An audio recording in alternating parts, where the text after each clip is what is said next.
with almost 40 on a Bugeisha over here, but the keep does finish, and he's going to retreat here. Same thing, make springolds and start sniping out the fishing boats on the north. And Dimu... This is how little boats are made. Whoa. When a mommy boat and a daddy boat love each other very much, a stork comes and drops off a little baby fishing boat. And springolds rolling up, and one thing is sure, he pushed away Dimu's siege for the time being, but now Ozutsu count is increasing, and I feel like Dimu hasn't shown his full army just yet. He's got a bunch of Onabugeisha coming in soon. He's also got a flank coming in from the right. Like, something is happening here. There's some units everywhere from Demu. Oh my gosh, what a game from Demu. Man, Japan is so fun to watch late game. I just love how much they have. I feel like they just have so many cool options to make the game interesting. Bit of a shuffle of the villagers, though. Louis got so many idols and he doesn't have a front line in front of these archers. His army is exclusively archers, just a single Kashik helping out here. The trades are so good for Dimu. He's focusing down the archers. He does have better blacksmith upgrades now as well. And with that, this is looking extremely grim here for Louis. In army counts, it's 67 against 44. A couple of minutes ago, Lucifer had a big lead. Now it is Baltoon with all the lead in the world, now focusing down the Mangonel, and all these crossbows could get cleaned up. Yeah, maybe. With Micro, Lucifer's going to try and take out as many enemies as he can, but these crossbows from English just dealing so much damage. The Mangonel coming in from the side. Could it get a juicy shot here? It does. Beautiful shot. That is a clutch shot here Don't for let him get another. Lucifer. Yeah. He has what matters. He has a lot of the techs. And he's going in. The Vil count equal, but look at that military count for the core. 3-1 in favor of Baltoon. This is exactly why he can afford to go into the Mangonel placements as well. His resource income is so massive that he's losing units and he's replacing them immediately. He's up to 64 marathons. He's got 37 more in queue, and he still has 6,000 wood, or 6,000 food, I should say. That's totally unspent. Shinobi set the dock on fire. Nice little combination here by Lucifer. He's taking out the demo on the backline. It's very low HP. His own demo is connecting, sinking that springboard ship, and everything is looking so happy here for Lucifer. This game, how does Majority is keeping up the pressure on this and not angling for the Castle Age, which we predicted might be an option, but he's more than double the population. He's 40 military to 8. He's housed at 40.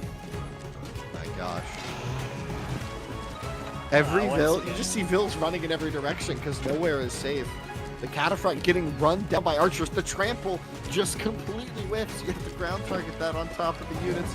But Kiljardi just sidestepped B's attack there. Holy crap, these reinforcements, the Kashik numbers just double overnight, and they were just sitting there waiting. And here comes B once again, ready to repeat. He liked his odds last time, gonna do it again, not caring about the pond. In comes the dive, the answer is just not going to be enough here. Yeah, the crossbow's it's also very little. Didn't end up looking that strong. My lord, look at all those sheep, though. And B is clubbing. What happened to Kiljardi here? He actually sent in the scout the other way, so Lewis lost to sheep, I guess. Here come the Camel Lancers. Nice little jump. A single Sofa moves in here from B.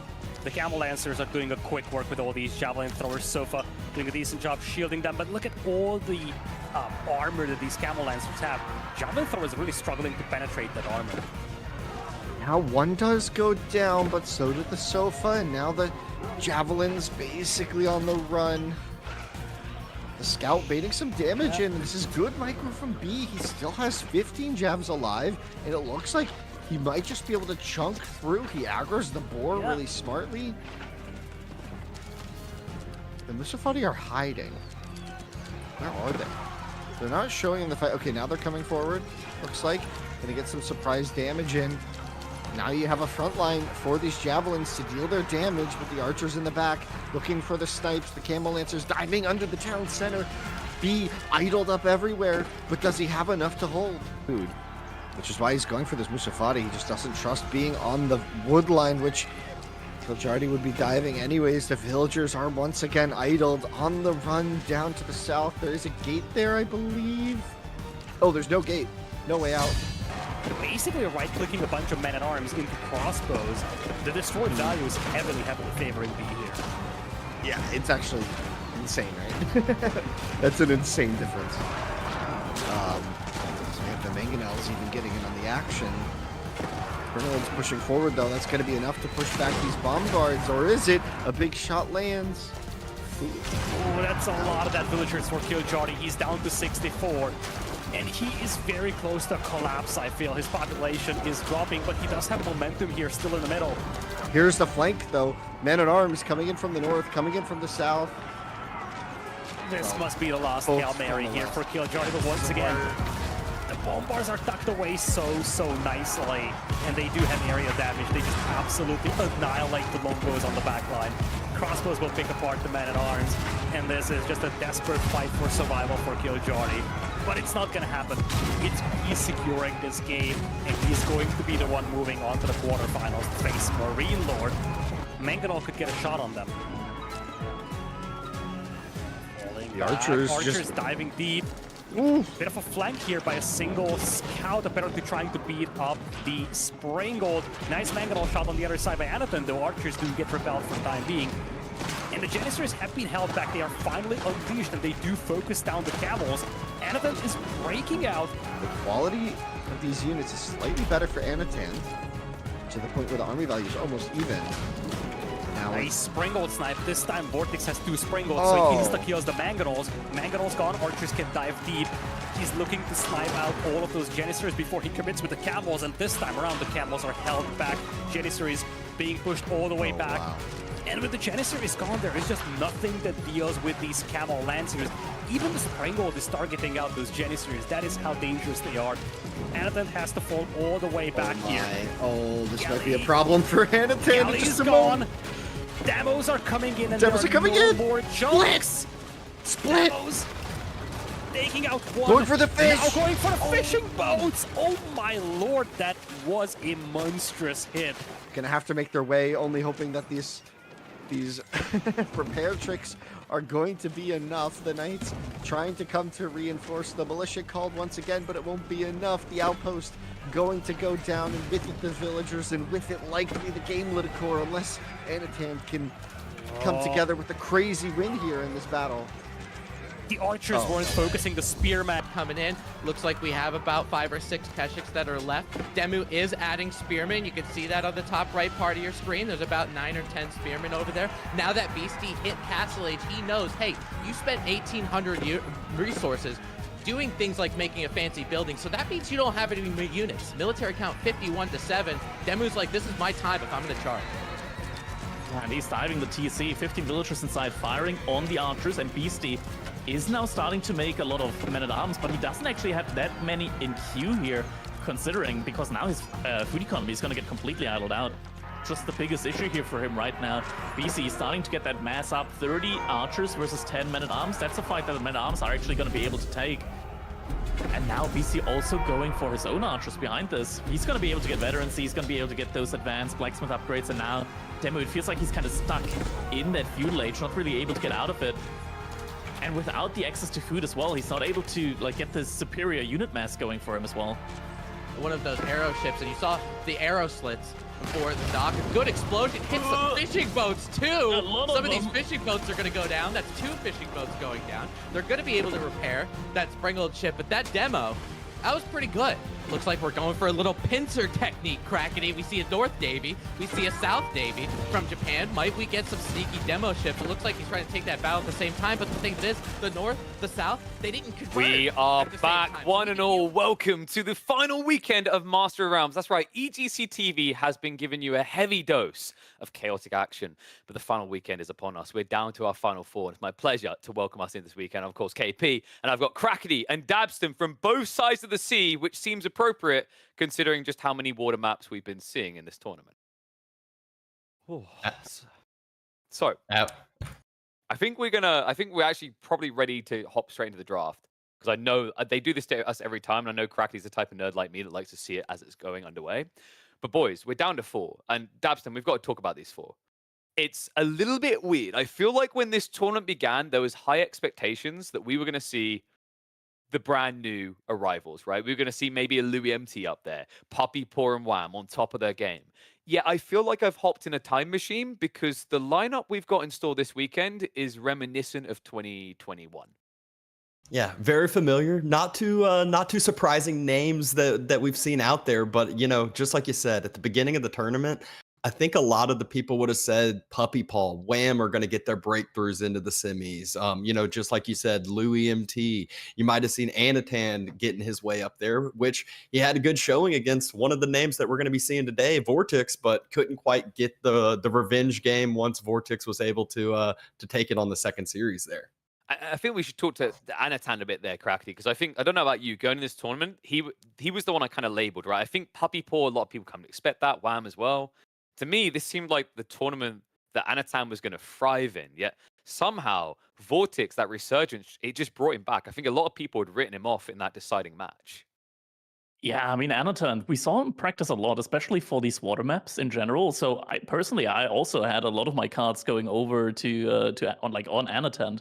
But what we've seen during the last weekend, especially I feel like from Vortex, from Lucifron, it didn't feel like they were out of shape at all. Just the opposite. I feel like they baited us a little bit, saying like, "Oh yeah, we're not practicing" or something like that. It doesn't feel like that. It doesn't feel like that at all. And they're here playing top Age of Empires 4. I think the interesting thing as well, Dabston, is the way this is now played out, where we've got later on, we're going to have Marine Lord versus Vortex, folks. We open up with BC versus Lucifron. I was digging into the stats, and this is kind of interesting, Dabston. If it had been a Beastie Vortex matchup, it's a 50% win rate between the two. They are dead even, just as likely to take it. However, this matchup heavily favors Beastie, a 71% win rate across all their games combined, 62% when you aren't accounting for series instead of just individual games. But fair to say that Beastie, time and time again, has proven that he has Lucifron's number. Yeah, I mean, it's one of those, like, it's weird considering Lucifron and Vortex both are considered, I would say, in this, like, aggressive gameplay, aggressive style. But I guess there's still that slight difference where Vortex, I would say, is more almost all-in-y, where Lucifron will lean into maybe the macro and kind of that bigger picture play a little bit more. Both exceptional on hybrid, on water maps, though. So this tournament, this map structure, I would say actually leans into Lucifron and Vortex's gameplay in general, which is probably why we see them into the semis like we, haven't been expecting them beforehand. Yeah, and I wonder maybe if there wasn't enough scrimming going on there, right? It's a perfect situation for Vortex and Lucifron, Crackety, right? Separate sides of the bracket, meet in the grand finals, scrim.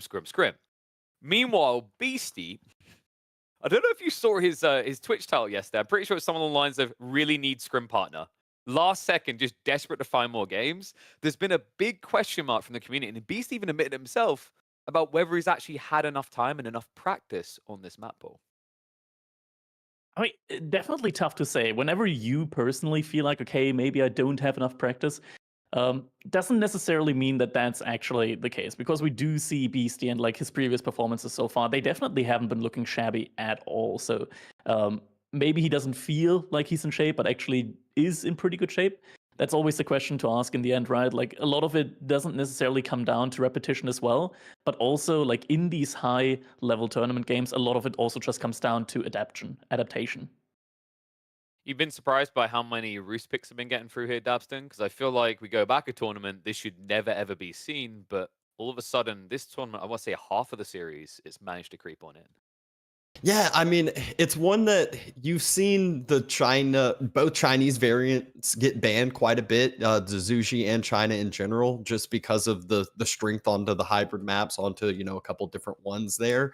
But Roost kind of being left open still allows like a lot of variability throughout, not only hybrids, but also on land maps. They're very, very strong with their, classic 2TC Kremlin build. Can't really dive into that eco, can't really pressure that. And then they just macro on up. So it's one that we do get to see a lot more civs than what we're used to. And then the best of sevens, we're going to get to see the Byzantines coming out from Beastie as well. Yeah, and Roost, 50% win rate. the only ones to have that perfect balance, weirdly enough. But Crackety, I know you're going to want to talk about this Byzantine pick because I know you like to appreciate stats, but also you like to dig deeper. We have seen the Byzantines on paper underperforming. I think it's 5 wins, 9 losses, but that's usually because of the fact that a lot of people pick them right in the group stage. Do you think it's also because of the map pool we're using here in Master of Realms? Yeah, I think the map pool 100% plays a big role in this as well. Mainly for the reason that there aren't actually too many maps where you would actually pick Byzantines, which makes it very predictable for your opponent. Oh, okay, this is Dry Arabia. My opponent's going to pick Byzantines. To pick a counter civilization for those maps. There aren't that many counters for Byzantines, granted. But some did make it into Lucifron's draft here. So, for example, we got the Mongols, which do actually do a pretty good job against the Byzantines, or the Ayyubids, also very, very good civilization to pick against the Byzantines. So overall, even though Lucifron doesn't have English access to English, which I think is probably the best civilization to pick against Byzantines, his draft still, like, it has answers for Byzantines here, no doubt. Yeah, I feel like we've got some signals of aggression, things like Delhi in the draft for Beastie. But I don't know about you, Dabston. I'm looking at this draft overall from Beastie, and it feels like it's leaning into his comfort playstyle, right? This guy is known for being more of a turtle and more of a defending player. And at least 5 of those civs mark that bill for me. Yeah, I mean, I find it where almost every draft I'm like, oh, Beastie got his, his comfort picks, his comfort civilizations. And I feel like that's almost just a testament to the player that Beastie is. He is comfortable on almost every single civilization. He used to be the HRE player, and that was his main civ. And now it's Byzantine. See, there was that tournament that I think he played Mali every single game, the whole entire tournament. And then he was the Mali king for a while. Now it's kind of everything. It's just that kind of macro gameplay. There's so many games that Beastie, you'll find him that you think the game's over, you think he's out of it, and 5 minutes, 10 minutes later, he's the one on top making it, a cleanup. Now, I'm looking at this map pool, right? We've done the map draft by Surfshark here, Crackety, and this got mentioned. This type of set should maybe favor Lucifron when you think about all these different maps. You've got war maps in there. We've got unfamiliar maps like Socotra, but what I am noticing is a fairly comfortable amount of familiar terrain for Beastie here that could favor him, right? We've got Coastal Cliffs, Dry Arabia, Hill and Dale, Four Lakes. These are all things. And here I come again. Wait, am I a Dry Arabia fan this time? No, stick me on Migration, okay? Like, then we can just... That's why that never gets picked. It doesn't exist anymore. But I think the interesting thing here is we mentioned statistically Beastie is favored. We thought Lucifron should have an edge due to the map pool. But this is looking more like the type of series that could go 7 games and still give Beastie a slight edge. Yeah, I mean, when we look at the like maps here overall, we have like 2 pretty much pure water maps with Archipelago and Holy Island, where the Spanish brothers definitely do shine 100% of the time. Hybrid maps as well. I would say 4 Lakes. Lucifron has a very good shot there as well. The remainder of the maps, though, mostly just land maps. But oh, okay, look at that. We do actually have our first pick draft here for Dry Arabia. Ooh. And it kind of feels like Lucifron anticipated Byzantines here. I would have anticipated Byzantines as well. But no, it's actually going to be Ayyubids versus Delhi there. And now this is an interesting matchup at the moment because I feel like these are 2 tempo-based civs. Is there one that you've noticed Dabston has a particular edge out of these 2? I mean, I just feel like Ayyubids in general, if you lean into those timings and you don't get punished for your timings, then they're very, very hard to punish in general. They have that castle age, getting those extra villagers on out, just a lot of different abilities to kind of almost not allow Delhi to get that full map control, get the sacred sites, and get that kind of time ticking going to where it's really going to put the pressure on Lucy. Yeah, wasn't there a feeling for a while, Crackety, with the Desert Raider opening, you kind of couldn't begin with a Ghazi, but I think most people over time have realized that doubling down on Ghazi kind of works here, considering those Desert Raiders are a double-edged sword. Yeah, Desert Raiders, they do still have that range tag, so they do take bonus damage from the Ghazi Raiders. Overall, yeah, I think that Ghazi Raiders are just way too good of a unit to like let yourself be tricked into making archers instead against Desert Raiders. Ghazi just absolutely formidable unit there, tons of HP as well compared to normal horsemen. They can tank a couple of shots there from the Desert Raider, and most importantly, even if you take some damage, you can just go back to your monastery, to your mosque, and heal that Ghazi Raider up again. And your opponent, unless he makes additional production buildings, he can't just get those Desert Raiders up again. I feel like we've been seeing players neglect that element a little bit recently, Dabston. Like I've seen plenty of games at the moment, scrims and officials, where the scholars, it's almost like people have forgotten to actually pull them out and use them as part of their builds. Yeah, I mean, it's almost like when we've been seeing obviously the Abbey of the Kings a lot more with the English and you getting the king back and healed up. It's almost like that same exact thought process. Jump back to home. Yeah, you might sacrifice just a little bit of timing as far as your research and text go when you pull that scholar on out of the mosque.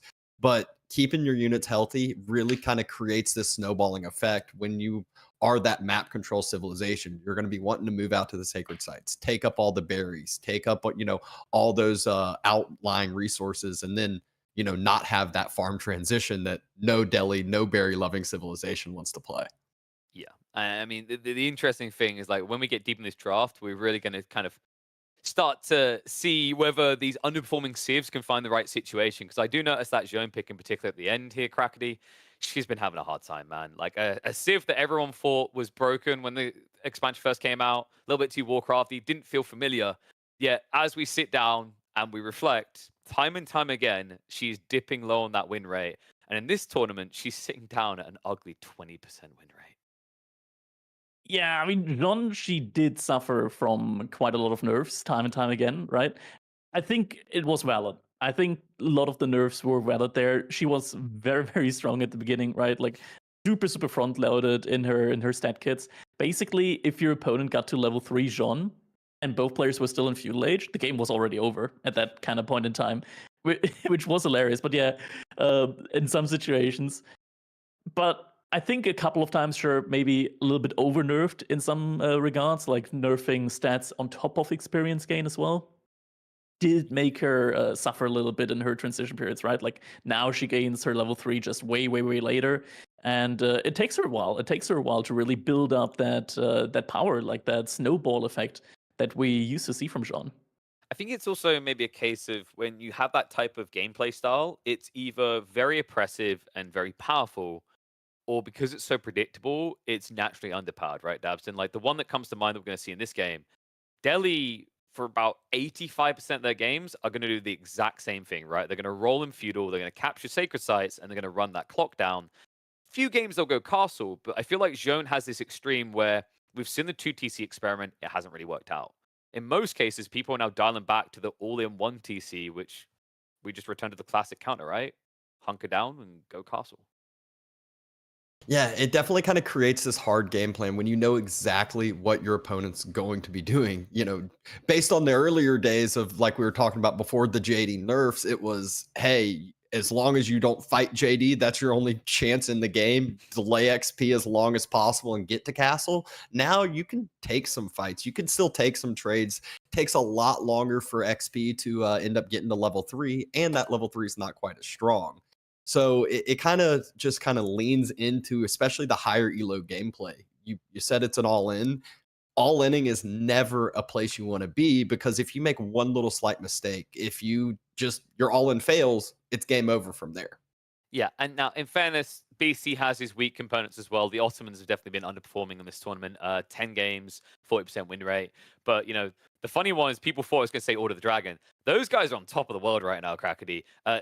Third best performing Civ, 13 picks with a 62% win rate and a map pool that is absolutely gorgeous for them. Yeah, I mean, it's the water maps, right? HRE, for the most part, just gets banned on those water maps. And one of the main benefits that Order of the Dragon have, even above HRE, is that once the woodline goes away from like the range of the Archon Chapel, they still have that 28% bonus gathering speed on their villagers, meaning that they still have that huge eco advantage, even like 10 minutes into the game. And it's interesting as well, right? Because when you crunch the numbers, although you're producing less villagers, from a gathering rate, you make up for. I think the only negative is meant to be around the wheelbarrow element and the gathering and walking, where that maybe makes it a little bit less efficient. The reason we're digging deeper, folks, is for a very good reason, though. We have a map pool here that is so wet, I want to phone up Charlie and see if we can get Moist Esports involved in the scene, because it feels like it's appropriate. But the way this is going to work is we have to go around the world to every single round to see who has dominion overall before we can return to them again. So you may see a water map, but you will not see another until at least the 6th game. The question mark is whether we can get that deep. Beastie, an outstanding record up against this particular Spaniard, but Lucifron, with a map pool that could favor him, we're going to start the bloodbath off in a good old classic Dry Arabia. Delhi in the hands of Beastie, Lucifron to the Irobids, a best of 7 single elim kicks off now. And here we go. Starting us off in game number 1, Lucifron in the color yellow against Beastie in the color teal. Irobids versus Delhi on our favorite map, Dry Arabia. Open map game number 1. Yep, both players going for the berry opener, just as expected. We're going to see how the sheep hauls are going to be going. And is that actually a second scout play by Beastie? I was wondering why the villager count draft was a little bit lower and opting for a double scout opening for Delhi. That is so weird. That is actually so weird, especially in this matchup, right? Like, you don't really need all of those bonus sheep in theory, like if you want to play aggressive. But this kind of makes me think, okay, maybe BC's plan is to play maximum aggression here and put very little into his own defense, which is why he will want those extra sheep in order to stay extra long on Lucifron's side without needing to move back or move out on his side of the map for additional resources. Maybe that's the plan here. The question is, though, if that's going to be worth it, because this scout is going to delay his timings a bit. Yeah, it delays his timings a bit, but it will continue to allow BC to gain that knowledge, gain that information throughout the game. I find there's a lot of times, in this middle grounds where you're needing to grab vision, you're needing to grab information, but you might also need to, be dropping off sheep at home or go checking out the sacred sites. And it'll allow BC to kind of have a couple different points. And one thing you'll notice about Lucifron's spawn is a lot of his food is all really kind of into the southern side. He's got 2 deer packs and a berry bush all very close to each other. So if BC is able to continue to pressure just that main southern point, Lucifron's going to be struggling for food. Could be. To be fair, like the 1 deer pack there to the south, that's very easily defendable. I want to say, like, when it comes to deer packs overall, you got to put a couple of walls down, like to your stone between the wood line and the edge of the map. But overall, still very much defendable. When it comes to berry spots, I want to say like BC has a pretty good one, like to the east of his base, very defendable there as well, easy to wall off. Has a very nice deer spawn in the back of his base as well. Overall, no like not too big of a discrepancy here between the 2 spawns. And we see the age up coming in. Is that the growth wing coming right off the bat there for Lucifron? So wanting the villagers, he's also got 4 villagers on the same berry bush. So let's make sure he doesn't lose himself 50 food there. But what this could allow him to do is just gain that little bit of extra tempo during feudal age. And he's already up a villager. He's going to be up a few more. And this could allow him to deny the sacred sites, kind of get Delhi a little bit more on that back foot. Yeah, 4 villager lead, definitely nothing to sneeze at. And also having an additional, 300 food available through the berries kind of makes up for one of the sheep at least that he's not getting here. Overall, looking at the sheep count, BC, what does he have? He's got like 13 additional sheep that he's got on top of 3 starting sheep. So should be sitting at like 16 sheep right now. Yeah, definitely going to allow BC to sit at home for quite some time. And as the game continues to, if this does become a feudal age game, continues to expand out in feudal age, BC won't have to be as vulnerable on that resource expansion. Yeah, so 9 sheep to 16, definitely a lead there for Beastie. But he did sacrifice one of his villagers for that. And the question's going to be, like, I feel like if Lucifron, since Lucifron is going for those additional 3 villagers for the economic and growth, I kind of feel like maybe this is going to be more a play towards feudal age aggression here. I really like the idea with Irobids playing a prolonged feudal age and trying to reach that golden age tier 2 before aging up. I think, yeah, okay, it looks like Beastie is now also going to try and lame the deer here from Lucifron. Yep, he's already laming one of the packs. He's bringing the scout around to get some information as well as using the other one to lame. So we'll have vision of that age up being the growth wing. So won't be as surprised as we were when we ended up seeing it, and then has the information to play it out his own way. Doesn't have any, blacksmith yet, doesn't have his own production buildings yet, whereas Lucy already has a horseman in queue. Yeah, horseman in queue, 4 villagers on gold as well. Lucifron's just kept grabbing the economy upgrades really, really quickly here. Already has double broadex. Wheelbarrow just came in. Horticulture now on its way as well. And he'll be getting these a lot quicker than the deli. If we can take a look at over at BC side right now, as a deli, it takes him a while to grab all of these upgrades. So it's going to be a while until he gets them in.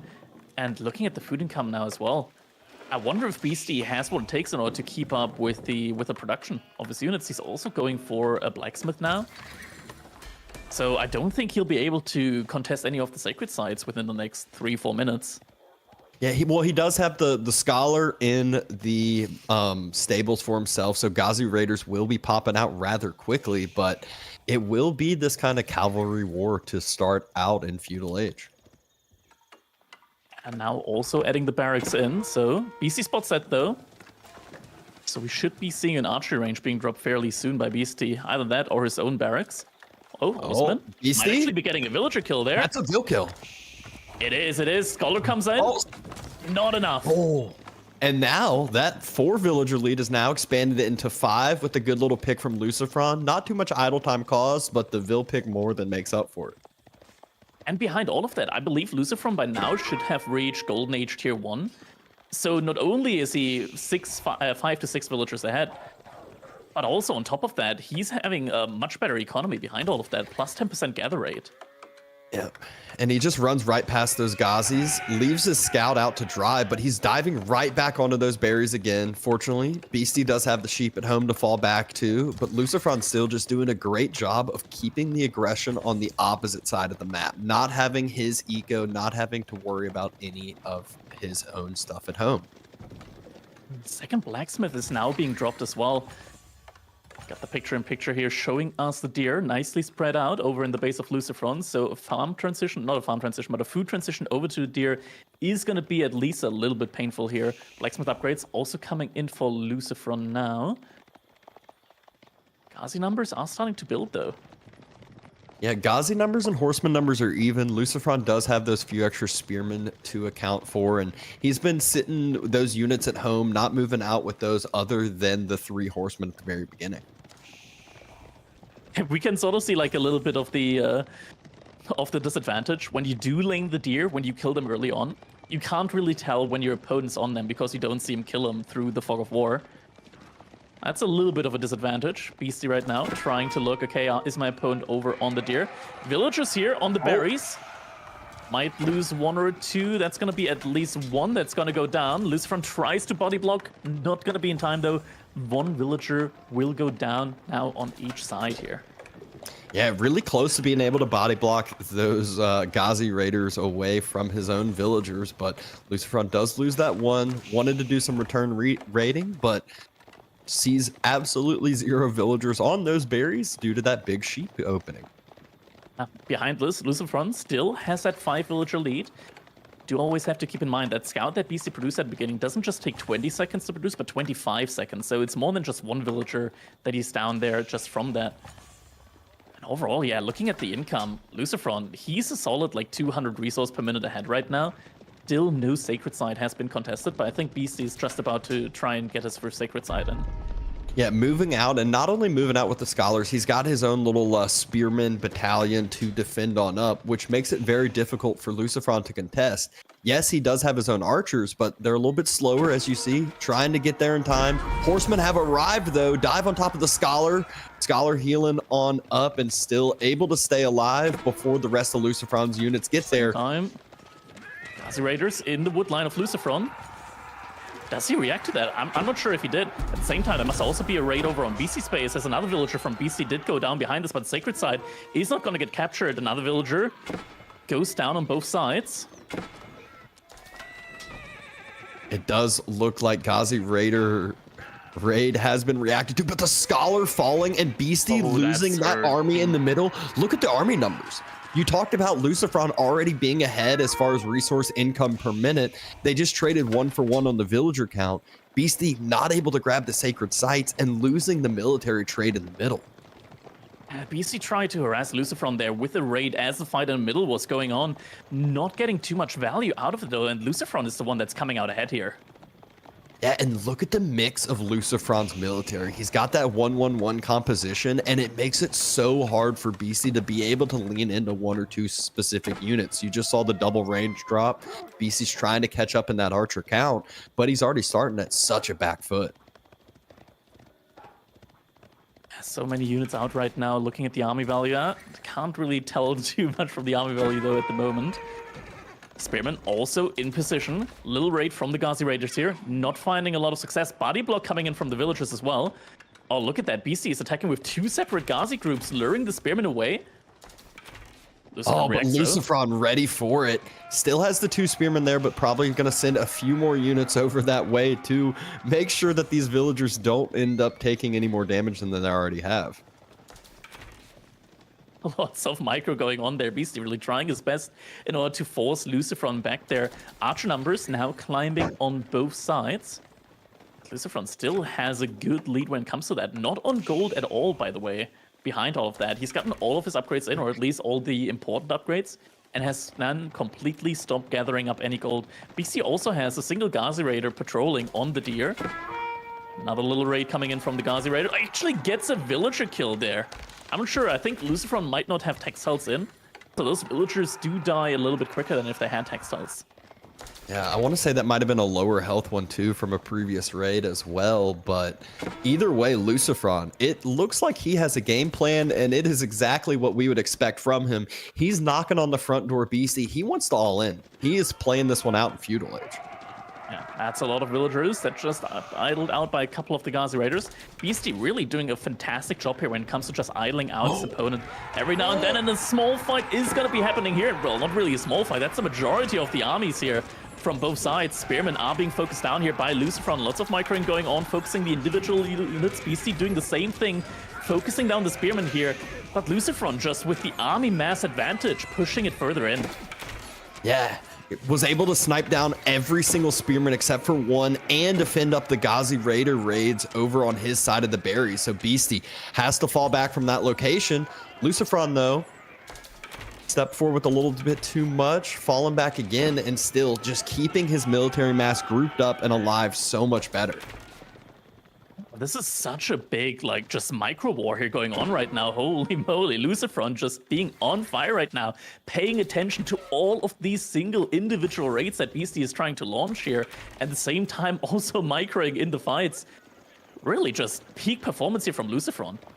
Yeah, and Beastie has been on those sheep this whole entire time. He hasn't been able to move out to the deer, hasn't been able to move out to the berries, and right when he was attempting to do so, good reaction by Lucifron again, but right when he was attempting to do so was when Lucifron was stepping up that way, and Beastie yet again moving out to the berries. Lucifron, I think, is looking to play that exact game plan and just deny the food. Yeah, that could be it. BC going for another fight here in the middle. Lucifron, in theory, has numbers, though. And he's completely denying Beastie the ability to move out now. Beastie, who gathered a majority of the sheep here in this game, it's time now. It's time for him to move out on the map as well. Lucifron easily able to move out to the next set of berries into his south side because he knows exactly where Beastie's main army is, and he's tracked the other Ghazis so well, cleans up that last smaller Ghazi Raider, and here comes the main fight. If Lucifron clears this up, Beastie's not going to have anything else to defend up in the base, has the mass as far as the horseman goes. Ghazi's having to run on away. There's still a few spears alive for Lucifron, but Beastie's sniping those down excellently, but is it going to be enough? Is it going to be in time? And no Spearmen, Ghazi Raiders do provide a very good front line here. Horsemen, not quite as much, and it looks like Lucifron will have to respect this. He doesn't have the melee blacksmith upgrade here, so the Horsemen can't really take and nearly as good as a fight against the Ghazi Raiders as the Ghazi can. And yeah, he's falling back for the moment here. Archer numbers are starting to kind of equalize. Yeah, you can't forget BC does have that Tower of Victory going for himself, so archers have that little bit of extra attack speed. Lucifron continually kiting back, but Delhi not having a sacred site at the 14 and a half minute mark is a huge victory. And all of a sudden now, Beastie has no front line for his archers. Lucifron has 6 horsemen closing the gap. And where's Beastie's defenses? He has to run away now. Exactly, just flip the page on over. Yeah, without the Ghazi Raiders, suddenly the Horsemen can take a fight. More Ghazi Raiders coming in though. Reinforcements, as we are getting closer to BC space, will come in a little bit quicker. Lucifron is going to try and stall out a little bit once again, tries to take down the Ghazi Raiders, and wants to fall back once again. No, actually does want to take the fight now. No more Ghazi Raider back up. The numbers are just so close on either side. It's all about that reinforcing unit, reinforcing mass. And there we go. Lucifron has another set of archers, has another set of horsemen. I believe he's had a little group of spears at home just waiting for any split off Ghazi Raiders for raiding on his food. Yeah, BC behind this economy. Starting to suddenly look a little bit better than Lucifron's. Guess there was a little bit of a migration going on when it comes to the food income. Yeah, the berries did get depleted there. But again, Lucy held back like 4 or 5 spearmen, just kind of surprised Beastie as he oversteps, and Beastie just didn't quite have the defenses again, and trades still kind of going either side. It feels like Lucifron has the numbers, but Beastie just still taking good trades over and over again. The Ghazi Raiders just being super tanky here. It takes quite a couple of these volleys, and when it comes to these volleys, BC does have the Tower of Victory, so the volleys are coming in a little bit sooner. A little bit faster from his archers. Means the cleanup on the horseman is always going to be a little bit easier for Beastie. Lucifron, though, if he manages to somehow get the age up in sometime soon here, he will age up with Golden Age Tier 2, which means that all of his upgrades in Castle Age come in 50% quicker. Yeah, he did have about 1,000 wood sitting in the bank, so a little bit of some missed macro. Beastie has finally been able to make his way out to those other food resources that Lucifron was doing so good at delaying him out on. Beastie able to take the berries, able to take the deer, and loses a scout over there from the archers. He picked up the deer with professional scouts, want to move it just a little bit further away, be a little bit annoying to his opponent. But now both players have stable food income, at least for the time being.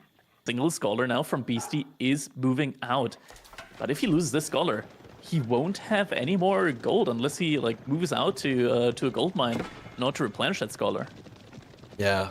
Fortunately for him, though, Lucifron moving out with his horsemen on the southern side of the map, so is quite far away from being able to pick that scholar. Lucifron, though, looks like he's heading over to those berries, knows that Beastie is needing some food. It's been, like this, like we talked about, this extended feudal age. So now these food resources have started to deplete a little bit. Yeah, a little raid there, gets denied, but the 4 horsemen are still in. Both players right now just posturing with their archer army here. Still a good lead for Lucifron. Oh, villagers should at least be able to kill one. Maybe Textiles has come in for Beastie, as he does get it for free. Doing some body blocking. We know how that horseman pathing is. Archers able to take down some Ghazis, and some archers able to push away some of those horsemen. Sacred Site does get captured by BC, so gold trickle starting to come in. Ellie has a little bit of that boost in his economy, but just like you Crackety just said, age up about to come through for Lucifron. Yeah, and it is going to be the advancement wing here that Lucifron clicks, so not just going to be a long time to age up. Instead, it's going to be coming in rather quickly. He's also still on gold, so will have the necessary resources in order to immediately click the veterancy upgrades upon aging up. And if the fight happens after the age up, those upgrades will come in super quickly. I feel like BC knows that he's on borrowed time right now. He needs to move out, actually trying to take the deer from his opponent there. So far, the archer numbers are still in favor of Lucifron.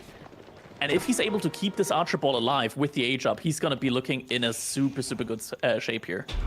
One Ghazi Raider able to just, again, cause a little bit of annoyance, but Beastie is about to start knocking on the front door. Age up is halfway through. Lucifron just needs to stall, just needs to give himself a little bit of extra time. And it's really just a little bit. The advancement wing also means that the age-up is going to happen a little bit faster than it usually would. You see, He wants to put everything right now into Ghazi Raiders, just mass Ghazi Raiders in queue right now. But if the veterancy comes in for the archers, if the +2 damage comes in for the archers, even the Ghazi Raiders won't save him. Yeah, and there's 52 archers out for Lucifron. Lucifron, whole entire economy having to fall back away from that southern side. It looks like that's about 50 villagers, and he's got 65 total. Just wants to make sure nothing happens to those villagers right now. Just needs to bide his time. He still has a lot of resources in the bank. If he can just keep his economy, his military alive, and just, as I say, an age up is coming in. All the upgrades are being clicked at the same time. Horseman veterancy, +2 damage, veterancy for the archers as well. All those important upgrades with H2. Rather, with the golden age tier 2. The power spike is going to be happening really quickly here. Yeah, doing a great job trying to pull Beastie across the other side of the map. Still doesn't quite have those upgrades through. Getting pretty close, about 10-15 seconds away. Lucifron still continuing to fall back. Horseman in a flanking position on the sacred sites. And Beastie needs to be careful now that the upgrades are through. Ghazi circling, though. They're about to find a perfect raiding spot. That's like 5 villagers, if not more, that are going down on the wood line. Gold villagers having to pull back. The gold villagers, they're taking out the shifts. Not sure if that's the correct plan, though. A couple of spearmen are coming to the rescue, though. Should be looking good. Lucifron, he's completely out of food. 0 food per minute. But does he have what he needs in order to win this veterancy? The upgrades have come in on the horseman as well. A couple of golems getting produced as well as very good meat shields now. And I don't think Beastie has the tools in order to stop this army. Right now, archer numbers are pretty much even. But the main benefit with these upgrades is on the side of Lucifron. Can he push it in now? There's still a few spears there left to clear up those horsemen of Lucifron, so Lucifron needs to clean up the rest of those before diving onto the backside. Archer's just taking the fight, moving, waiting for the gulabs to come to the front lines, but Lucifron also needs to re-secure himself some food because no units are being made. And you have to be a little bit careful here because, sure, both armies will overkill here by quite a bit, but Beastie, he does have the bonus attack speed.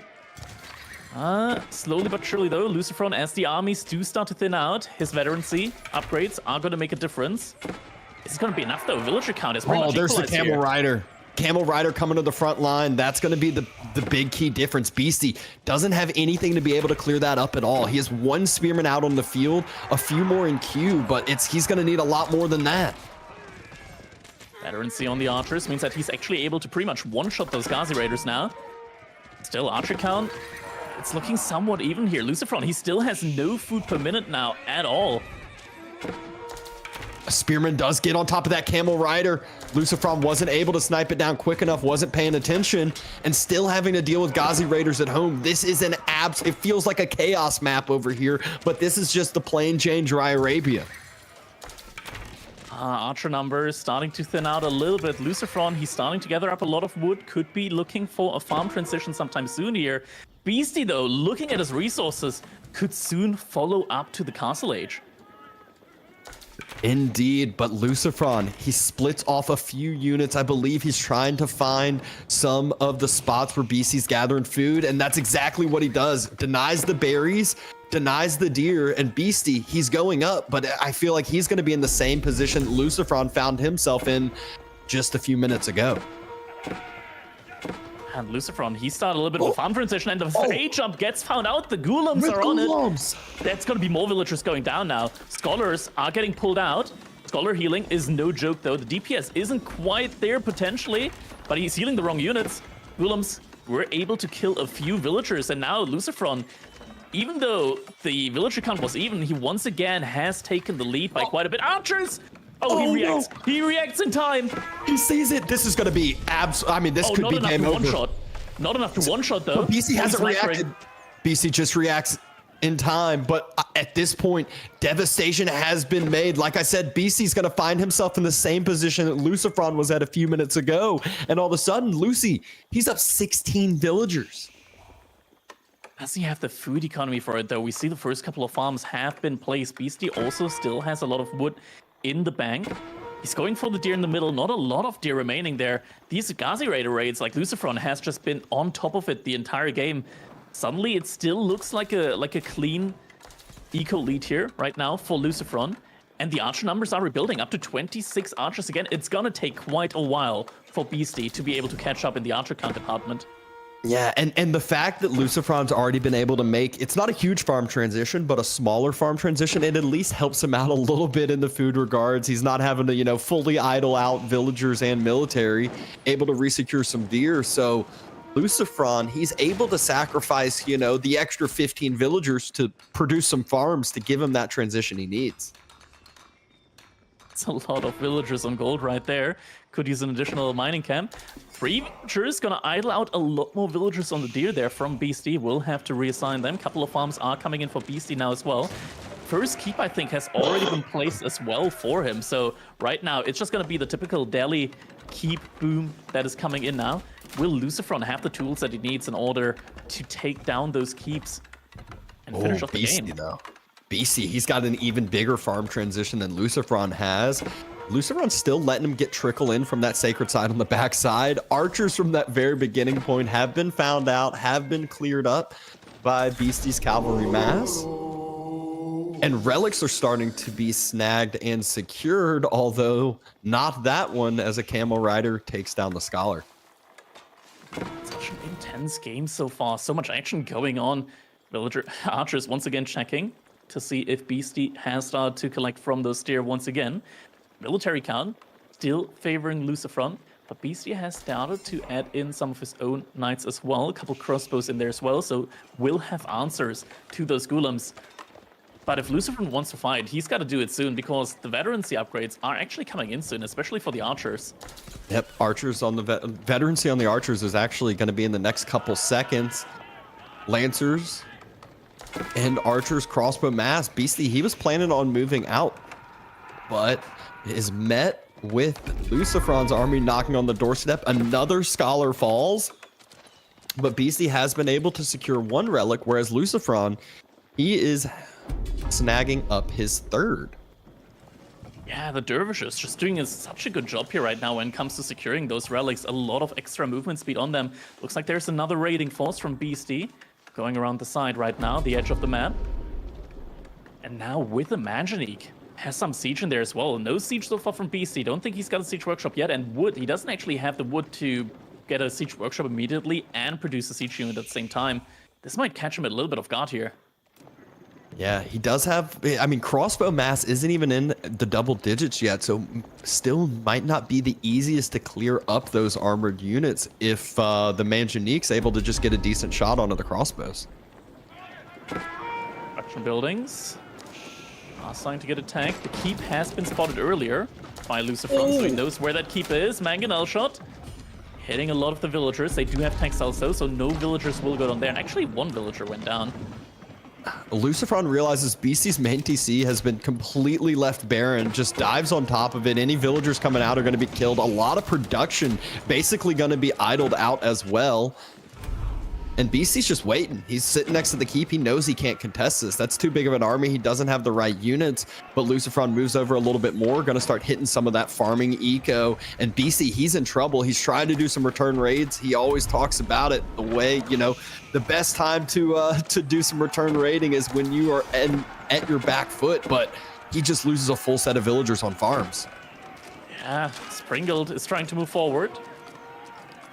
Gets greeted though by the golems and the spears.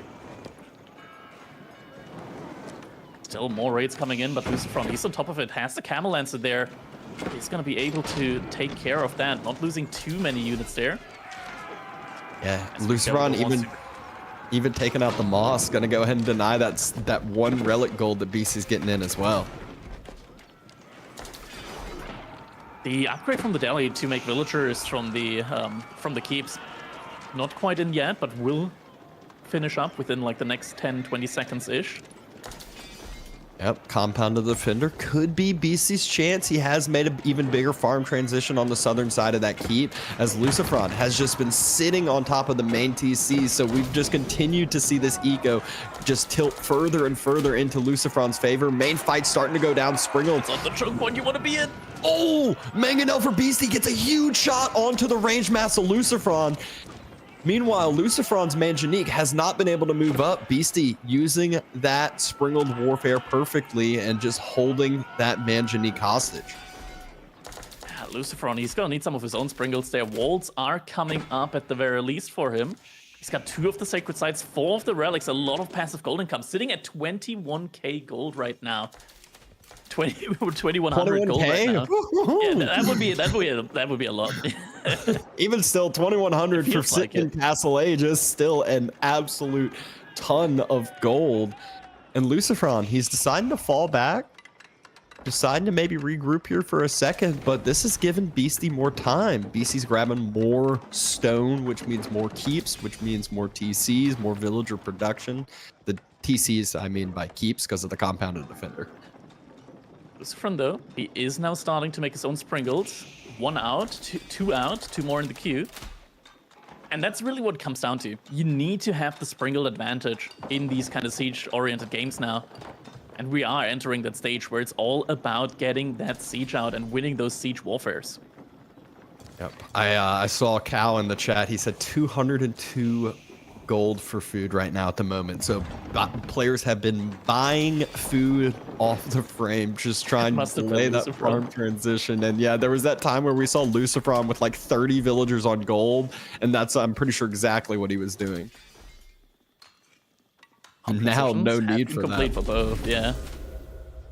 And Golden Age tier 4 at the moment, is that the one? I think that's the one where Siege gets cheaper for the Ayubits. Yes, the last one is the one where camels get 20% better, More faster. speed.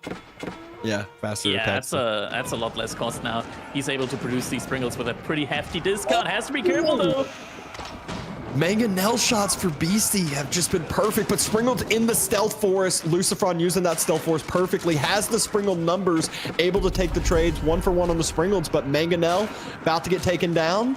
And now Luciferon has free reigns when it comes to the siege warfare. Manjanique step up. Beastie's trying to build a keep right there to the left side. The Manjaniques could just move to the left a little bit. Oh, he's losing the Manjaniques. Luciferon's front line. He doesn't have an army anymore. He has to fall back. Yeah, Beastie just won this fight. Attacking the villagers there might have been a little bit of a mistake. The Manjaniques also just stopped moving and stopped attacking. So after he won the siege war, they didn't do anything. Oh my god, this could be terrible now without the front line there anymore.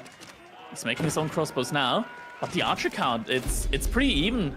But on top of that, BC, he still has like 20 crossbows now. The army count, it's just been building up. And this might be now a snowball effect right now. And Luciferon, he keeps trickling units in and not building up his numbers like he should be. He's trying to rush down a keep, trying to stall up, bring a ton of villagers for this. He can sacrifice some villagers, but how many is it going to cost him? It's going to be a lot right now. BC just keeps going in, keeps diving in deeper and deeper. And that's also a lot of the food villagers he's pulled. Luciferon is starting to make horsemen, has 2,000 wood in the bank, 15 villagers inside that keep, but look at how many range units are still here for Beastie. He just doesn't even care. I mean, oh my gosh. Actually, oh my god, no, he keeps diving further. Beastie wins this. Yeah, no, don't forget, like, he has the keeps, he's getting the village fortress in, so he's able to make a lot more villagers here to replenish than Luciferon is. Sure, Luciferon has the relics, he's got one sacred site now. Wait, no, 2 sacred sites, I switched around. But for how long? He's lost map control, so BC's now in position to retake those sacred sites. I mean, we talked about it so many times. Beastie, when he's on the back foot, this is when he excels the best. Siege warfare, you know, he continually can make games that look absolutely over, completely turn upside down, and now this looks like Luciferon has no way back in it. Yeah, and the army from Beastie, the ranged army, it's looping around, it's going to the wood line. I don't see anything from Luciferon there. Is he gonna lose more villagers there once again? Good reaction from Luciferon. Whole wood line's moving, but he knows it. He throws in the towel and forfeits. What a comeback from Beastie.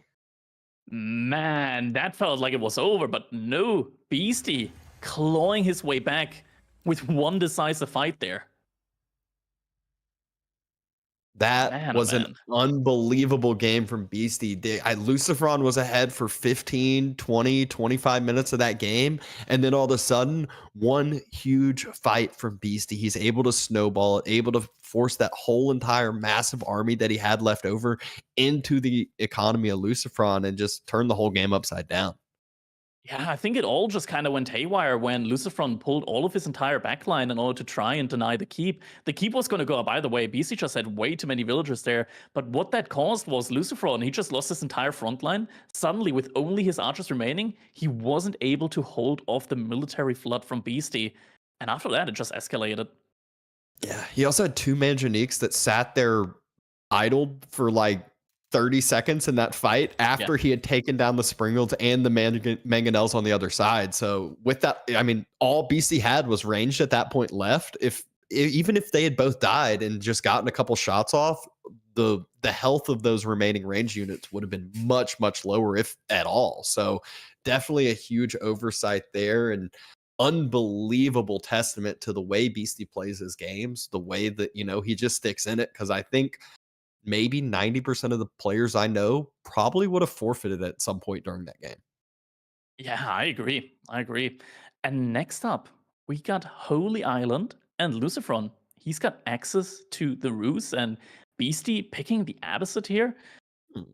This kind of feels like a throwaway almost, considering Beastie has, he's got access to China, he's got access to Order of the Dragon. But does it make sense to like do throwaways here? I'm not sure. I don't think so, because you're gonna redraft. Yeah, I don't see. I mean, I feel like China was the pick here.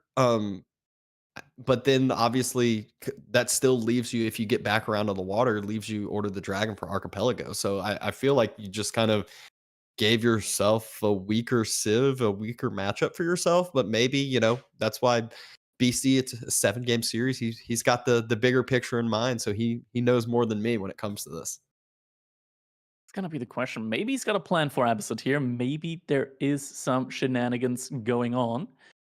We'll have to wait and see. Holy Island, I mean, Ruse on water maps in general, absolutely incredible. Or absolutely incredible. Like, we've seen it time and time again, just Ruse, like, hitting those timings, for example, where they age up at like 4 minutes.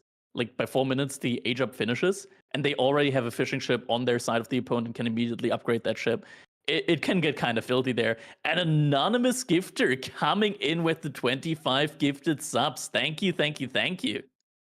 Yeah, huge shout out there. Always love the support coming in from the community, whichever way that comes through, whether it's the subs, viewers, all the different ways to end up supporting EGC. Yeah, big shout out to you guys, the community, Surfshark, all the people involved in allowing us to bring you guys these amazing, amazing games here. Yep. So now that we have the water map and the open maps kind of knocked out, that leaves us with Socotra and Four Lakes and Hill and Dale as the next, I guess, 3. Because didn't we say we have to go through all the realms before we can circle back into the open and the water again? Yeah, so you have to at least play one of every single category here in order to revisit categories that have already been played. And Chill Button also coming in with the 5 gifted subs. Thank you, thank you, thank you so much. Yeah, so I feel like kind of looking at the civs and the maps left, do you have a favorite that you would kind of lean towards one or the other when it comes to overall with the civs? When it comes to Civ, so after 4 games, I believe it was, we're gonna have a redraft. Currently, like, just looking at Holy Island, I favor Ruse. I 100% favor Ruse. I think that kind of goes without saying. When it comes to Hill and Dale, I want to say Byzantines are pretty great there. On the other hand side, Lucifron still has Mongols open, which could be a very good answer, I feel like, against Byzantines. Like, they can get them into some pretty uncomfortable positions, deny the berries early on. Yeah, just overall, I want to say, like, Lucifron's got a very, very solid civilization matchup here. Four Lakes as well with Japan. Very, very good civ for Four Lakes. Yeah, I kind of expected the Japan versus either Abbasid or I guess China on the Four Lakes, but that's where Japan just having those cheaper fishing boats makes Four Lakes such a strong map for them in general. All right. This is gonna be a name that I'll butcher. Sidim TYSG. Thank you very much for an additional 5 gifted subs, and we're getting ready now for our game number 2. Can Beastie build on his lead, or will Lucifron equalize the series in the second game? We'll find out in just a couple of seconds. Here we go. Sounds coming in. Game number 2 begins. Beastie with an unbelievable comeback, leading 1-0. He is playing the Abbasid Dynasty on Holy Island in the color teal against Lucifron in the color yellow, playing as the Ruse. All right, let's see. Let's take a look at this map. With no Zhuji's Legacy, there aren't going to be any crazy meditation guns here, though if I just look at the map there definitely would have been the option for some, like some of these resources, specifically next to that boar, next to the woodline, there's double stone, berries, and gold. That would have been a juicy meditation garden spot, I want to say. Could you have gotten 4 stones in at 1 meditation gardens? Oh, you could have. That's absolutely, yeah, definitely 3, potentially 4. Maybe if that 4, gold was a little bit right where the gold was, you'd be able to get 4. But even still, that is 100 wild. stone per minute. 100. Imagine, man. That's so insane. That is so insane potentially. But nope. There's a reason why we have been seeing that Civ banned more often. It was funny.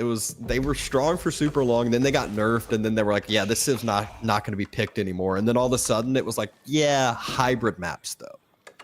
You forget about hybrid maps.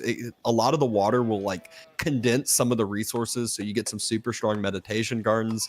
It also allows them to just get that extra resource trickle in to reinforce their water and kind of win out in that earlier feudal hybrids.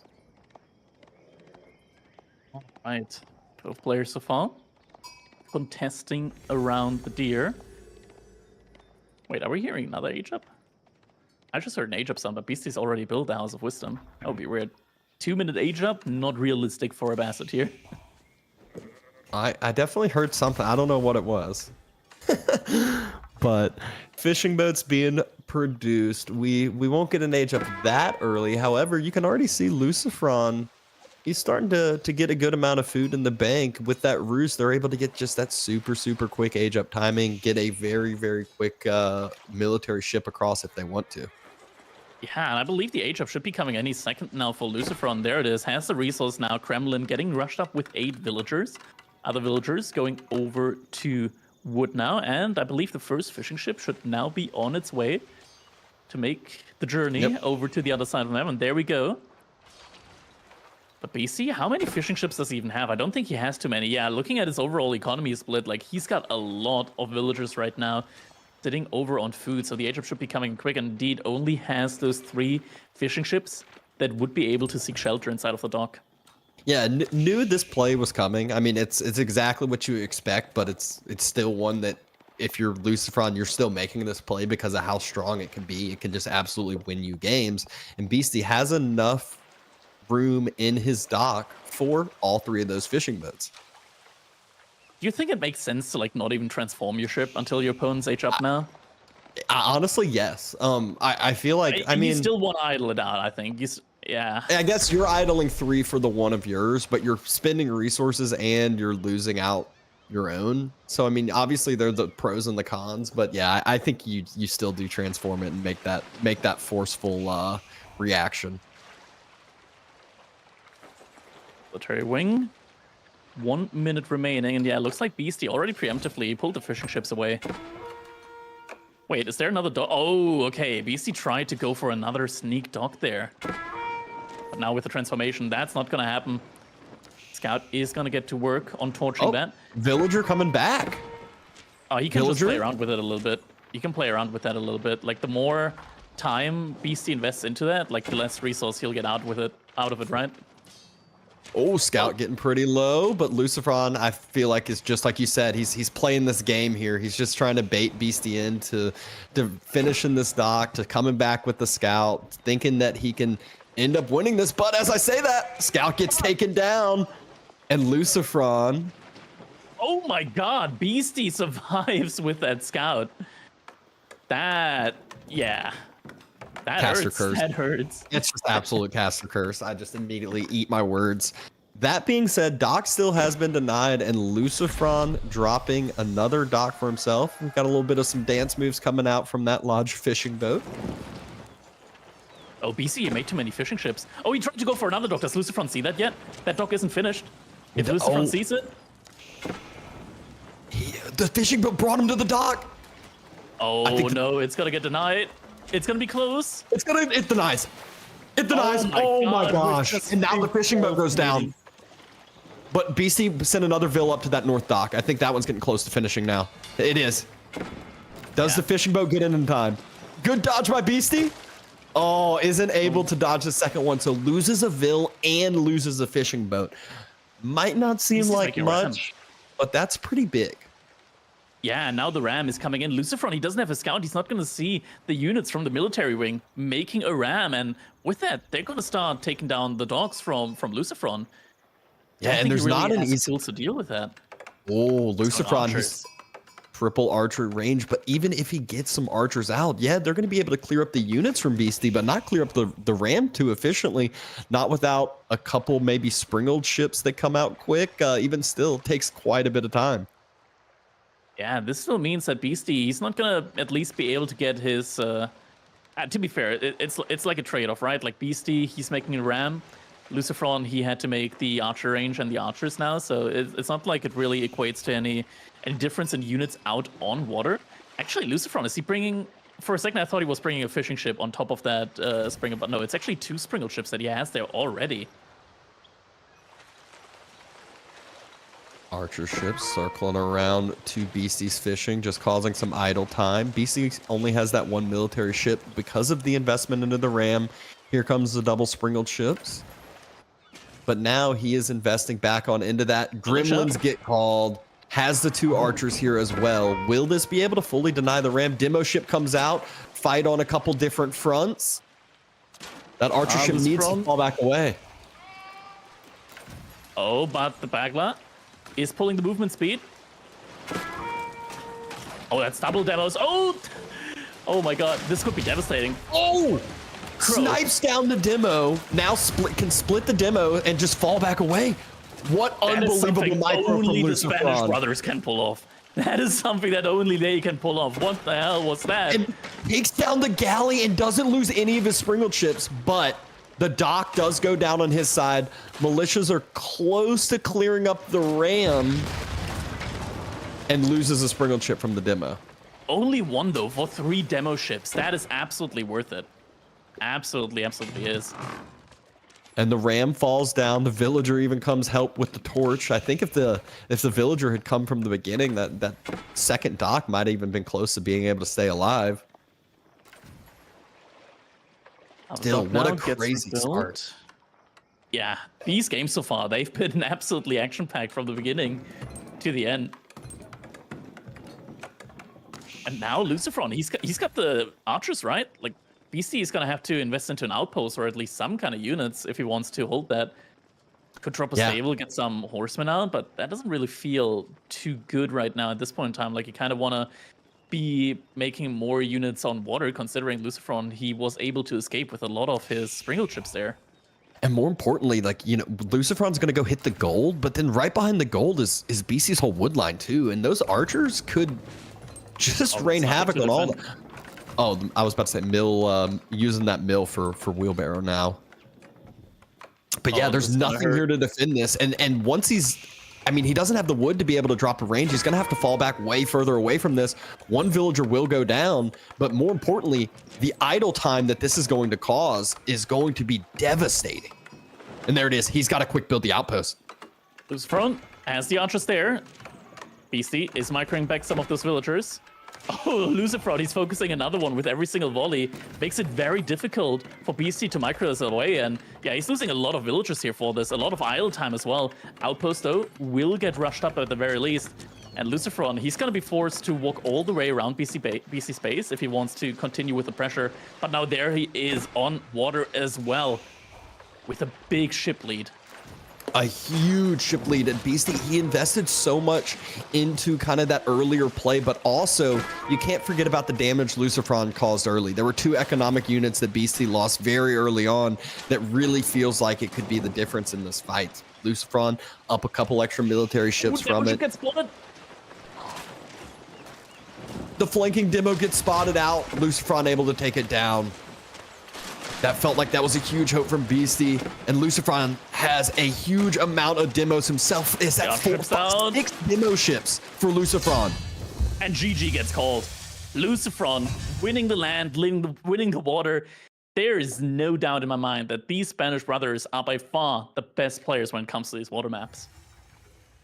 Wow. Yep. I mean, in the whole entire kind of pre-game talk, we said how strong the Spanish bros are when it comes to water, when it comes to the hybrids, when it comes to micro, because we saw that unbelievable micro play from Lucifron where it felt like he was going to lose all of his Springle chips, and instead he kept all his Springle chips alive and ended up taking down a galley for it.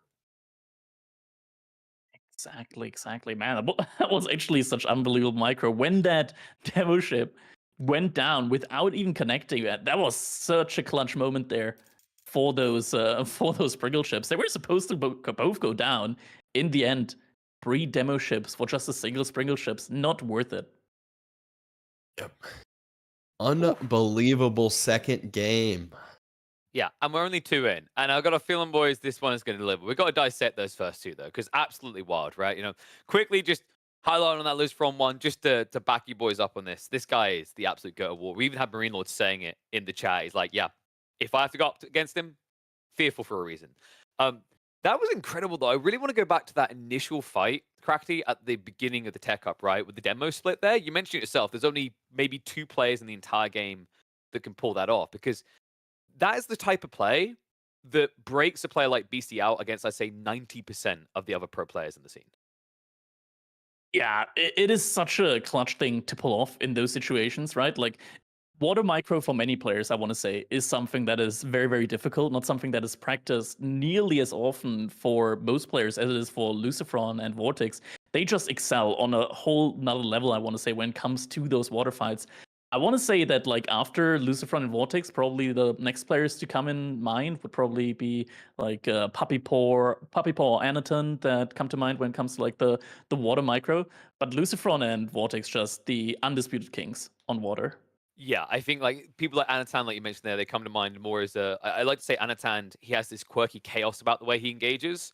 But individually, boat to boat, you don't really get much better than the Spaniards. And, you know, what a way to recover this as well, Dabston. That game 1, it looked like it was in the bag. We need to talk about that one because the first 20 minutes of the game, by the end of that, you're like, okay, Ibis, GG, easy win.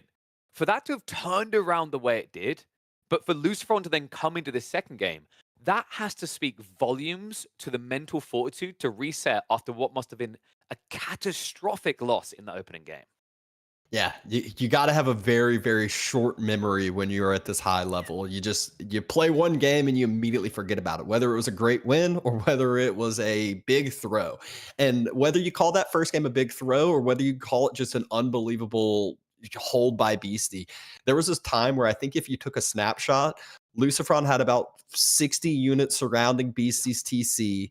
Beastie didn't have Compound of the Defender up, had 1 keep, and didn't really have much looking for himself. 5 minutes go by, 10 minutes go by, and it's the exact opposite. Now, you mentioned a short memory, but we can't have too short of memory because someone we've got to keep in mind here, Crackly. I think you highlighted about the weirdness that Abbasid pick is after the 4th game, we should be seeing a redraft here. You know, is there something in your mind that speaks to why Beastie would have thrown the Abbasids out there? Was it a case of nothing better against the Rus, right? Is the Rus that good on Holy Island? I think he wanted, either he's had a plan, but I think more than him having a plan, I think he wanted to make the game chaotic. He wanted to turn the game into something that Lucifron isn't familiar with and just try and play it in a weird way that he knows that he can adapt better in. And I think it just, didn't quite work out there. Yeah, I was curious because I know I'd seen Beastie on stream. He's practicing Ambassadors a lot on Archipelago, so I thought maybe this was a hybridization of that. But, you know, speaking of the chaos that comes ahead of us, Socotra is still on the horizon. That could potentially happen in game 4. But before we get there, I mean, Lucifron, I'd say he has a very succinct draft here, Dabston. Like, a lot of it kind of makes sense to me. You've always got the Japanese. If Four Lakes comes up, you've got Mongols here on Hill and Dale that I think Lucifron is the player with the most success with in this tournament, that Civ. And then he still has the other top-tier pick for Socotra later on if that comes in the form of the Malians. Yeah, I mean, it is one that it gives you a lot of transparency when you're coming from Beastie's side, where you just said it. We know exactly what we expect here of these next couple maps. Actually, even before Hill and Dale, I asked Cracky, I said, what do we expect next? And he said, probably Byzantines versus Mongols on Hill and Dale. And sure enough, what do we get? It's Byzantines versus Mongols on Hill and Dale, and for good reason. I mean, we know what to expect. There's stronger civs on certain maps for a reason, but that doesn't mean it's not going to be an exciting game. That doesn't mean that, you know, Beastie is on the back foot here because Lucifron got a little bit of an edge when it comes to the civ here. Yeah, honestly, you know, the way that Lucifron has been playing this, with the way that he's historically played Mongols, I could see this working out. I mean, Crackety, I think we can agree Byzantines feel a little bit potentially busted here. Hill and Dale is one of those maps that fits. But we always have to keep it in the back of our mind, right? We've been talking about Surfshark a lot for the last 2 tournaments. I'm thinking Lucifron and Vortex have been grinding more than we realized. They have been practicing these matchups. It's just we thought they were a Frenchman or a German or someone else because they've been using those VPN services. But, you know, just your quick thoughts here, because you're going to get to dissect it fully. Are you full Byzantine fanboy in this one, or do the Mongols have a way? I think Mongols, especially in the hands of Lucifron, do have a way. It depends a lot on the spawn, but if, for example, the berries are forward, Lucifron can definitely have the tools in his hand in order to bring Beastie in a very, very dicey position there early on in the game. Well, that's the way he likes to play it, right? Lucifron looking dominant in the early and the mid game. That is the story, the narrative so far. If we get too deep, it's all Beastie, baby. But if Lucifron could turn those screws and turn the heat up in the kitchen, he can cook it before the King of Defense gets online. And here we are, game number 3, Beastie on the Byzantines in the color teal, Lucifron on the color yellow, playing as the Mongols, and it is the forward berry spawn from Beastie's side. Not just forward berries, but forward gold as well. And Lucifron immediately spots it. Yeah, okay. This is going to be, of course, like, how would you not outpost rush in this one? Something that's unfortunate here for Lucifron is just how far back his stone is, right? So the spearmen, they're going to have to walk an extra mile, but still absolutely worth it. Yeah, and one of the other things that we can get differently as far as map spawns when it comes to Hill and Dale is where the market locations are at times. And as far as the market spot for Lucifron, really, really solid. It's over in the corner, and he almost has like this set of walls from the tree line. So even though you can't build walls, he almost has his little set of natural walls. Imagine if in the current meta, Mongols were able to build palisades walls. I don't even want to think about it. And look at that, Lucifron using the Gur here in order to lure the deer under his TC. Hey, if you got the micro to do it, you might as well do it. And that's exactly what Lucifron is going to end up doing here. Makes his life quite easy. Doesn't have to worry about, sheep for quite some time, even though obviously Khan has a few sheep, but the Khan's main goal was to give himself the vision of Beastie's side. Yeah. Giving over a couple of sheep, though, definitely doesn't feel too good here. Byzantines, when they don't have to move out, can be a little bit troublesome. Beastie gonna be the first one to age up now. Grand Winery is gonna be on its way. Question is, how does he place it? Because I feel like if the timing is just right, I don't think it will be. But if Lucifron gets the could this be denied potentially? Like if the units no. Because the outpost, Beastie can still the outpost wouldn't be able to get. Yeah, exactly. Yeah. But that being said, it's still not a fun spot for Beastie to have. Grand Winery will essentially not quite get fully denied, but just get delayed for quite some time. Even that olive grove next to it is going to be closed once the outpost gets upgraded. Mining camp, if it goes down, that's good. Just in time. Yeah, I mean, Beastie was ready. We shouldn't even have questioned it. He knew. That's why you go forward with the Khan first, right? Like you want to attack it from out of sight. Mm-hmm. A few more sheep getting gathered in. Next set of spears are arriving, and you know that it's a really good tower rush. Like you don't care too much when you build 4 spears. You know you really want to get this location set when you invest even further into it, and that's where Lucy, he's made a total of 6. I think you want to have like 5 inside the outpost and then another one on the next berry spot. Khan is going to start to tank up. Movement speed arrow comes in. He's going to have to back off. Doesn't want to lose any of these. Just good job knowing the distance. He tanked it up just enough. One of the spearmen went to about half health. Outposts? He's still on wood. He might be going for double outposts here. I mean, where would you say the other one? Just circle around the... Would you say deer, or would you say like wood line? I want to say like with Limited A in the game, double down potentially on your outpost. Just another one double right down next on to it. Okay, I get that too. Not leaving the first one too vulnerable to, you know, the typical textiles pull and... Exactly. Like if BC just pulls like Acrotoy textiles and a couple of Limited A, if there's a second outpost, it's gonna be much more deadly. Silver Tree coming in now for Lucifron as well. Villager might actually be doing the loop around, right? Like he is gonna get the wood for it. Let's see. Yeah, it looks like he's heading on home. Yeah, I think maybe... No, he does have the +100. Okay, now I'm a little bit confused. Maybe he's just going to save it for... Oh, he turned back around. He turned back around. There he goes. All right, all right. I was going to say... Yeah, I think this is just really good to, like... Yeah, like, so you have the 1 outpost and then, like, double emplacements there. It's going to make it very hard, even for Limited to be able to just torch it down. And Limited, like Mass Limited, is exactly what BC's doing. Scout comes around, though. Outpost gets deleted. Lucifron's heading home. Okay, maybe he doesn't want to go for it after all. I think he's wanting to drop his stables at home instead with that wood. Stables against the Limited immediately? Doesn't feel too good. I want to say... Oh, it is a stable. Okay. Interesting. I feel like this is one of those that... making archers. I did not expect the archers to be made, but I think this is one that I was going to say that Lucifron just wants the mobility. He wants the map control, being able to run on around, circling out and about. So it's one he hits feudal. He gets to start using the gold income from trade once it starts and get some Keshiks out on the field. All right, there we go. Emplacement is going to be coming in. There's a single teal spot. Okay, never mind. That's a scout. For a second, I thought the scout was somewhere else. Spearman upgrade also coming in. And here come the units. Looks like Beastie's diving on forward. Wants to try to get it before the upgrade comes through. It's gonna be close. Acrotoy though, they're not pulling the torches. That's actually a classic blunder. A little bit, at least. They're not doing that much damage here. And BC realizes, wait, one of the vills goes down. Torches. Oh no, one of the vills goes down there. Yeah, that's one of the classic blunders. I think 2 of them ended up going down. They did. Yeah, 2 go down. And that's actually not a mechanic that a lot of people know about. When you use Acrotoy defense, calm down. GG's.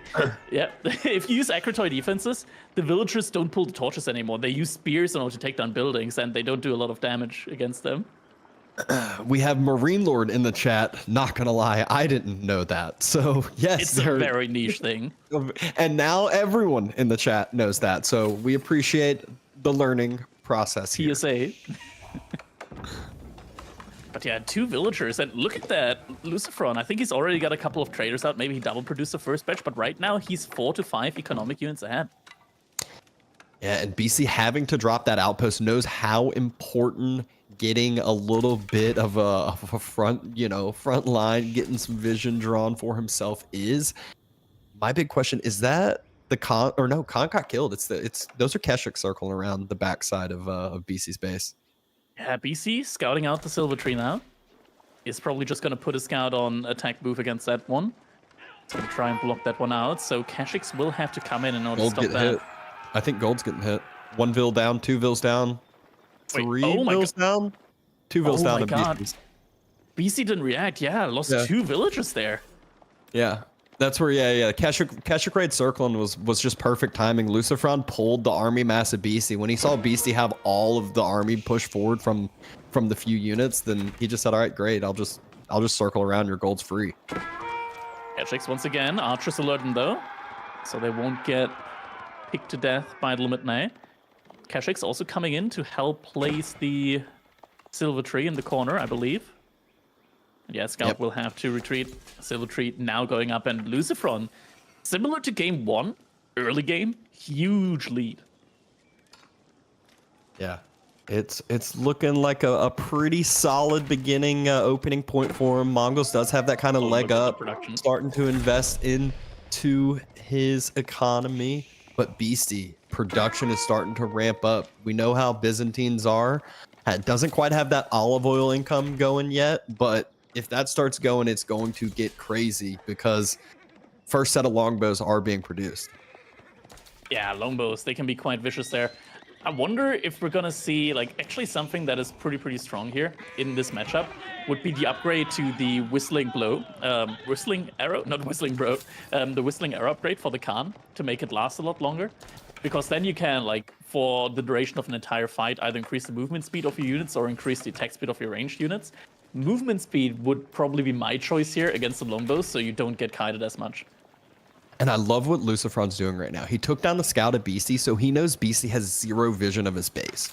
So he's making archers, but he's not moving out with them. He's going to wait until he has a significant mass, then move forward with it, and then kind of just take the fight when Beastie hopefully has the, you know, the bad unit composition that Lucifron, you know, has favored, but going to be patient and wait until then. Keshik numbers building. Lots of archers out as well. The issue here right now for Lucifron is though that the kind of military growth from the Byzantines, it's rather explosive. It is rather explosive here. Already, first 5 longbows out. Next set of 5 longbows is going to be on its way as well. And Lucifron, he's going to have to really dig in deep in order to like be able to keep up with the archers there. Yep, he doesn't quite have that same productability. I mean, I guess he could double produce every now and then with the stone he gets, but doesn't even have the ranges on the stone. And Beastie just slowly trying to make his way out on the map a little bit, keeping his army together and you know, grouped on up. Set of longbows should be popping out any second now. BC's already got the military lead. That's just gonna further get increased. Like, as long as the Limitna there with the shield wall, I don't think like Lucifron's gonna be in a great position to take any fights. Those Limitna, they really hit hard when it comes to just against the cavalry, but also when it comes to being a shield, meat shield against those ranged units. Yeah, and this is the point where Beastie, he's gotten his mass forward, and Lucifron, he's going to cut off any of the reinforcing units. Going to continue to produce at home and try to not let any units group back up with the mass together, and then take the fight when he can. And Beastie, he already spots that out. The 5 longbows get denied, and he has to pull back. Doesn't want that to end up happening. Beastie behind this gets a lot of villagers on gold. I don't think it's all just for blacksmith upgrades. I think Beastie might be eyeing with the idea of potentially going up within the next 3 or 4 minutes, I want to say. And does have a lot on gold. Did just move a significant amount of villagers, I think, off of wood onto the backside berries. So I do think he is wanting to get that age up. Fight might be happening soon here. I'm not quite sure, though, if that is one that Lucifron can really take right now. How many archers do you need in order to one-shot Alamitnai with shield wall up? It's probably a lot, I want to say. I'm guessing like 15, 16-ish, maybe even more. We'll see in just a little bit. Look like Beastie, he's moving forward. He wants to take this fight. Keshik circling back around. Still nothing yet. Lucifron has to pull off the gold. One of the traders about to get taken down from just one of the limited... Oh, actually... Limitna is low, but the rest of the army's coming in. Trader gets taken down. Now fight is coming in. And Lucifron, he's going for the fight. Archer's taking down the Limitane. Shield wall has been utilized, I think, but they're still getting taken down rather quickly. And there are so many Keshiks here. BC, he doesn't have enough to clear this up. His whole entire army gets cleared. Yeah, they got just taken down so quickly there. Keshik's also chasing the longbows. There's not too many though. Longbows, they do a lot of damage here. Might actually be able to clean up those Keshiks, but reinforcements from the main fight coming in quickly now as well. Beastie might just want to cut his losses, kill at least one more trader there. There he goes. At least one more trader is going to go down. Might actually get the villager there if he peeks too far. Lucifer though with the micro has that villager turned back around, and now all those longbows do go down. These are not units that you can easily replace, and I think, yeah, looking at the resources, Beastie, he's not like going away from his main game plan of going up to Castle Age. No, he's committing to it. Yeah, that just it feels like a weird play that you're like almost all inning, but also saving resources to go up. I feel like that was almost like a little bit of an oversight where you either reinforce your all in or you just cut your losses, you bring your army back, you go castle, and you get your age upgrades, and then you get your timing. Does Beastie have enough to defend now against this incoming Mongol mass here? Age up coming in very soon, but I think the aggression is going to start before the age up starts. Yeah, 11 Keshiks too. They can end up breaking down those walls so fast, and I mean, Battle rams. This will stall out the age up or stall out the aggression a little bit, but it's going to have so much more with it now with 2 rams. That means Lucifron's military mass can focus on villagers, can focus on denying economy, and let the rams just take down everything in their path. Going castle, do you think Varangian guards are going to be able to help hold this push with that many Keshiks out? Keshiks, they're definitely going to be the playmakers here if they're able to stay alive against this mass of Lemitne.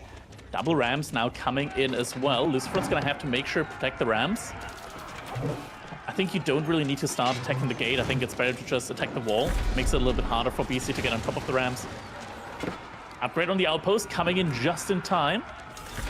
But now with the age up only just now happening, villagers running towards, oh no, ran towards the outpost. They won't be gathering resources for quite some time. And the Rams, they immediately hit the olive grove. You can't forget this is Mongols. Every single farm that gets taken down is just resources in the bank for Lucifron. So we're about to start seeing that bounty come on in.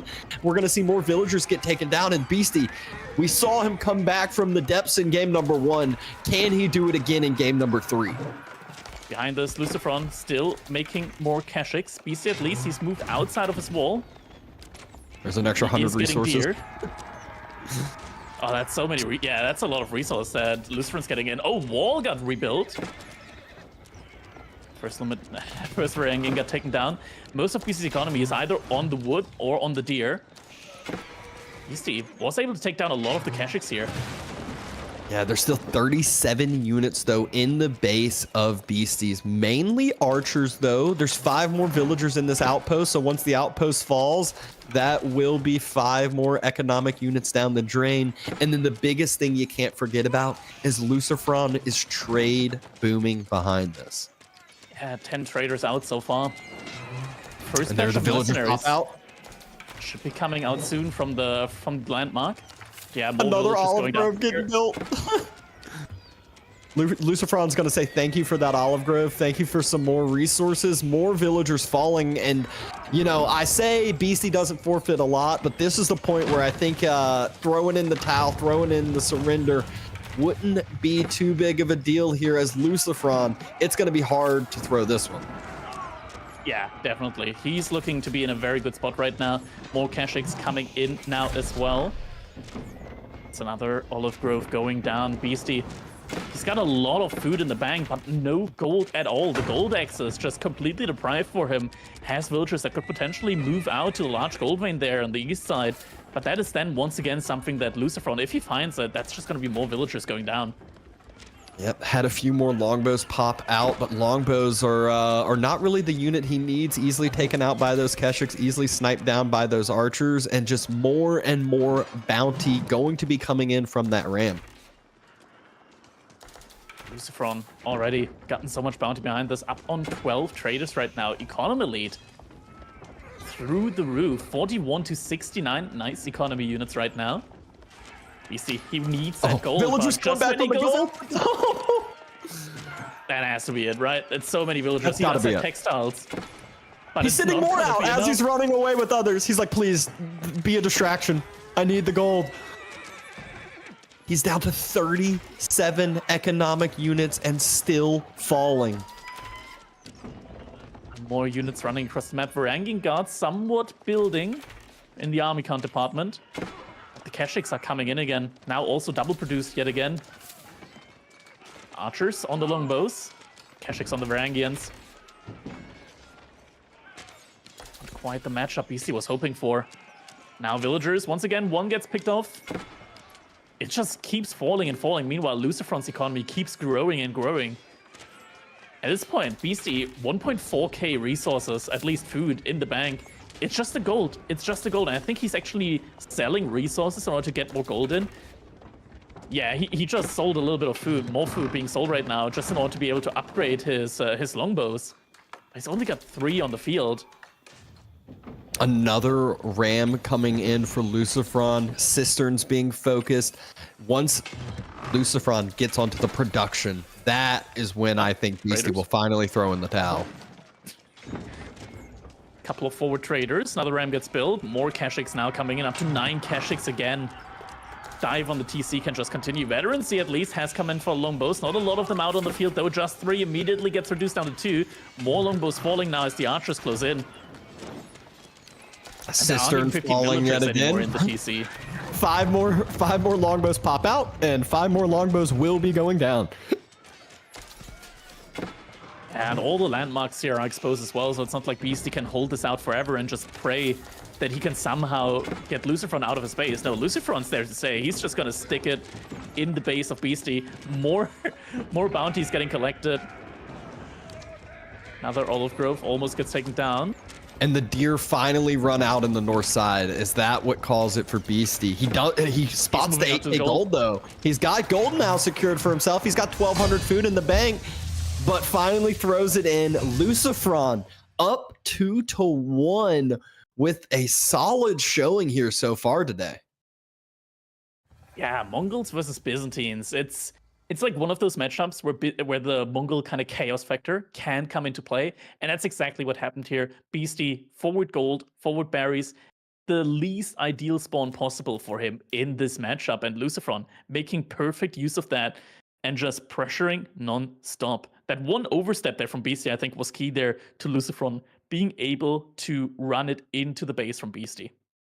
Yeah, it just feels so bad when you're making that Castle Age play, and at the same time you're going up or about to go up, you also throw away your whole army. You can see it from the graph. The big dive happens, and then Beastie ages up, and it's like, you know, you spent 1,800 resources on the age up, and you just threw away all your army, so you don't have much to defend on up. And Lucifron able to punish it, able to close that one out, more importantly, and now going into game number 4, Beastie, he's going to want to try to tie this one up. And it's a matchup that I think, once again, we basically kind of could have guessed with the civilization choices. It's going to be Japan versus China on 4 lakes.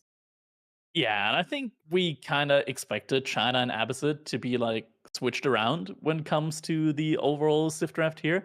Picking Abbasid on Holy Island definitely was a little bit of a curveball. Maybe with the draft, like China versus Japan could also be a little bit of a curveball. Questions, how well is it ultimately gonna go now for BC? China, definitely, I want to say, like one of his strongest civilizations, one that kind of like suits his playstyle. You know, you get the nest of bees out, you get a couple of choke points in, you push out at a crucial point in time, you get the keeps that are stronger in some situations, weaker in other situations for China. Definitely stronger when it comes to the build speed. And yeah, I want to say like China,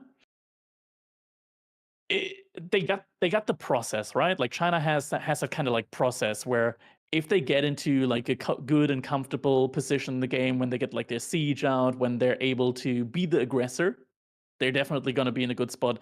Japan though, on water, on these kind of hybrid maps, they've been looking really, really good as well. And I want to say like Japan, they have been looking very, very bad so far when it comes to like the pure water maps. When it goes to Imperial Age, suddenly Japan kind of we ignored the Takabuna. Japan just doesn't have an Imperial Age presence on water. But on 4 lakes, that's not really that important because you have like all these individual opponents that you fight over, and that's where Japan like really shines, I want to say. Yeah, and it's hard to kind of focus on all the different lakes at the same time. And so that allows Japan to kind of boom on up onto 1 to 2 different ones, have multiple docks in. We've seen a lot of different kind of variations of gameplay throughout the versions of 4 lakes and through the different tournament structures, whether it's walling off all your ponds to where no, docks can be dropped on in, or whether it's kind of just going in for that full expansion onto the ground as well, kind of just utilizing all that fish eco. But it's one that definitely the, what is it, 40, is it 40 food or 40 wood per fishing boat for Japan? Yeah, 45 wood. Yeah, so with that eco difference as far as how much it costs and the travel time's a little bit further, so you having more fishing boats out is definitely more important here. Yeah, I want to agree. I think overall, I'm just looking at this and I think, okay, when I'm looking at China here, there are certain timings that are going to happen in this game. Like, no doubt, these are timings that you cannot avoid against Japan that are going to happen once Japan like reaches that castle age, once the aggression starts coming in, once the like mass of mounted samurai or even normal samurai come in. There are these points in the game that China can find themselves struggling with, like trying to follow up with the age up war, even trying to like attack on multiple pawns at the same time. This is going to be difficult. Like, I feel like if Beastie lives through like 2 or 3 timings, he's going to be favored here. 2 or 3 timings, like late feudal age, I want to say, early castle age. If he lives through those timings, he can be fine. I think China in those situations can be fine. Can even be like a little bit in the lead when it comes to like late castle age, early imperial, mid imperial. That's where I see China like really, really winning this one. The early part is going to be the problem. If Beastie can survive the early part, I think he'll be fine. If Lucifron can win it in the early part, then obviously he's going to win it. Well, if there is one player that is known for making those holds time and time again, it is Beastie. But Lucifron, he's no slouch, especially when it comes to those early timing attacks. Seeing early rams get dropped, early aggression, that is right in his wheelhouse, as well as hybrid maps, water maps. So we're kind of leaning into a couple different kind of aspects that is Lucifron's gameplay, that kind of right in his wheelhouse. So if you're jumping into this one, do you think BC's going to tie up the series here, going into leading us into the game number 5, or do you think Lucifron's going to be able to get another leg up? I see China, I see Beastie. I want to say anything can happen. I want to slightly favor Lucifron when it comes to the matchup, but when it comes to just the potential with the civilizations, I want to give it to Beastie. So we'll have to see if Beastie will manage to equalize the set now in game number 4, if Lucifron can build on that advantage and push all the way through to match point. Yep, still got a minute left on the prediction. Got about 1 million EGC points bet so far. And so, keep those bets coming in. Got a couple big betters as well with the 250K bet from Goalie Deckel over there from Lucifron. Yeah, it's a lot of points that are coming in here right now. And I love the community participation there with the points, like just betting on who they think will make it. And it's a little bit of like, you can be like, oh, I got so many points, it's because I'm always right. I always like do the right decisions. I got the macro brain behind it. But ever so often we do see like even matchups where one civilization is obviously just favored overall, like in game number 1 with the Ibits versus Delhi. Curveballs can come in. Suddenly the game gets a little bit chaotic and the matchup might not go the way that you expect. Yeah, so will you be making some money or points, or will it get thrown all down the drain? We're about to be jumping into game number 4. Series has been as close as could be. And here we go. Game number 4, Lucifron versus Beastie. Color yellow versus the color teal once again. I gotta say, like, teal and China, that hits home. That hits home. Like the combination of colors and civs here. That's where I feel at home. Like just playing China in the color teal, you get all that bonus line of sight on your scout. You just run around, you collect the sheep. You feel good. You feel good. It's a good game to play. Yeah, there's a couple civs that I feel like do just have their matching colors that naturally they kind of just get paired with. I always think Byzantines with purple as well. There's a couple others that come to mind. But obviously that's where Beastie going with that opening. Both players going with their early docks on those pawns. What was Zhuji called again at one point? something with Jade, I want to say. So like having teal. Oh in yeah, its name. it was like Jade. It was like Jade Dragon Dynasty or something. Jade, yeah, I think production just said Jade Empire. I'm not sure what exactly the name was, but it's all teal, right? Like it's all teal. Though you could probably debate if Jade is green, tealish. Yeah, There's we'll probably just go. some color expert that could correct us on that, but definitely a fitting color for the civilization. Anyways, checking in on these spawns, obviously, you know, it's all about getting to the water as fast as you can, getting over, getting some fishing boats out, and fortunately for the water, all the four corners, the fish is very generic in those same little corners.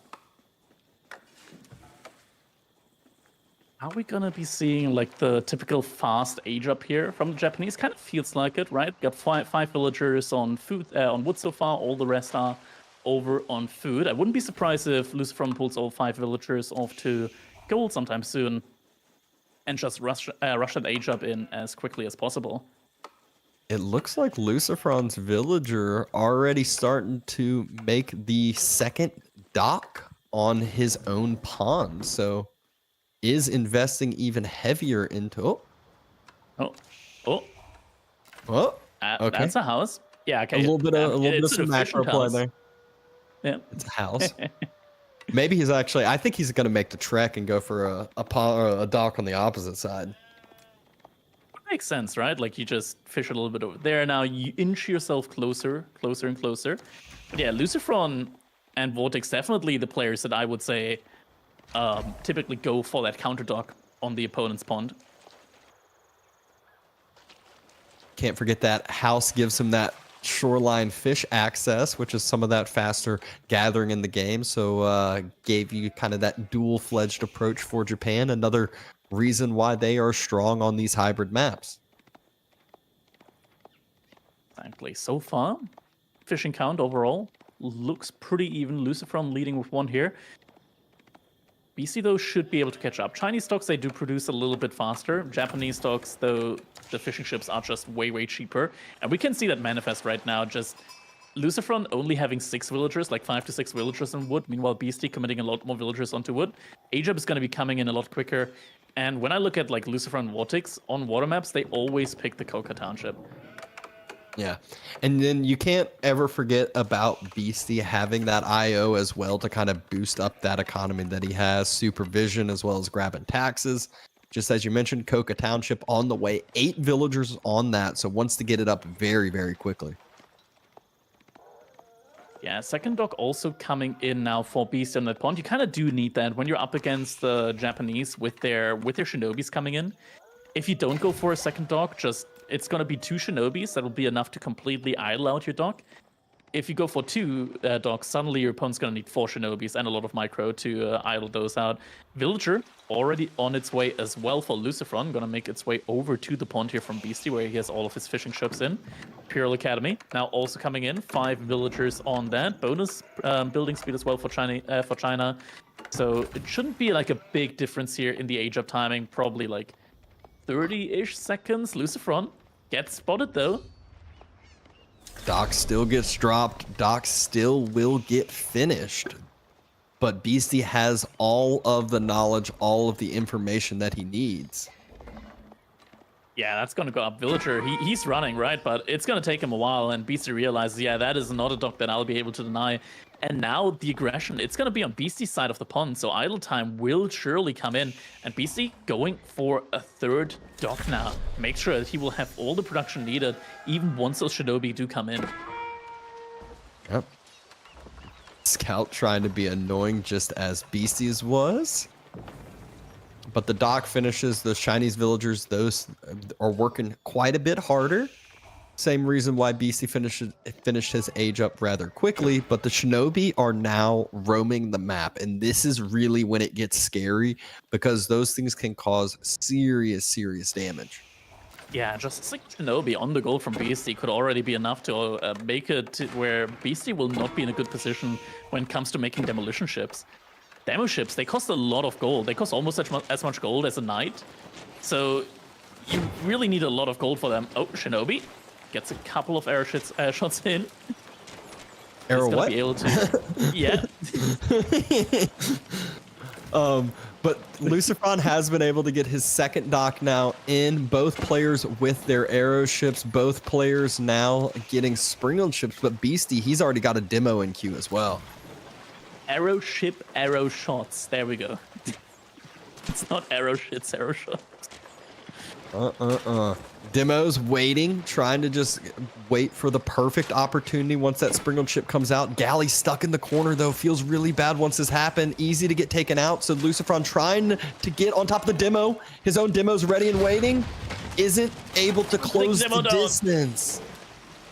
And now he's got 2 docks there, which don't really do a lot. Passive stone income is at least going to be there for Lucifron. Maybe at some point he'll be able to get a defensive emplacement in on that.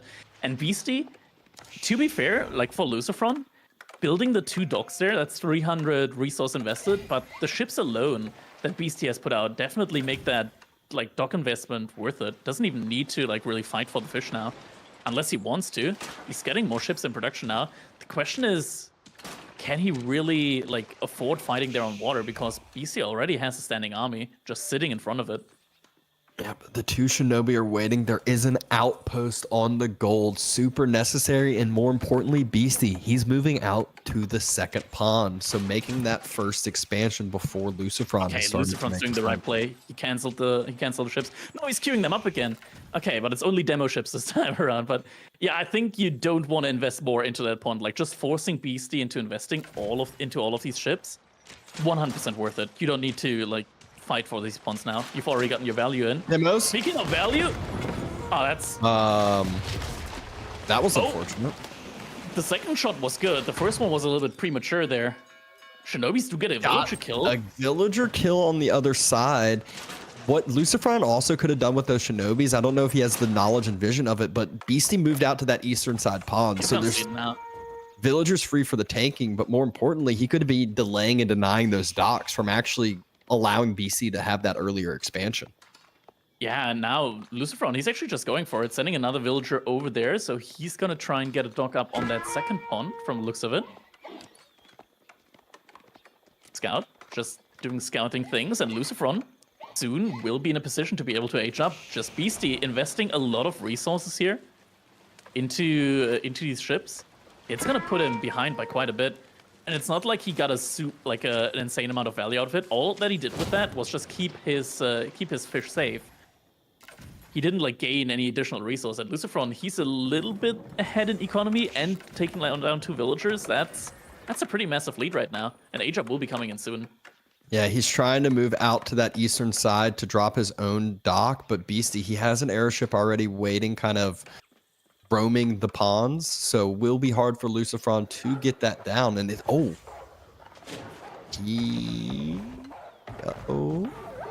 will he be able to sneak it through? There is a galley already near there. There's a galley near galley. The question is, will BC see it? He sees it. He spots it. And the villager brings out the shiv. Ooh. Dock will get denied. And villager goes down. Villager gets taken down. But floating gate is halfway up. And the question is, like, BC, he doesn't have a Barbican, right? All he has right now is 1 outpost without any emplacements. Pierce armor also being researched right now by Lucifron, so he will just immediately run it in. BC, he scouted the H-up, he scouted the production building, double barracks now being rushed up. He's also about to be aging up himself, so will be able to easily react, easily be able to match up with his own age up timing. Shinobi dive again and get another villager kill, but at the cost of his life. Worth it. That's a quick age up. That's a quick age up for Beastie. 16 villagers on that astronomical clock tower. Look at the relics, though. 20 seconds for the age up?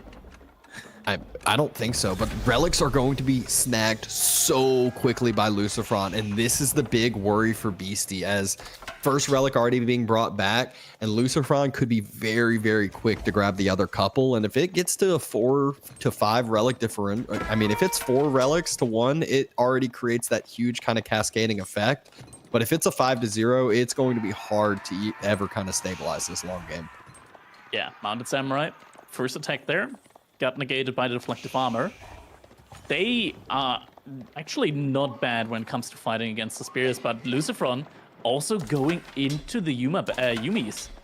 There we go. All right, that's a really good follow-up. That's kind of what we usually tend to see from the Spanish brothers whenever they do go for fast castle age. Just that cavalry and archer composition suits them really, really well here. And if he gets like another Yorishiro relic in on... Oh, not the end of the world if one goes down. He does have the Imperial Academy, but still 100 resource that he will have to invest again into that one. And the Mounted Samurai also make it out alive, unless the archer ship from earlier. Is anything to say about that? Yorishiro isn't inside the archer range, so the archers aren't being produced as quickly. Yeah. Bonus damage is going to be there. Look at how many Mounted Samurai Lucifron already has out roaming, though. And the hard thing about those is just the movement speed. We see Beastie having, what is that, 6 spears chasing 2? It's like, well, you can't have 6 spears chasing all of them, as that's where we see Lucifron's next battalion roaming through. He's just going to do the exact same thing. Run past the spears, hit the wood line, try to get a little bit of eco damage, and then get on with the next raid. And behind this, he's already grabbed 2 of the relics, securing up the 3rd. Yeah, relic situation definitely looking good here. No villager going down in that little engagement there. Beastie managed to pull those away to safety in time. Mounted Samurai just doing the loop around again, fading any damage from those spearmen for now. And behind this, Yumi archer numbers are starting to climb. Springo Chip gets a shot in. Oh, there's the Yumi archers. 4th Now relic being revealed, being has a secured. bannerman there as well. Oh, the bannerman already being out is so huge. Makes those Yumi archers feel so much less worthless. Yeah, and 4 relics already here now. Beastie, he invested into 3 monks. Okay, that's almost no. I want to say that's no. 5 relics. 5. He's not getting it. No way. Imagine investing 450 gold into monks and you're not getting a single relic. That feels painful. Yeah, and you mentioned how much into monks, but he also has a building there that makes the monks that's pretty worthless as well, with no relics sitting inside it. Nothing really able to do with those monks except try to secure the sacred sites, but Lucifron has the map control. He's got 11 mounted samurai, and Beastie, he doesn't really have a good answer for those Yumi archers either. There's the answer, though. There's a nest to be. The nest of B comes in, and he might be here to save the day. Just a couple of lucky shots could bring Beastie back into this game. He does have the economic advantage right now, since he did invest a little bit more into the fishing ships. Then again, overall, the relics, they do help Lucifron out in a big part here. Also, getting the sacred sites now behind all of that. Oh, this is going to be difficult for Beastie to hold. He's just going to have to spam out units like there's no tomorrow. But I feel like if at one point Lucifron just gets, like, switches it up, goes into a big ball of just pure samurai as well, could be really, really tough. Samurai, they, even against crossbows, they just soak up a lot of damage with the deflective armor as well.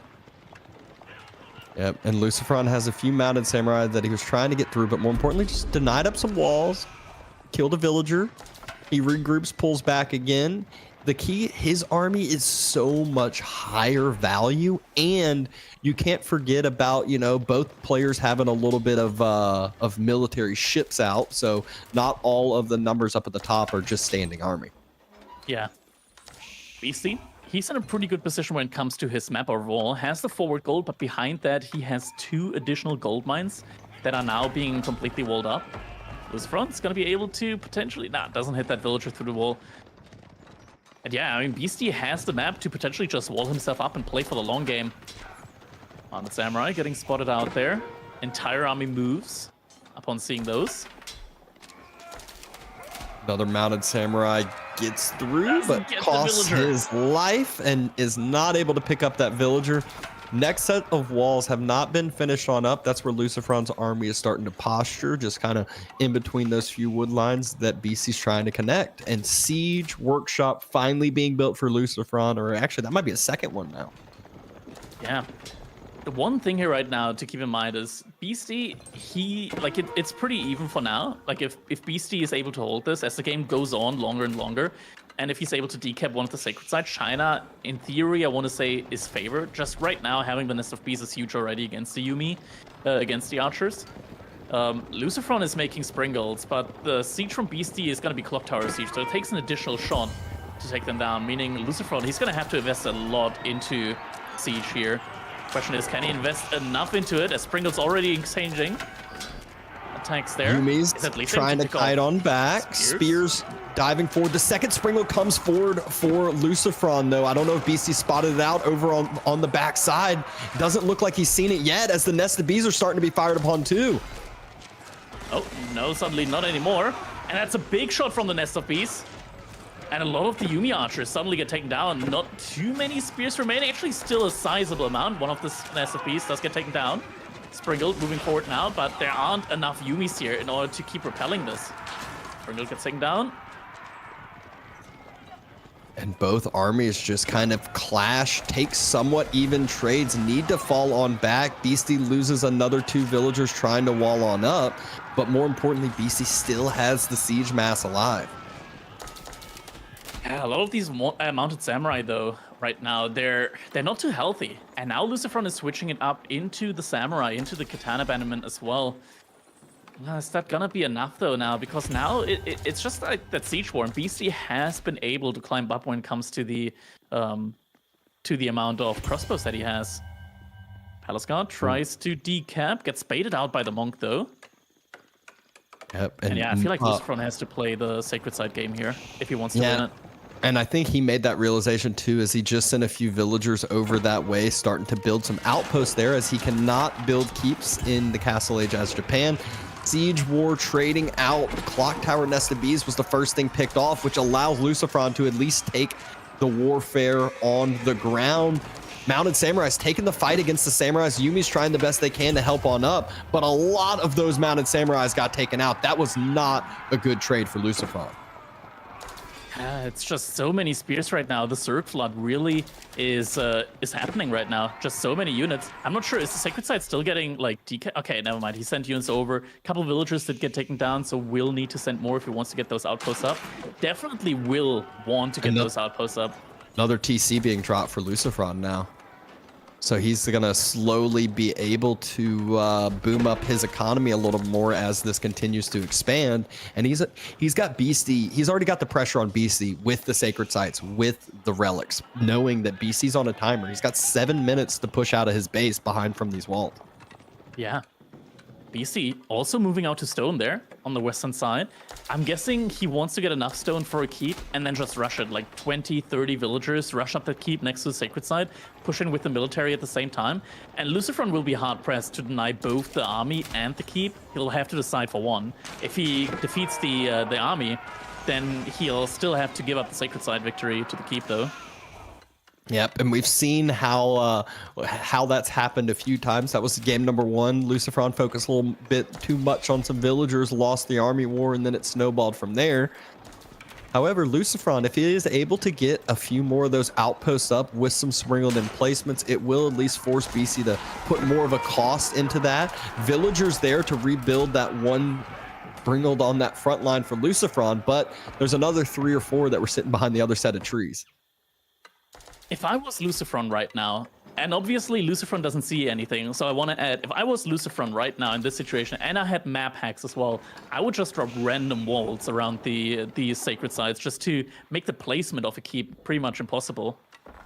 Oh, but the keep, it looks like it's more of a keep creep, as it secures up some vision, secures up the 8k gold vein, but ultimately it doesn't actually secure him the sacred site or allow him to go and, you know, run on top of it and deny it. Lucifron immediately gets a trebuchet in queue. Yep, trebuchet is going to start popping out, and the key thing here is Lucifron has to have so many less villagers on gold for all of this, just because of how much passive income he's getting. Mounted samurai diving, villagers. Not being spotted yet. Not many going down though. They jumped inside. They did take, I think, a charge before jumping inside. So the next time they get spotted out, going to be a little bit more difficult.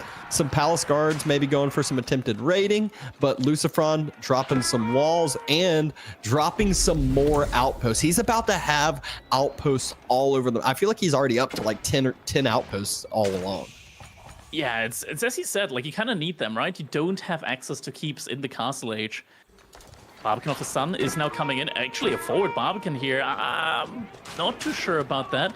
BC, though, he's got 7 Springles. This is just CG Cutie manifested right now.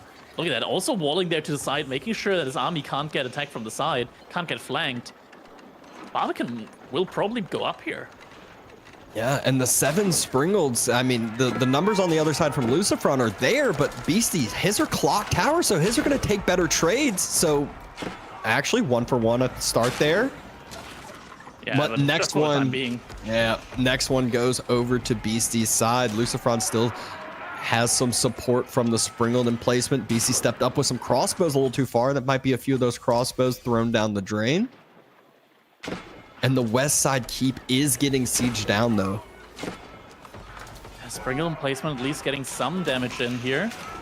Oh, good trades there to start out from Lucy, but the Nest of Beasts just shredded the Yuumi archers, absolutely crushing shots there. Military numbers favoring Beastie, and he just got an unbelievable shot from the siege. This might be hard for Lucifron to defend this up now, even with the outposts. Springold emplacement tries to do some damage to the Nest of Beasts, but it's just not enough. Needs to focus the Springolds instead. Now Beastie army is climbing. So many Springolds going down. Another huge shot comes in from the Nest of Beasts. Suddenly 15 Yuumi archers do go down, and the Springolds, they're just being trickled in. They're getting taken apart. Lucifron, he needs to fall back. He needs to regroup. He needs to give up the Sacred Side control and say, yes, this was not my win condition. I thought I need to regroup. I need to reboom, because he does have an economic lead. He did drop that second TC. This was not an all-in play for the Sacred Sides, or else he wouldn't have dropped the second TC. It would have been more outposts, more investments into military and defenses. Mushas, for some reason, now being masked up as well. Sure, they do pretty well against the Palace Guards, but not so much against the mass of crossbows that Beastie has out right now. 36 crossbows right now from Beastie. And Lucifron, yeah, it all just kind of comes down to the siege, right? Like, you need to have so many more Springolds here as the Japanese against the Chinese. Keep will go down.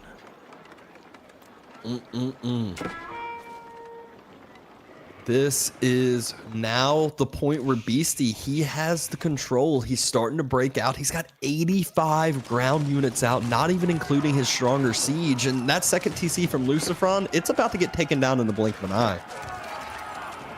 It's going to be very difficult, yeah, not having a lot of units out right now at all. Onabugashas now being masked up. Onabugashas, they're not as terrible against Palace Guards as they are against normal men-at-arms, because the Palace Guards have a little bit less melee armor. But Lucifron doesn't even have the never mind, I take that back. I want to say he doesn't have the melee upgrades, but knowing the UI, he probably does.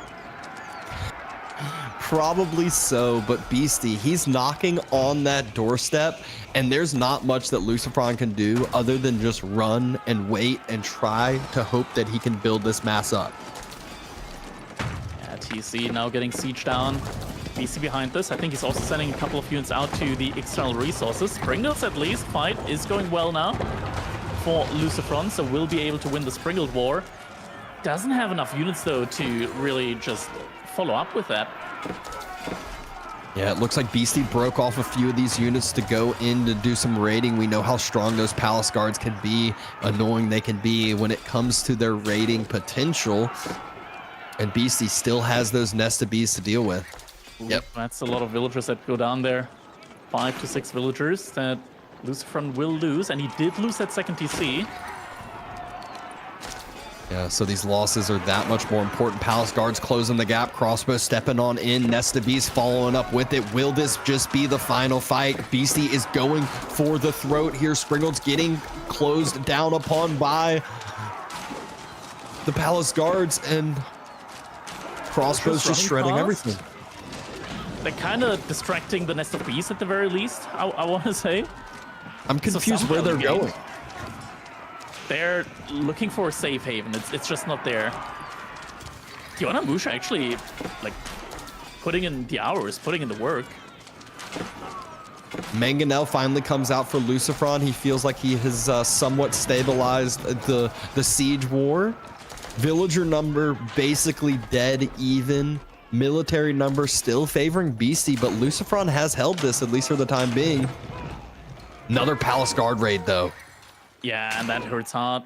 Lucifron, he's in a situation, in a composition right now where he needs a lot of gold. Also will need it for potential Imperial Age. Beastie, he's got the gold. He's over 2k gold per minute right now, and he just secured himself another large gold vein on the eastern side. Might actually do the same with the western one. Then again, these outposts do all have sprinkle emplacement, so... Another couple mangonels out for Lucifron, and Lucifron has dropped another TC on the front side of that wood line. It might have actually just gotten spotted out by some Palace Guards, though. Trebuchet? Hello? Trebuchet. Oh, actually, I think it all might stay up here just because of the reinforcements. Villager healing. And a good micro there by Lucifron. So game has kind of gotten to this point where walls are up. There's a lot of chaoticness, a lot of hecticness, but we are extended, and I feel like Imperial Age is going to be knocking on the doorstep here pretty soon. Yeah, but we're getting into the siege game again. Beastie, he just had 2k gold in the bank. Look at it now. It's all invested into siege. He's gonna have almost 10 sprinkles out here in a little bit. Both players, at least Beastie, he's over 30 siege population. Lucifron, he's at 27. And Beastie's all his siege siege is haters better. here. Look away. CGQD is back in action. Those mangonels that Lucifron has are going to feel absolutely worthless with how many sprinkles Beastie has. Yeah. Lucifron's gonna have to pull back from that gold vein. I think he might be looking for an age up. If he ages up, then if he has the Yorishiro inside of one of the siege workshops, if he gets roller shutter triggers in quickly, I do see a way for him to just straight up hold if he rushes an age up in. Otherwise, I think Beastie's army still kind of hasn't beat for the most part. Beastie also just still raiding on the sides on like all the exposed economy parts on the map. Yeah, just one or two Palace Guards here and there just proved to be such a thorn in the side. You can see having to pull the Onimusha back, having to deal with these raids. There's still an outpost with a sprinkle emplacement that hadn't been cleared up, giving BC some extra vision. Saw right when Lucifron moved out to try to take some of those berries. This just the discipline from Beastie. I would have at least clicked like select all military a couple of times here, and just all the work with just having a couple of these palace guards on the sides would have been for nothing. But no, Beastie, he doesn't use that key. He probably doesn't. I think he has it down, but he's got the discipline to not use that key, and that just allows him to be able to completely Castle the shut down all Crow. of these outer resources. Yeah, Imperial Age is going to be coming in here. Does Lucifron have a Yorishiro inside one of the siege workshops? If he does, then this should favor him. He's going up to 9 sprinkles now as well. Both players with 9 sprinkles. I'm gonna say, I don't like these kind of situations, but here we are. Spirit Way. Mass siege incoming for both. I mean, this is just where, especially when it comes to Siege, Siege can make fights so one-sided, where, you know, you get a couple good Mangonel shots, a couple good Nesta B shots, and all of a sudden, 60 units turns into nothing. So will we see that here? Palace Guards running forward yet again for another little raiding party. Both Imperial Ages finish at basically the same time, though. It's a trebuchet? No, Beast just ignores the trebuchet running past. Never mind. I say it, he thinks he sees it. We'll pick that one right up, and roller shot triggers coming for both players now. Beastie though, he has the option of supervising it. I think Lucifron's got it in the Yorishiro. It's progressing quite fast, the upgrade to this. So much siege on the field, dude. Oh no, that's some hefty Nesta B shots. Roller shutter triggers already starting to prove. Oh nope, it's not quite finished up yet. But Mangonel shots, they're just trading their frontline units, and they care all about their siege keeping the siege alive. Roller Shutter across Triggers is also. about to finish up, but BC's the only one with Springles left, really. Oh, this is devastating for Lucifron. Absolutely is devastating. At least he gets away with it. No, he stands still. And now Shot Triggers is going to complete the siege. Siege. Over. GG's in the chat. It's got to be GG. surrender. Yeah, you cannot lose that now. Like, you cannot lose that much siege. Lucifron, he's got good gold income. At least he's got the keep here that's going to stall it out. But that has to feel very, very bad now. Beastie's got the gold there secured once again. These little, like, just little raids here and there, picking him apart on the sides. So far, he's got a lot of obligations, but he hasn't been able to really move out with those. And now we're seeing bombards coming in as well. That is where now Beastie, we've seen those Palace Guards be super, super annoying. Well, now when they get their even further upgrades, Imperial Age, once they start getting the extra movement speed, if Beastie swaps dynasties, they become that much more difficult to deal with. Tiny's keeps doing its job against these unarmored units. BC pulling his units away. Geisha's getting a couple of shots in. A lot of Yeah. units just kind of being thrown away, though, for nothing too much yet. Yeah, and Trying to the break walls are into- going to buy enough time for BC's main army to arrive here. Yeah, BC has so much of his army, his population space invested in the siege right now, but that's true. actually going to allow Yeah. him to just take down all of Lucifron's infrastructure once he gets there. It's 50% siege, 50% actual military units. Which is wild. And then half of those military units are just being sent into Lucifron's economy to be thrown away in raid. Yeah. But Both Lucifron, villagers get killed here now, at least. Don't think it's quite the comeback for Lucifron, though. Not too many units that go down, and the emplacements are doing a lot of damage. BC is Song Dynasty behind this, so his villagers can get replaced quite quickly. yeah, and he's actually dropping, I think, a second TC or just did a little bit ago. So villager counts, economy counts won't be hard to replace for either of these players at this point. It's going to be all about the continual onslaught, the continual trades. Yeah. Lots of the Mushas are getting taken down, and now there's an outpost. So even though the Palace Guards have been pushed back, this front isn't able to immediately get the gold from that gold mine. More raids coming in once again. See a couple of ramps now in queue for Lucifron. Uh-oh. You know what I see BC doing? He's making the hand cannon swap. And this is where... Yeah. This is where China, late game, once you get that hand cannon mass with the extra range, they're just impossible to deal with. It's gonna be very hard for sure. Something that Lucifron could, in theory, have going for himself. He can have the hand cannons with the most amount of damage with the Yumi Bannerman. I think it works out to like 50, 52 damage per shot from the hand cannons. More walls being invested into. BC starting to siege down the Imperial Age landmark Castle of the Crow.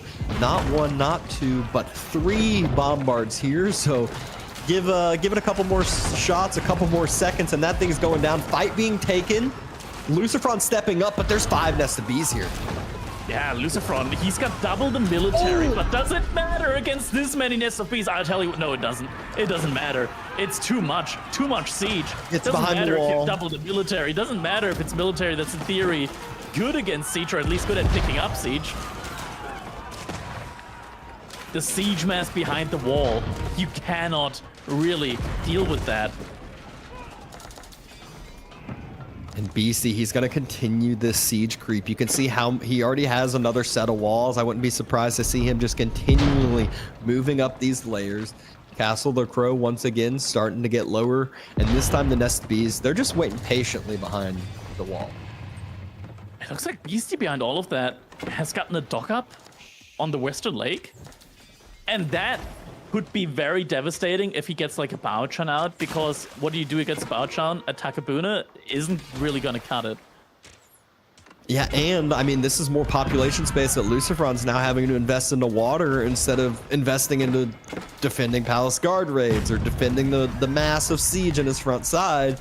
Lucifron sending his own raiding party. Gonna get a good amount of damage here.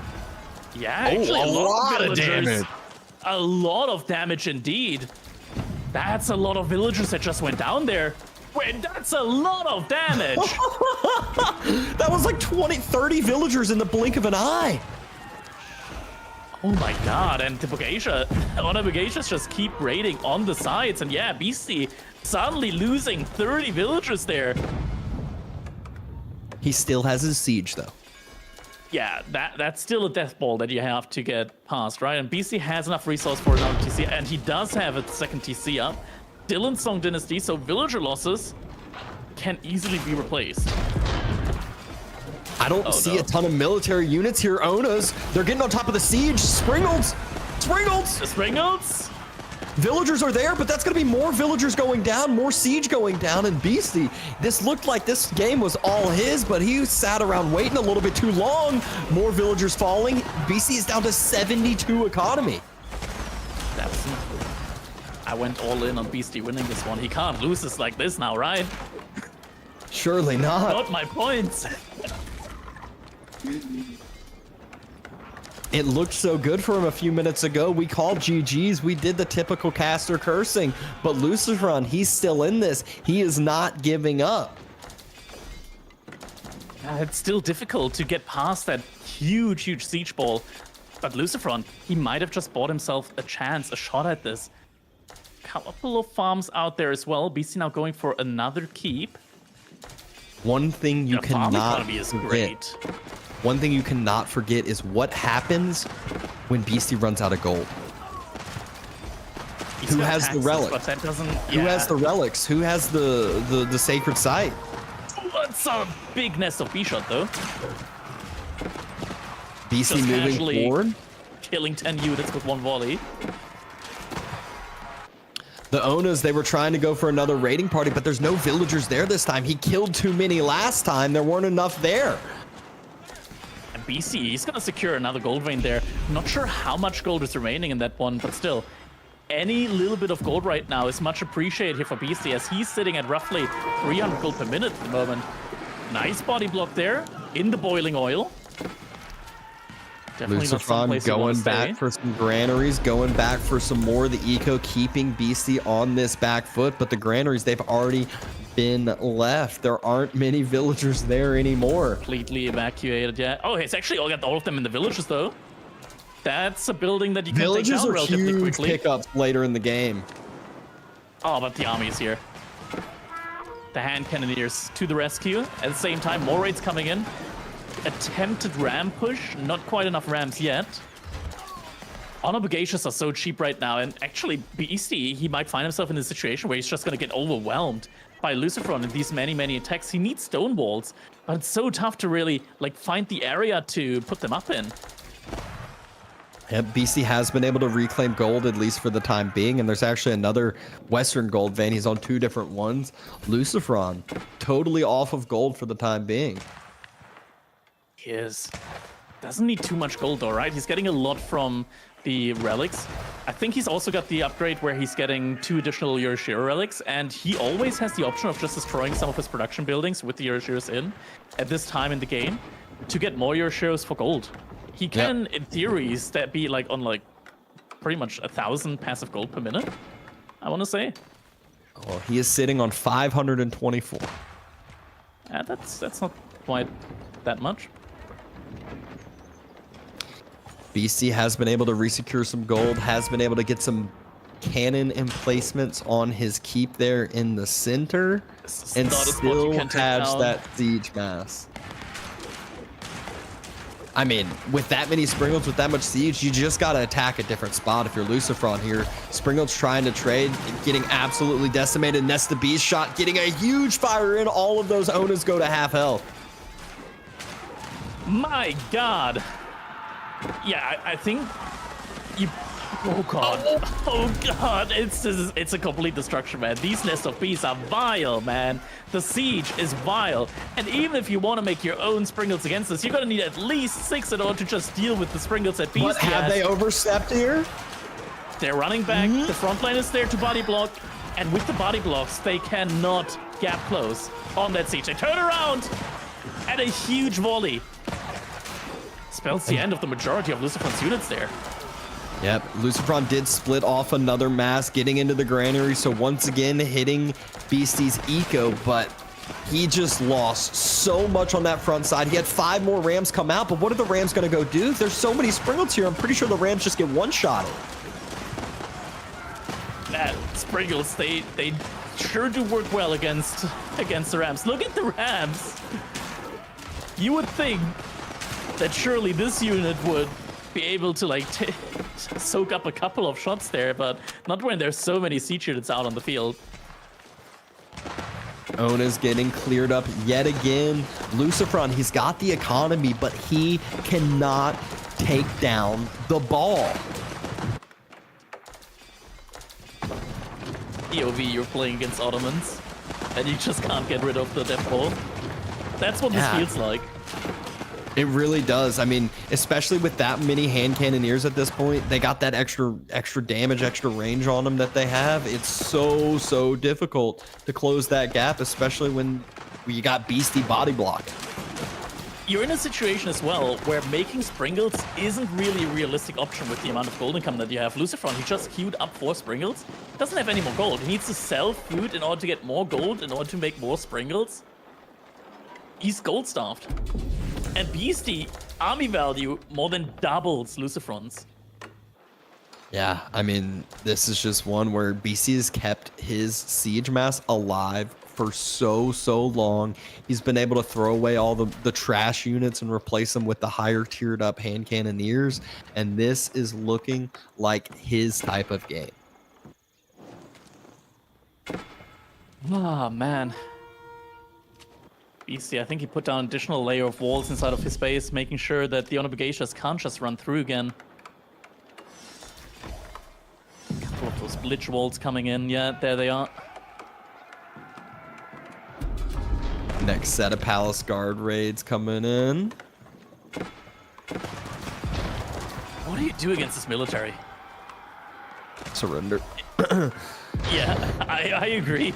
This is going to be a painful death. Lucifron right now, he's massing up a ton of Samurai. Now, Samurai, they have one advantage compared to normal invasions. They're tankier with the deflective armor, health and armor and whatnot. Is that going to be enough, though, against 34 hand cannoneers, a big front line with 22 Palace Guards, and 5 Nest of Bees? I don't think so, but Lucifron will show us here in a second. I think he's still leading villagers in order to get an even bigger army mess. Yeah, he's still leading a lot of villagers right now. Lucifron, he's gonna go for the Hail Mary. I mean, we've been talking about it. How do you clear up the death ball? There's only one way. It's to have a bigger death ball yourself. He's in his current situation. He could advance. I'm surprised he's not in the Yuan Dynasty at this point in time. Getting plus 15% more movement speed on your units in this situation would truly be a big upside for him. A couple of raids coming in once again, but it's not about the raids, right? It's about winning the actual fight. Just winning with raids, or rather just getting raids in, doesn't really mean anything in this matchup. You gotta get rid of that huge Imperial Age army from Beastie. That is just so oppressive right now.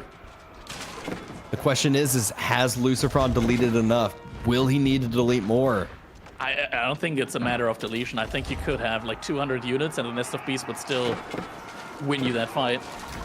Right? Like, he can't win with the Springle War. That's probably the most frustrating thing here right now. 3 Springles, Beastie still has 3 Springles, some of them clock towers, so you can't really win those engagements. And now the fight is gonna happen. Look at that. First Nest of Beast Valley. Second Nest of Beast Volley. Samurai closing in, though. Oh, they're on top of the Nest of Bees. Beastie's not body blocking the Nest of Bees. Hand Cannoneers just kiting back, and there's a huge mass of villagers running for a keep. Yeah, that's so many villagers. The keep is probably going to go up. The keep's going to go up. If you're Lucifron, I think you just continue to take down the ball instead. He breaks off, though. Wants to take down some of these villagers. Hand Cannoneers now able to kite back and able to clear up the rest of that mass that was on top of them. BC doesn't have more gold. Still has the hand cannon EMS though. Hand cannon EMS did not get taken down. Still 30 alive. Yeah, I think staying on that hand cannon near mass instead of killing the villagers was much more important here. There's so many ramps still alive. What is that? Oh, you gotta love pathing. You got to love pathing.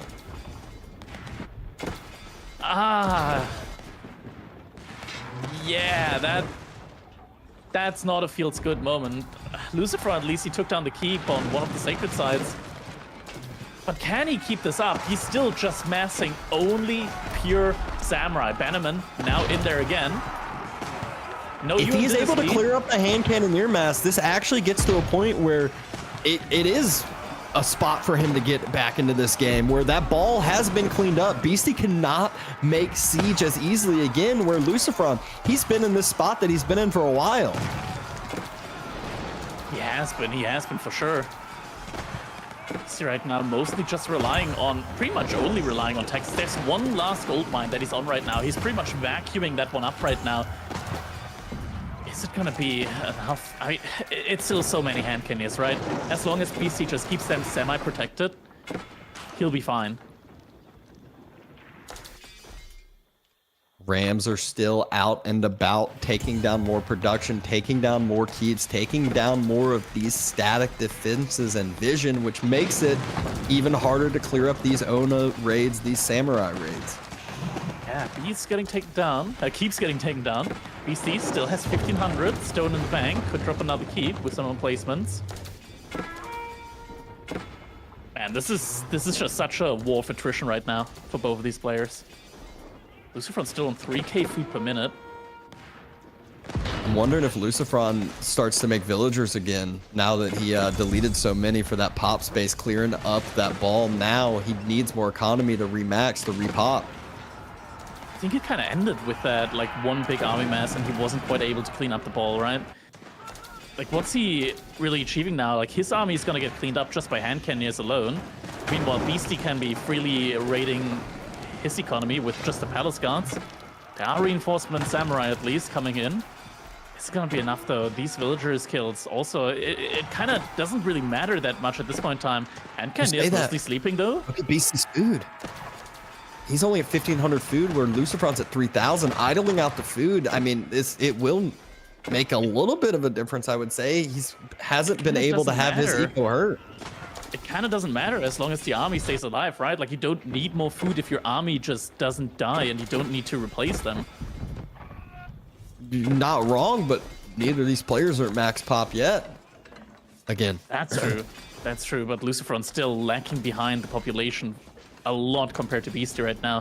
140 compared to 185 population right now. Feels like Beastie has had the game in his hands for a little bit, but just hasn't been able to get past those yellow walls, hasn't been able to close the gap. And both of these civs just very, very strong when it comes to some of their late game masses, their late game annoyances. Yeah, people don't be confused about the UI saying that Lucifron doesn't have any eco upgrades. Japan, they're having a little bit of a rough spot. I think they had a little bit of a falling out with the development team. It's bugged. It's bugged. There are upgrades. Upgrades have been researched. We're not 50 minutes into a game without upgrades. Lucifron is struggling on the wood count now. He doesn't have any villagers in wood, and he doesn't really need wood right now, and he just calls it there. GG gets called. After all that. Ooh. After all that, yeah. I mean, how are you gonna beat this, right? It's still 35 like hand cannoneers. You can't make siege. You can't make good range units against them. Yeah, it was kind of inevitable. It was a little bit anticlimactic. Not a final fight, but Lucifron knew that even though he has like the five relics, he wasn't really in a situation to come back in this one without siege. Yeah, it felt like there was just like 20 minutes straight of Lucifron just throwing resources down the drain trying to kill that siege ball. I really felt like if he had deleted the vills earlier like he did and done that mass to actually take down the nest of bees and take down the springalds, he might have had a chance. But by the time he took it all out, there weren't enough resources left on the map for himself. Yeah. Ifs and buts, boys, right? Like, that's always the way these type of games go. But first of all, we've got to address it, right? Easily the best series of the tournament so far. Game 1 and Game 4, I think you'll agree, Dabson, has locked that statement in. Oh yeah, absolutely. I mean, we started out today with game number 1, and it was that crazy back and forth. Some might call it a throw, some might call it a crazy hold, but either way, BC was able to take that one, get the dub there. And once again, I think there were multiple points in this game where we said, "Oh, Lucifron's, oh, BC's got it. Oh, Lucifron's got it." And now we're like, okay, BC ended up getting it up, tying up the series. Yeah, it's an interesting one, right? Like, I don't think we get to see Chinese as much on full X at the moment, Crackety. Japan, though, I've talked to a few players. They feel like they're the new king of the lakes here. Do you think there was maybe a misstep there from Lucifron? Was there an opportunity to close this in the mid game around like 20, 25 minutes? Yeah, I think it all kind of just comes down to the siege part, right? Like Beastie, he had the Nest of Beasts and he had the Springles, and as long as Springles are the counter to Springles, the Nest of Beasts are just what are you gonna do against them, right? Like in theory, Lucifron had a really good army composition with the Yumi and the Mounted Samurai. Doesn't matter when the Nest of Beasts suddenly take down all your military units in just one fell swoop, right? And yeah, that's kind of what it is. Like, you gotta respect the siege. You have to play the siege game. You can't just like throw your head against the wall and hope it works. Do you think maybe Dabston there was a way that he could have opened with the Yumi instead of the Mount Samurai? Because I feel like I've seen that play by Puppaw, especially on land maps. But is the food a bit too tasty to pass up the opportunity to go Cav? I think it's not only the food's too tasty to go Cav, it's also, where can you actually find damage with just the Yumi over on Beastie's side? He already had Outpost up on the gold. He already had his own kind of units mass. The Castle Age timing was very, very similar. So he's able to kind of equalize against the Yumi pretty efficiently himself. Whereas I feel like with the Mounted Samurai, you're able to keep him on the back foot, continue the raid, utilize him having the lack of mobility with his units. And I think the sinking point in that game, you mentioned the siege coming in Crackety, but I think it was also the Mounted Samurai when he headbutted the front line and lost, I think, about 75% of them. I look back at that moment, I'm wondering, Lucifron, a player renowned so much for his raiding, was there maybe a way he could have just tried to hit the sides, maybe avoid that direct clump for a bit longer? He did that for the most part, I want to say. Like, he really tried to go for those wood lines. The issue is that the majority of the economy is going to be on water. And if you're being like pushed off of a pond, it is very hard to get back on it when the ships are already there. You can't just sneak a dock up. It's a very difficult situation, right? Like, we very much were at that point with the walls up and whatnot, that it all came down to where a central fight was forced, and you can't really keep raiding at that point in time. Yeah, and I think it's fair to say, Dabston, once you get in that Imperial Age, it kind of feels like a Chinese favored matchup, right? We even saw the Cast of the Crow, because you could get free hand cannoneers, but there was just going to be worse hand cannoneers. Yeah, I mean, there was a point where it looked scary for BC when he ran out of gold. But then, right when he was able to resecure that next 8K gold, he kind of scooped it all up and then remassed up, kept that bigger kind of unit composition alive, stronger unit composition, and then still had the tax gold to rely on. That's what you can never forget about. And you know what? We didn't really talk too much about Game 3, because I think the lesson in that one was Byzantines might be a tiny bit overrated with this map composition, Crackety, but I feel like there was maybe an opportunity with Coastal Cliffs ahead of us. Yes, folks, we have got a redraft.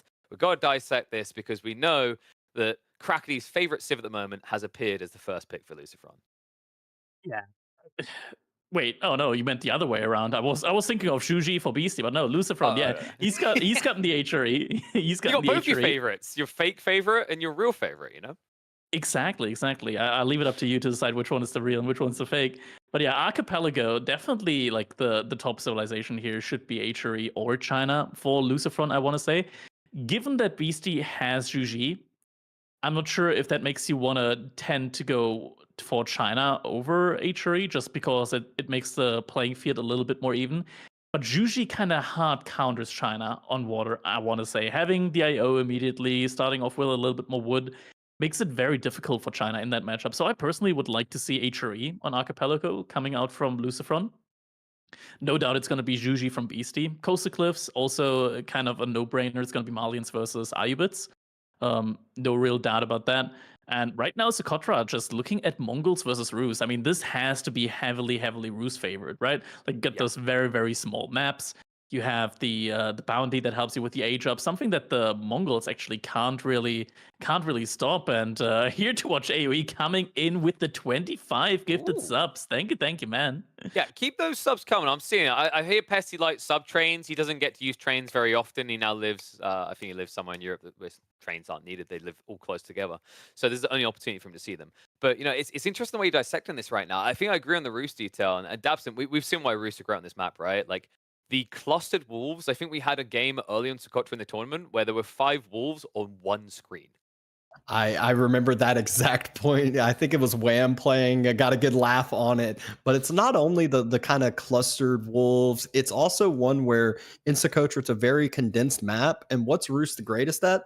At just playing defensively, but also expanding and aggressively. They kind of are that jack of all trades. They got the Kremlin, boost up their wood economy, but also allow them that extra vision, extra safety, and then call the militia if you want, which with a smaller map, you can get a lot more damage done in your opponent's eco. Yeah, and not very diveable, right? That Kremlin is almost like a castle age landmark when you do the calculation on the DPS. And you mentioned the wood, right? It's limited wood, and you've just got more of it. Just a juicy pick. You know, when we dissect this deeper and deeper, Crackety, does this start to look like a draft where Lucifron is looking to end before the 7th game? Because you already alluded to this. The Juji look unanswered if we go Game 7 Archipelago. I want to say overall, looking at the draft, Lucifron has just been time and time again been outdrafting Beastie here throughout these games. Juji is scary. Juji, no doubt, is a very, very scary civilization to face off against. I highly believe that Lucifron wants to end the series before it comes to Juji. I don't think he'll have that opportunity because if he wins the next game, BC is going to be able to pick the map, right? Sure. And both, like we're through the rotation, so both maps, both the open and the water map are available again.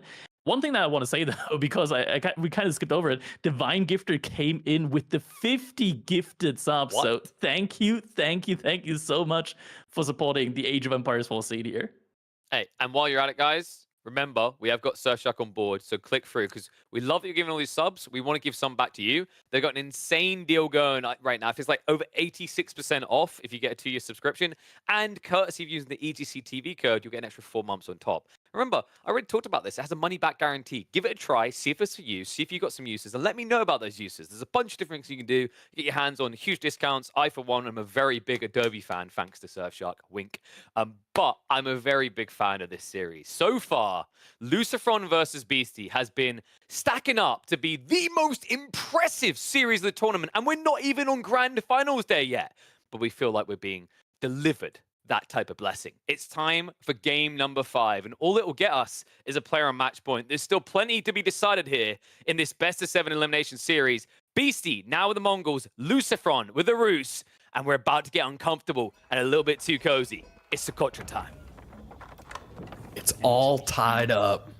Game number 5, we got Beastie spawning in as the Mongols in the color teal yet again, and Lucifron on the other side of Socotra as the Rus in the color yellow.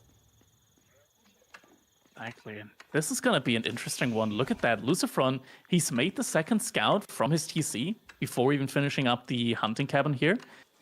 I think that's a pretty good call here to make, especially since the map is so small. I think it's probably necessary getting the scout out just a little bit quicker here in order to get as much bounty in as possible. And it meant that Lucifron was actually able to pick up both of the small deer spots there before Beastie got to them. Yeah, I mean, that's where these little slight differences, you can tell, you know, the players who practice these civilizations are the players who just kind of still, you know, play what they're used to over here, able to grab another couple deer over on the side of BCs as well, and grabs the vision of the Uvu and the barracks still being dropped on top of it. This is going to be a fun. Yes, this will be a fun guess the bounty game here. Yeah, we're getting Wheelbarrow in as well, so Lucifron clearly believes that he will have enough bounty to both afford that and be able to age up. Yeah, we did see him just snag another wolf, and his other scout was on yet another wolf. So it is looking pretty clear as far as this early opening goes. Just kind of needs to find, I think, one more wolf after this one. Yeah. Interesting is Beastie, he is going for the for like an outpost rush, or at least he has made the spearman for it. Question is, this is like the one really weird thing, or rather one really bad thing for Mongols in this matchup.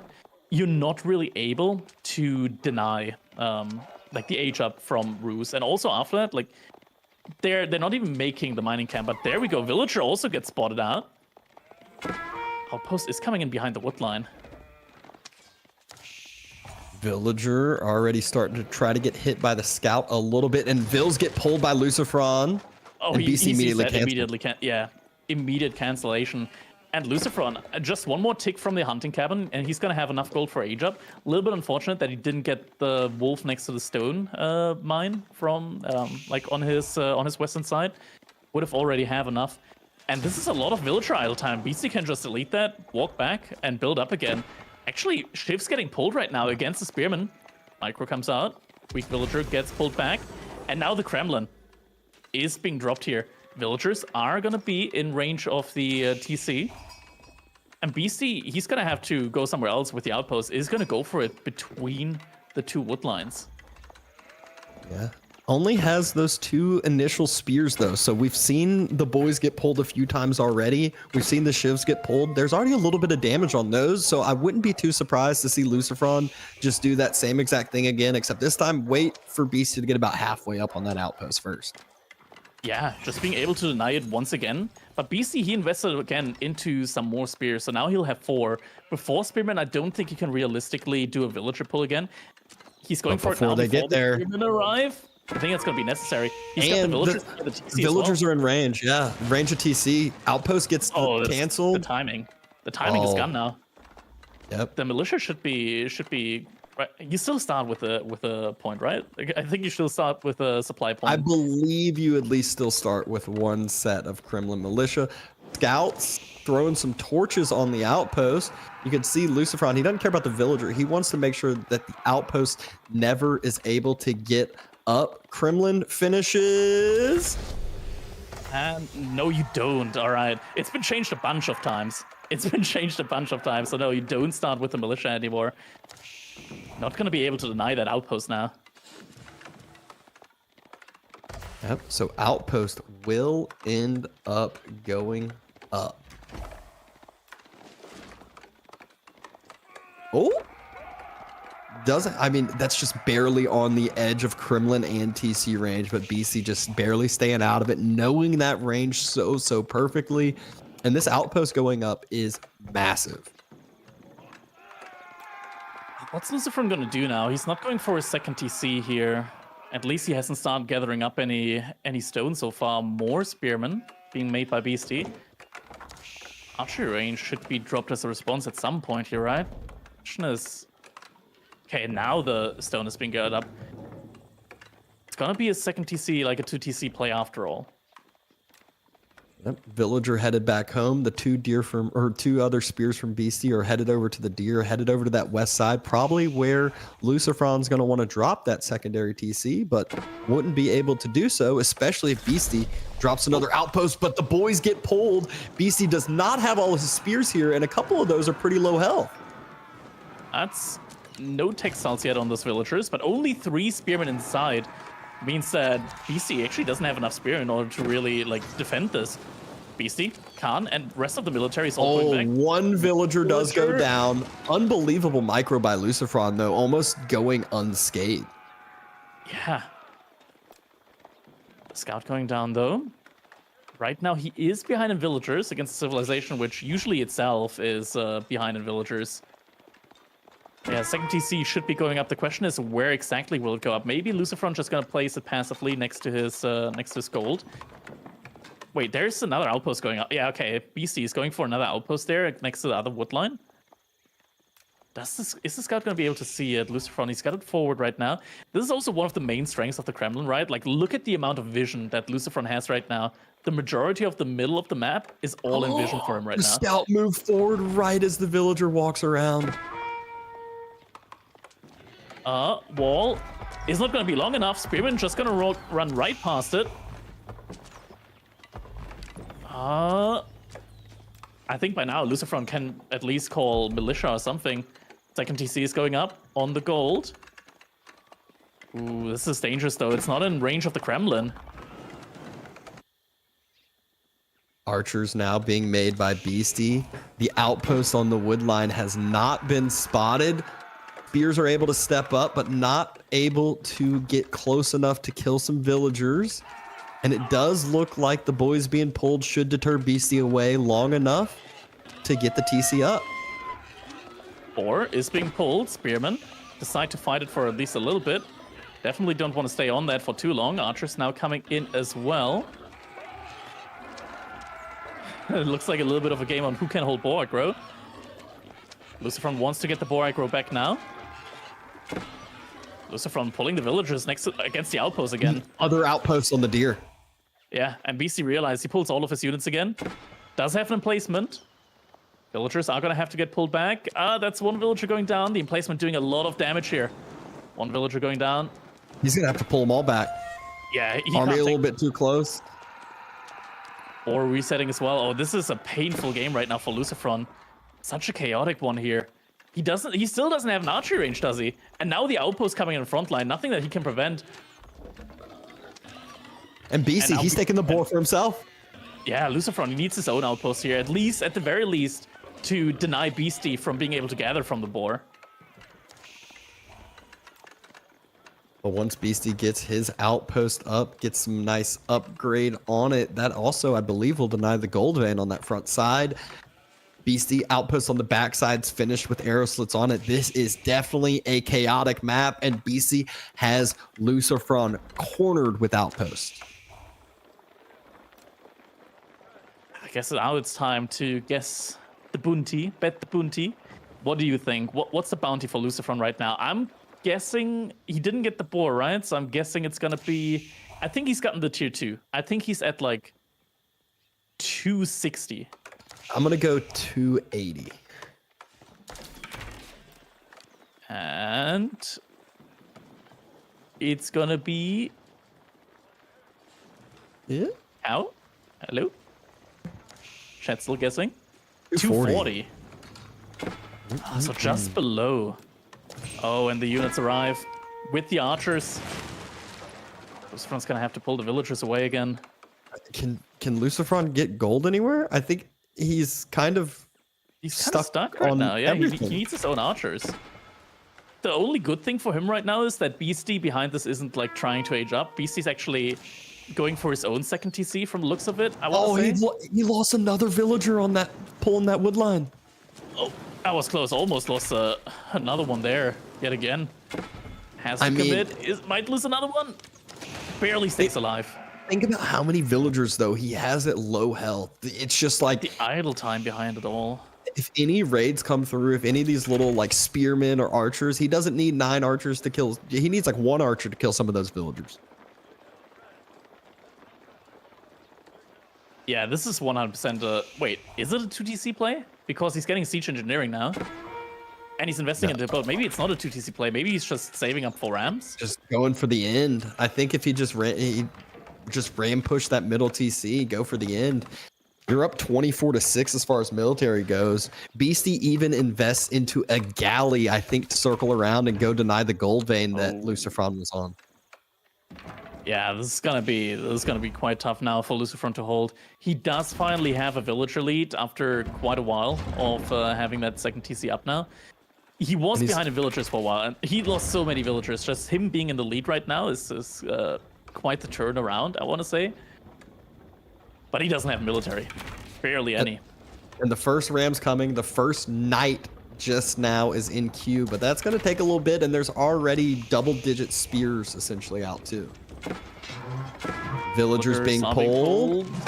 Going to try to get some quick torches on that ram. Or rams, I should say.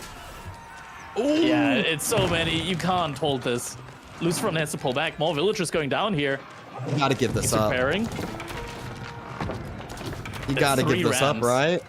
And at the same time, the galley is now hitting the gold as well. I'm not sure if Lucifron noticed. He did notice. Villagers are being pulled away. Knight dying to the spears now. Repair is still going on. Villagers did get taken down. Insufficient wood. Oh no, yeah, this is over. Villagers inside the TC have to run. Archers closing the gap. Rams now get to take down the ranges that just now started to actually be produced and start using that production. Gonna take down the stables right after this. Beastie, chaotic map, making it look easy with that outpost rush. Yeah, and the Kremlin can't really do anything against those Rams, and Lucifron, he's struggling. 8 military to 25 right now. Yeah, those archers are dead now as well. Outpost will go up, and GG gets called. We talked so much about this being such an easy one for Roost, it being one-sided, and that Beastie was going to be able to pick Archipelago right after. But instead, Beastie, he puts Lucifron onto the back foot from the very beginning. Outpost rush just caused so much idle time, ends up getting a few Vil picks here and there, and then it's just too much damage for Lucifron to come back from. Yeah, it kind of feels like it was just an overreaction a couple of times here from Lucifron, and man, this felt like a game that he should be able to win. I personally think like the 2TC play is a little bit too greedy in this situation, especially on this tiny map as well, because your opponent is already forced into hyper aggression, and because the map is so small, it means that your opponent doesn't have a long march over to your base. So the timing for aggression against the second TC comes in super quickly. Yeah, and it was one of those two that, like, you kept on saying it. You were like, Lucy still doesn't have a range. Where is his range? He still doesn't have a range. It's like it felt like if he had, like, even if he had gone second TC but dropped the range first and at least pushed back some of these random villagers, some of the spears inside the outpost, and allowed himself to break out of that chokehold he was in, it made it maybe have been a little bit better. But by the time he started dropping production buildings, BC was at like 20 something military units already. And appreciate the 10 gifted subs coming in from, we'll call them Jedi AoE. Jedi JD, thank you very much. Next game, we can already see the civilizations that have been picked, and it's going to be that kind of like China-ish mirror, Zhuji versus China on water. And this is a tough one. I talked about earlier, I think Zhuji just kind of counters China in many ways, especially on water. It's just that much of a more tempo-oriented civilization with that meditation garden, already starting the game off with an imperial official. It's going to be tough here for China long-term. I think, like, unless Lucifron, with his already, like, god-tier micro on water, can win the game early, it's going to be super tough, because not just only does, like, Zhuji already get, like, their economic bonus in Feudal Age with the meditation garden, they also get a discount towards Castle Age. Meanwhile, China, in order to get their, like, quote-unquote eco bonus in Feudal Age in this matchup, they would have to go Song Dynasty. That's 600 resources down the drain, and they don't get a discount on that. Yeah, that's 600 resources that you cannot end up spending, or else you're going to lose all your water. And then your second TC or your extra villager productions aren't going to matter whatsoever. And yeah, Lucifron, he just said, you know, pay now, pay later. I'm going to have to play Archipelago eventually if I win on Coastal Cliff. So let's go ahead and just get it out of the way, play into his strength, which may not be the Civ matchup, but is water. We know that hybrids are definitely one of his strengths. That ends up leaving Beastie with Molly for Coastal Cliffs. And then Lucifron actually has options. He can do HRE or a U-bid. So it's really one that having this first choice on Archipelago makes it to where if he does win, Beastie doesn't know exactly what to expect here.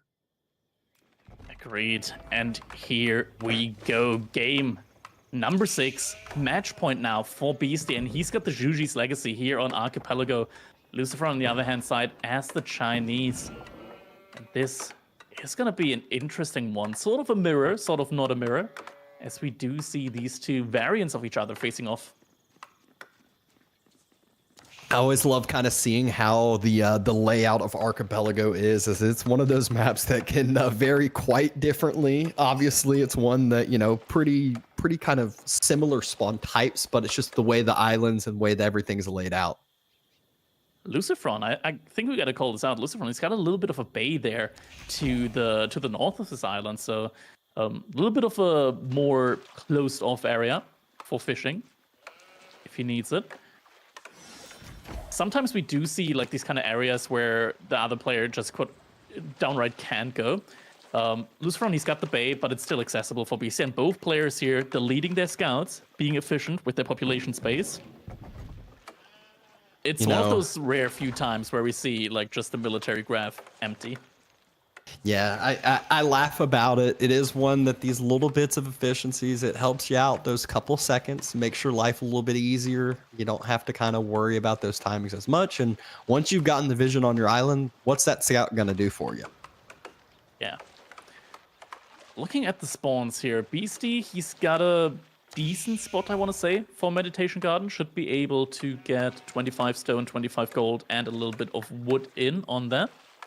Nothing like groundbreaking, but a decent one, definitely for sure. We'll be able to passively afford some emplacements on his docks as time goes on. Over on Lucifron's side, he's got triple gold veins right near and dear to each other, but not too big of a worry as if this were a land map, it'd be a little bit different. If this is a water map, it's not like that that gold can be denied too easily. BCTC hopping with his Imperial Official. Lucifron, this should also be the time. I think the next villager of his is going to be an Imperial Official. Should definitely be like this time. Like usually whenever you start making your lumber camp, that's when you go for the Imperial Official to immediately supervise it. There it is. Yep, going ahead, getting that supervision in on the lumber camp, getting that little extra efficiency in. And so soon enough, feudal ages will start to come into play. And that is when the game is really going to open up. Early village coming in here for Beastie is going to save himself a lot of wood in the long run here. The village is a lot more resource efficient when it comes to giving you population space. It's going to be just in time for the fishing ship as well. Yep. Just solid macro there. Timing. Very clean timing there. Ecos are looking dead even. Military's obviously still at nothing. But Beastie, next drop-offs of that IO. I think if there's 40 in the dock here, he gets the age up. Oh my gosh, there we go. So he just Meditation God, it's discounted. It's discounted. Oh, yeah, so 170 gold, 340 food for that one. Meditation Garden is now going up, and yeah, he's aging up quite a bit sooner than Lucifron is. Only aging up with 3 villages as well, so not really rushing that out. Just utilizing his increased efficiency here. Meanwhile, Lucifron just now starting his Imperial Academy right behind the stone, right next to that wood line. It will have that influence on all those lumber camps for a significant amount of time. So really, really nice positioning point. Second dock already being dropped for Beastie as well. Yeah, second dock should be coming in for Lucifron some point now as well. He's using one of his fishing ships now to scout. Beastie is doing the same. And Beastie, I think, yeah, he's going to find Lucifron, I think, before Lucifron will find Beastie. Wait, that's an interesting neutral market here. Just a neutral market, not a big island at all. Like, hey, it's you could still drop off resources. They'll get it to where it needs to go. You just got to trust it. That's not usually the way this map generates at the very least. It's just a neutral market. That's funny. And BC does indeed now spot Lucifron. Getting that vision and knowledge of where your opponent is so crucial, especially when you're the first one aging up. You need to know where to go with your boats. If not, I've seen it where, someone circles around for a minute and then all of a sudden, by the time they find the opponent's dock, it's a sprinkled ship that pops out and the archer ship immediately dies. Yeah, archer ship though gets intercepted by Lucifron with his own archer ship. So having a little bit of a micro war there on open waters. Next up should be a sprinkled ship. There we go. Should be in for both of these players.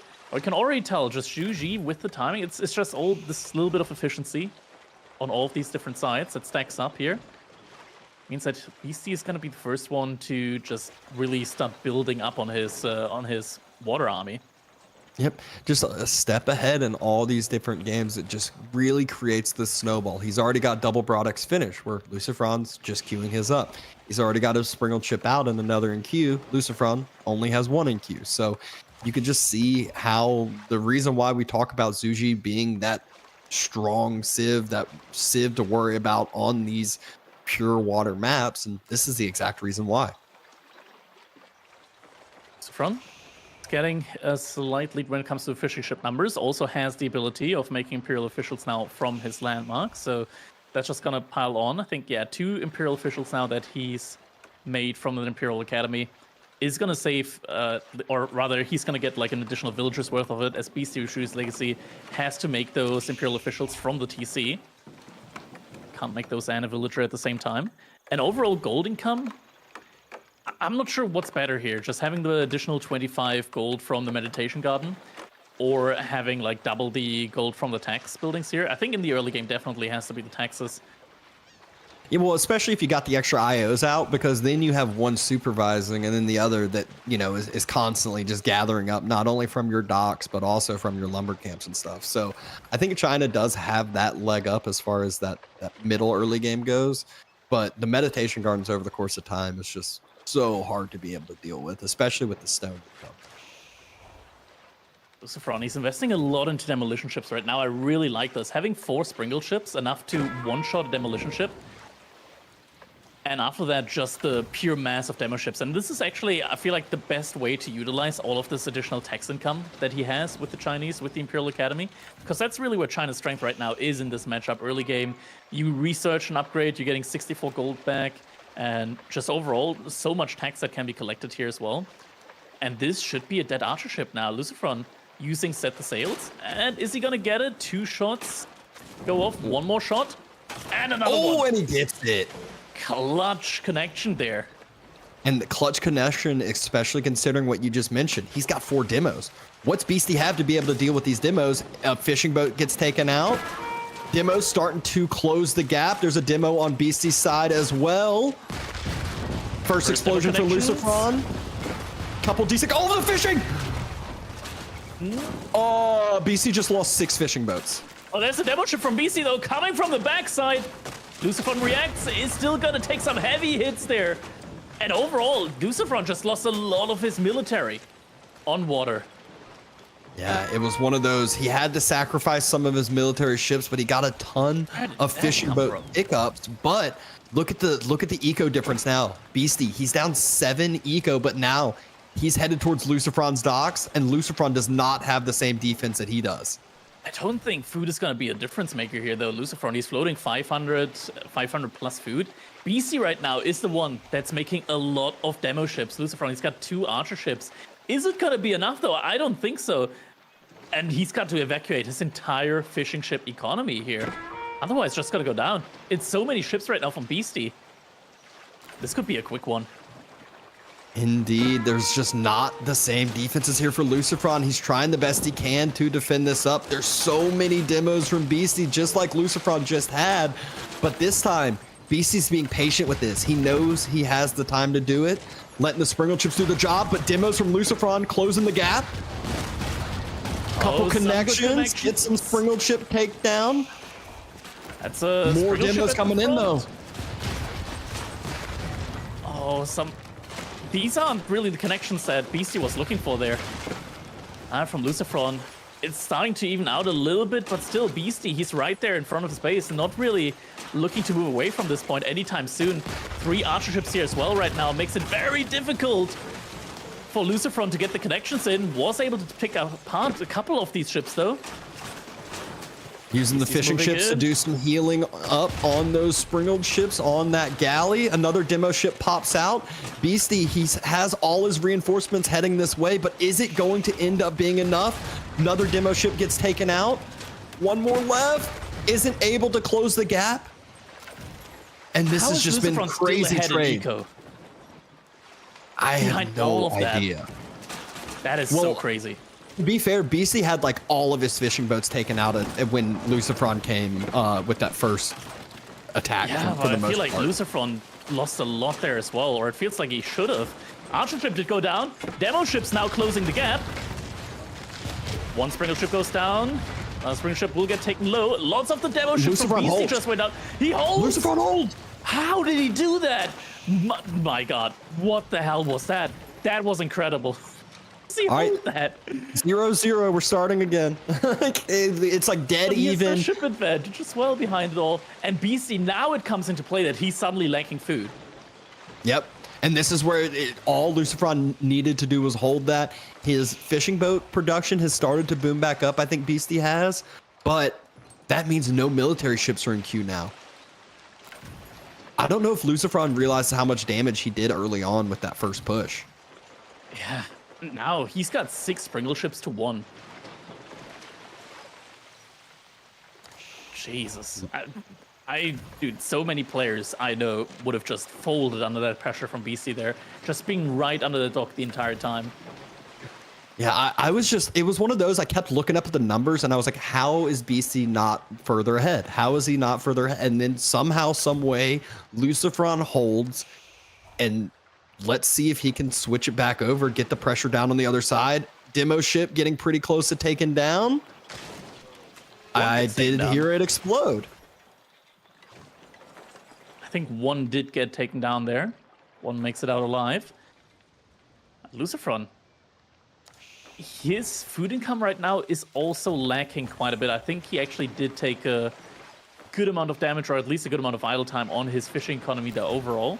But it doesn't matter as much because right now he's just making the demolition ships again.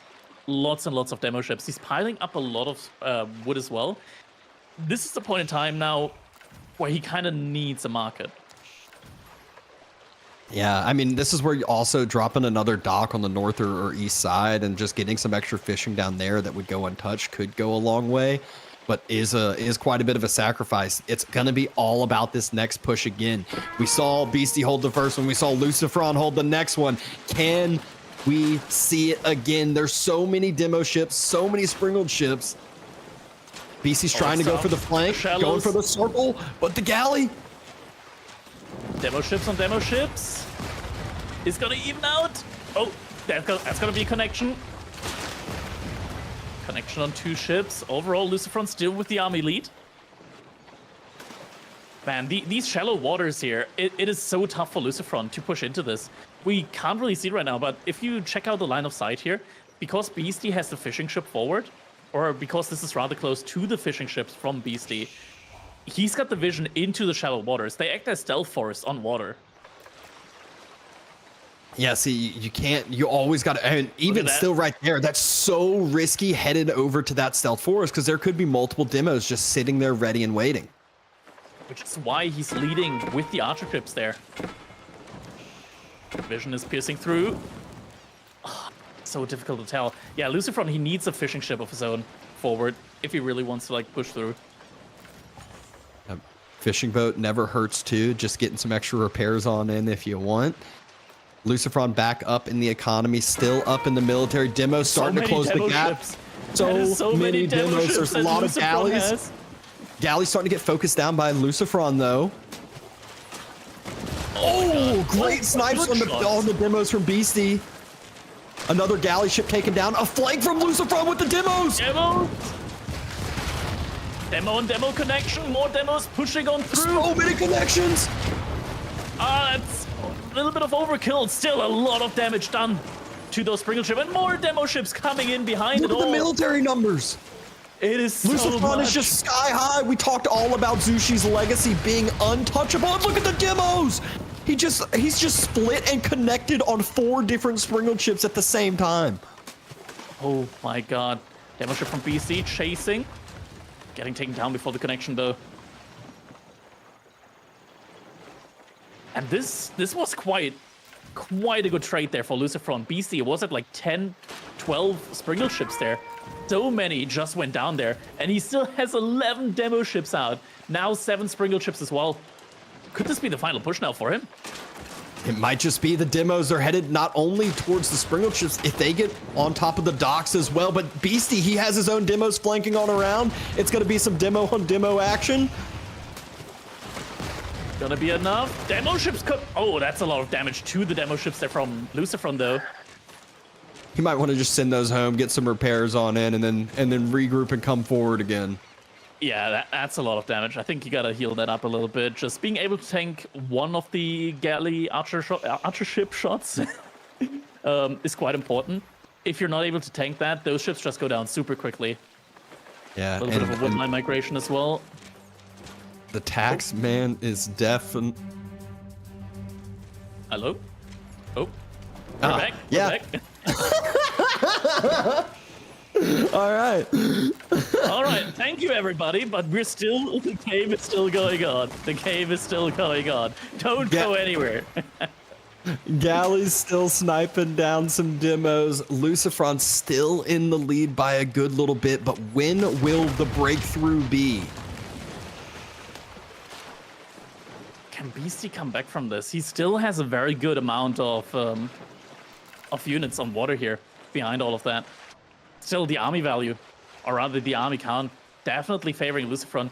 The question is, are the demo ships in the end going to be enough? Beastie, he's getting an additional 2 archer ships out. 5 archer ships right now. He has the tools in order to beat back all of those demolition ships. Beastie, he's sending a couple of demo ships on the top side into the economy from Lucifron. Could potentially kill a couple of fishing ships there.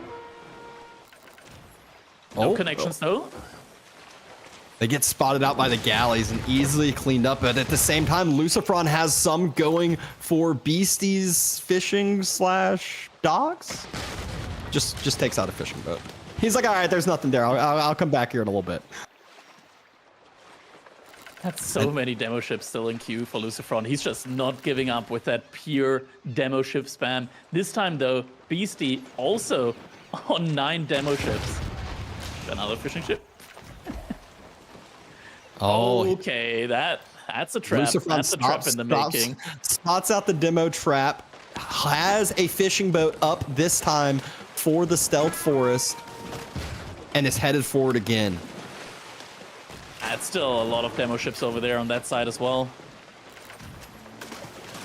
Push in might be coming in from both sides here. It's 15 versus 13 demos. It's all about the demo. It is, but there's so many archer ships as well. 6 for Beastie, about to be 8 from Lucifron there. I mean, at this point, do you just like not worry about demos and just be like, hey, you're just making wasted resources now? Speaking of going castle, Lucifron is the one who is thinking about it. It makes sense. You get armored hull, and suddenly you can really take those fights a lot easier. Oh, demo ships get spotted out. Lucifron reacts. Oh, that's a lot of demo ships there. Lucifron, does he see it? He must be aware of this.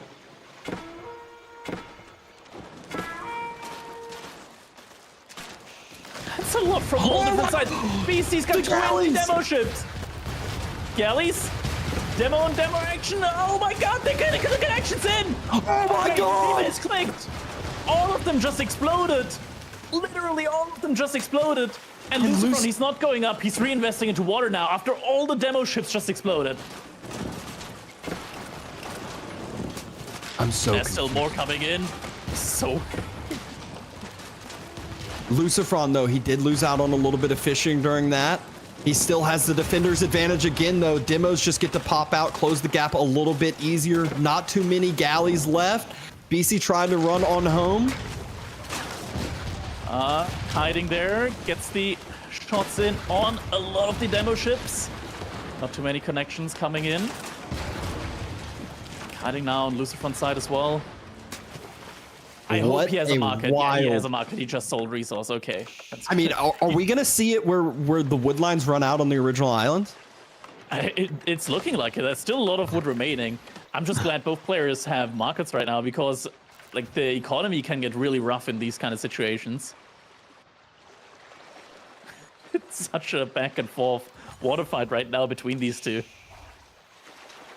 Yeah, usually there's a lot of complaints about the water maps. This one feels like a little bit of a different water map than usual. BC was about to refresh the lumber camp, maybe realizes there's not too much wood left down there to grab. He's gonna. I think woodline's ugly though. Last woodline's real ugly, and it's really close to water that is visible from Lucifron if he pushes back. Yeah, that's not a wood line you really want to go for. That hurts. Lucifron going with a little bit of a galley flank there. And Beastie is indeed going to those 2 different wood lines left. Meanwhile, Lucifron, he's still got that really big wood line left on that he moved over to recently. Ships moving in on both sides, actually. Oh, both Beastie is moving in from that side as well. I hope he doesn't confuse Lucifron's demo ships with his own. Oh, that would be a disaster.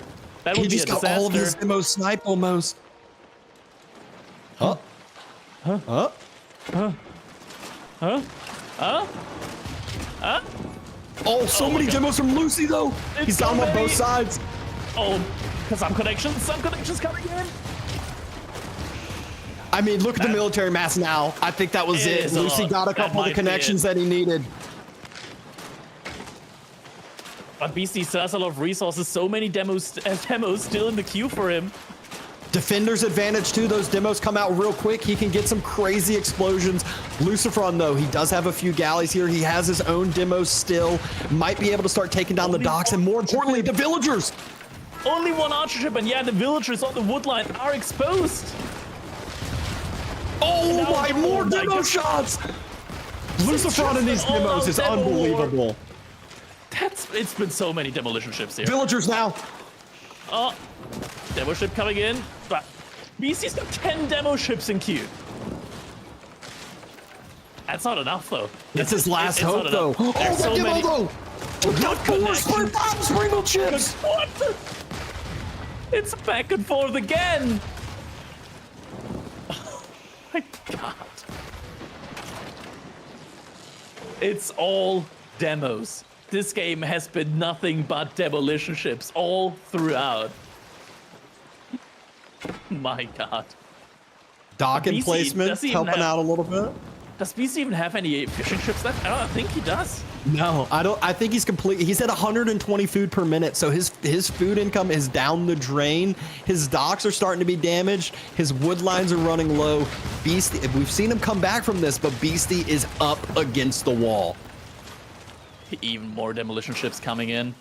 One Springle ship getting taken down immediately now. At teal and green, sometimes it can be very difficult, it feels like, for these players to tell the ships apart.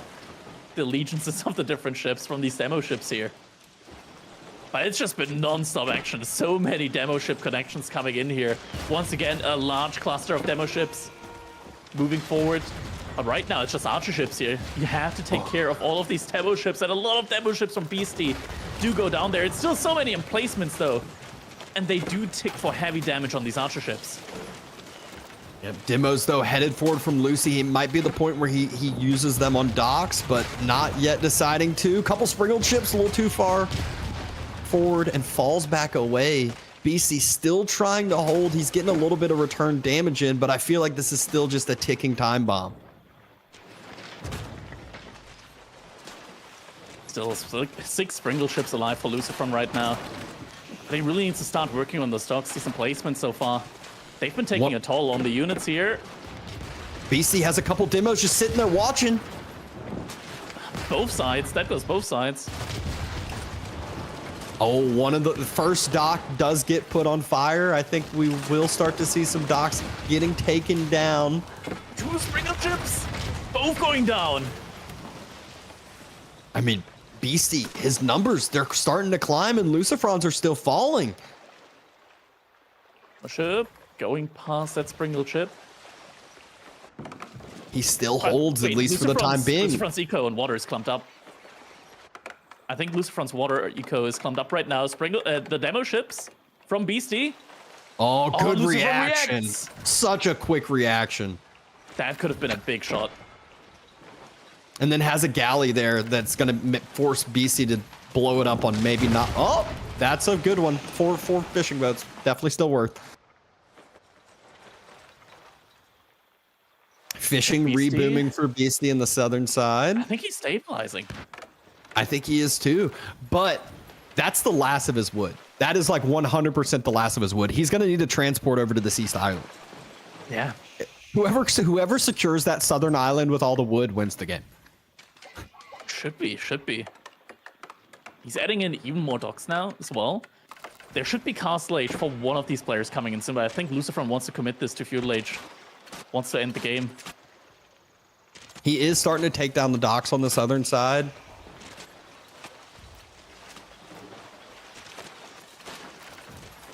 More resources going down. Demo immediately gets taken down as it pops out.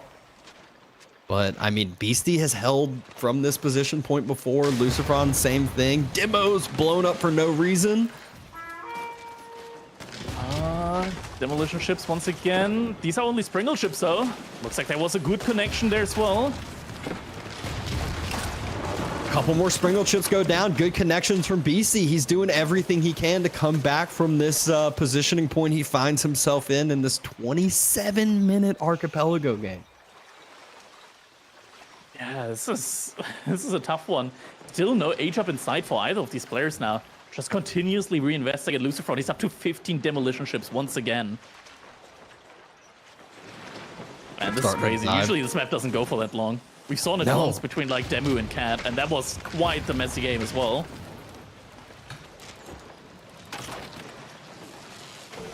We're about to see 20 demo ships from Lucifron and BC.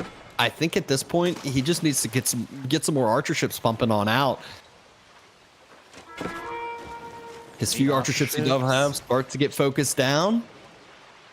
It's a lot of Springle ships, but it's also a lot of demolition ships. Lucifer is going for it. Here we go again. But oh my God! Exploding on each other. Directions.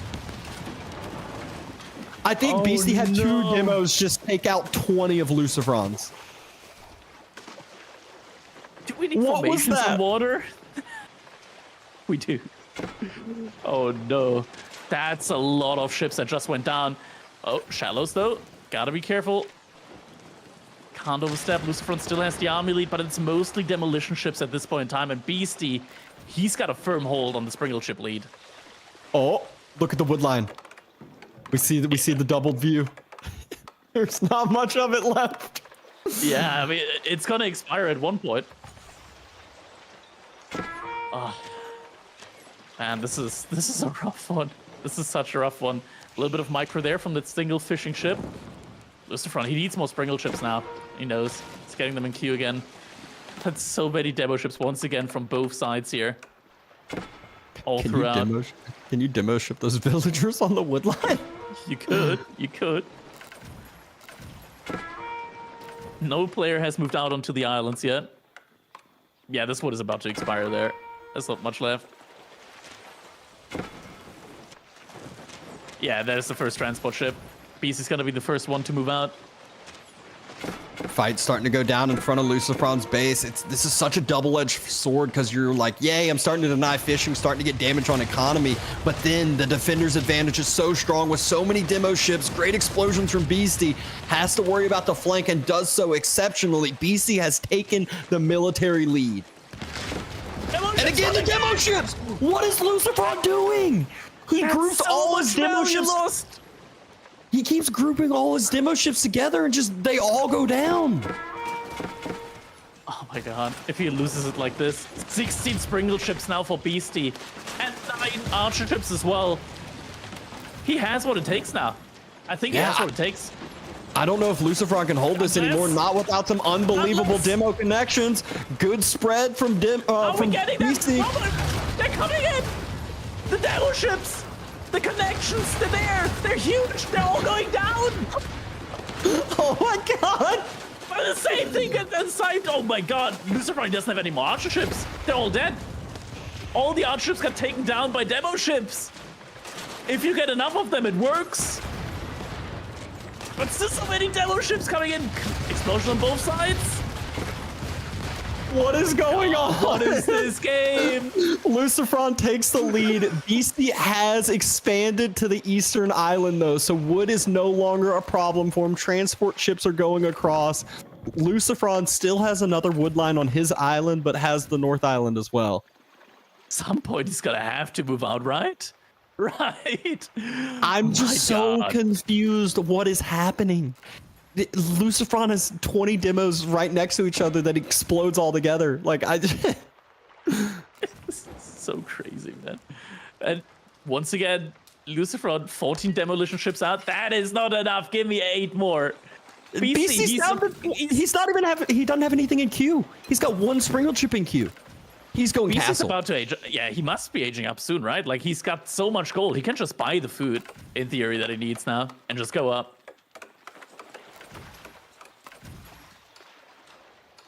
Oh, Lucifer's making the transport too. What if they go to the same island? They're going to the same island. I got no doubt about them going to the same island here. Any moment now, Age Up should be coming in. Oh, smart outpost there from BC. Yeah, that's the island that he's going to. Wait, no. Oh? Wait, he transported them to the other side of his own island. Lucifer did, because he still has a wood line there. Oh, villager. Huh? I'm We made so it to the new world, guys. This is a totally different island. I've never seen this. I've never been here before. This doesn't look anything like India.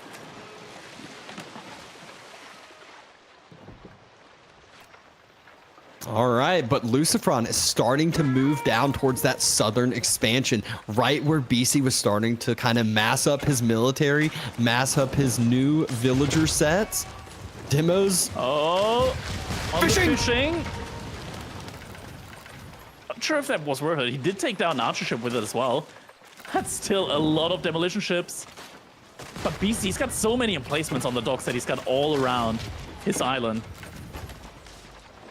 It's all the passive stone. Like, we're at like 28 minutes of passive stone income throughout the entire time that BC has been using.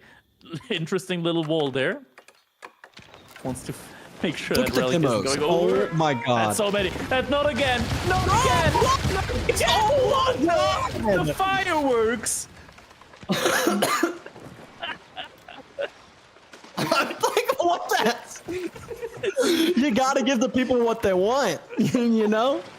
Oh my god, what is? Jesus. Oh. Lucifron, That was a lot of demo ships. he's making sure people are excited watching this game here. Oh, they better be. They better be. I will say Lucifron's doing a good job of like cutting off BC's reinforcements though. He saw where BC had his army kind of positioning, kind of posturing down to the southern side, and he's taken down 3 or 4 demos, a couple Springald chips on the way there. A couple more demos trying to get close to connecting, not Nice quite able to splits. boost. Really good splits by Lucifron. This time the demos are waiting. They're not going in on the front line. Ah, they're going good. Oh, no, okay, never mind. Soon, surely sometime soon, one of these players will. This is gonna be click it. up to This one's cosplay. it right here. Surely, right? Yeah, surely. Oh no! It's just like 20 there's demos. more. There's more. There's more demo ships. Just you wait. There's still more waiting. Oh, the Springald ships are alone though, for the most part. More demos. It, It's a constant flow of demos across the map from Lucifron's side. 9 more in queue. 8 more in queue. dude, not sure if you played AE2, but there's this one campaign mission for the Mongols where you just watch this huge horde of just yellow colored orange Mongol units running across the map. That's exactly what this is. It's just this huge mass of units running across the map every single time. I mean, imagine the old days of the demos when you could like triple queue them up to explode. That's what a we're lot really of ships missing. again. Goodbye, Springald ships. You will be missed. Blow one up. Maybe not even. Just taking down with the archer ships, right? I mean, I think at this point, Lucifron can sacrifice some demos. If he sacrifices Lucifer doesn't have any 20 every now and Springald then. ships, though. I think Lucifer lost all of his Springald ships. He did. He only has 1 out there, 5 more in queue. He's only been queuing up demos for so long. Lucifer, he's still not out on any of the islands. Oh, 4 demos for 1 fishing boat. Okay. All right, Lucifron, Springled number climbed up really, really quick, and BC Springled number is only at 3. So, I mean, are Springled chips just the bait at this point? Like, I feel like I'd rather just have like 20 galleys and just like use the AoE fire, you know? There we go. Yeah, it's time for Lucifron to move out as well. Beastie, he's scouting with the fishing ships now, looking for the economy, where Lucifron is getting his resource from. He's gonna find out soon. I think the walls themselves are just gonna give vision. Mm-hmm. I think BC dropped an outpost behind those walls too. He's got a villager there with a lumber camp. Oh, is that what it is? Oh, no. Okay. Oh, that's a lot of demo ships. Where are they? Oh. Lucifron's taking the southern island. Yeah, but at the same time, Lucifron, he might find himself pinched there in that spot. Because the entire fleet from BC is approaching now. Who has the numbers? Who's going to take the winning fight? There's so many demos again, and they're all get blown up. My main goal is to blow up and then act like I don't know nobody. That's what this feels like. Lucifron, though, he has found himself in the corner. He has demos on the backside, but there's so many galleys here that he can't step up with those archer ships. And now all the Springled ships will end up going down over here. He's going to have to reboom, have to regroup on the front side again. Beastie, he didn't have anything left to mine inside of his base. He just took down like an entire stone mine. He suddenly has like 2k stone in the bank. Why is this game still in feudal age? Why is this game still in feudal age? They're max pop. They're max pop. This is.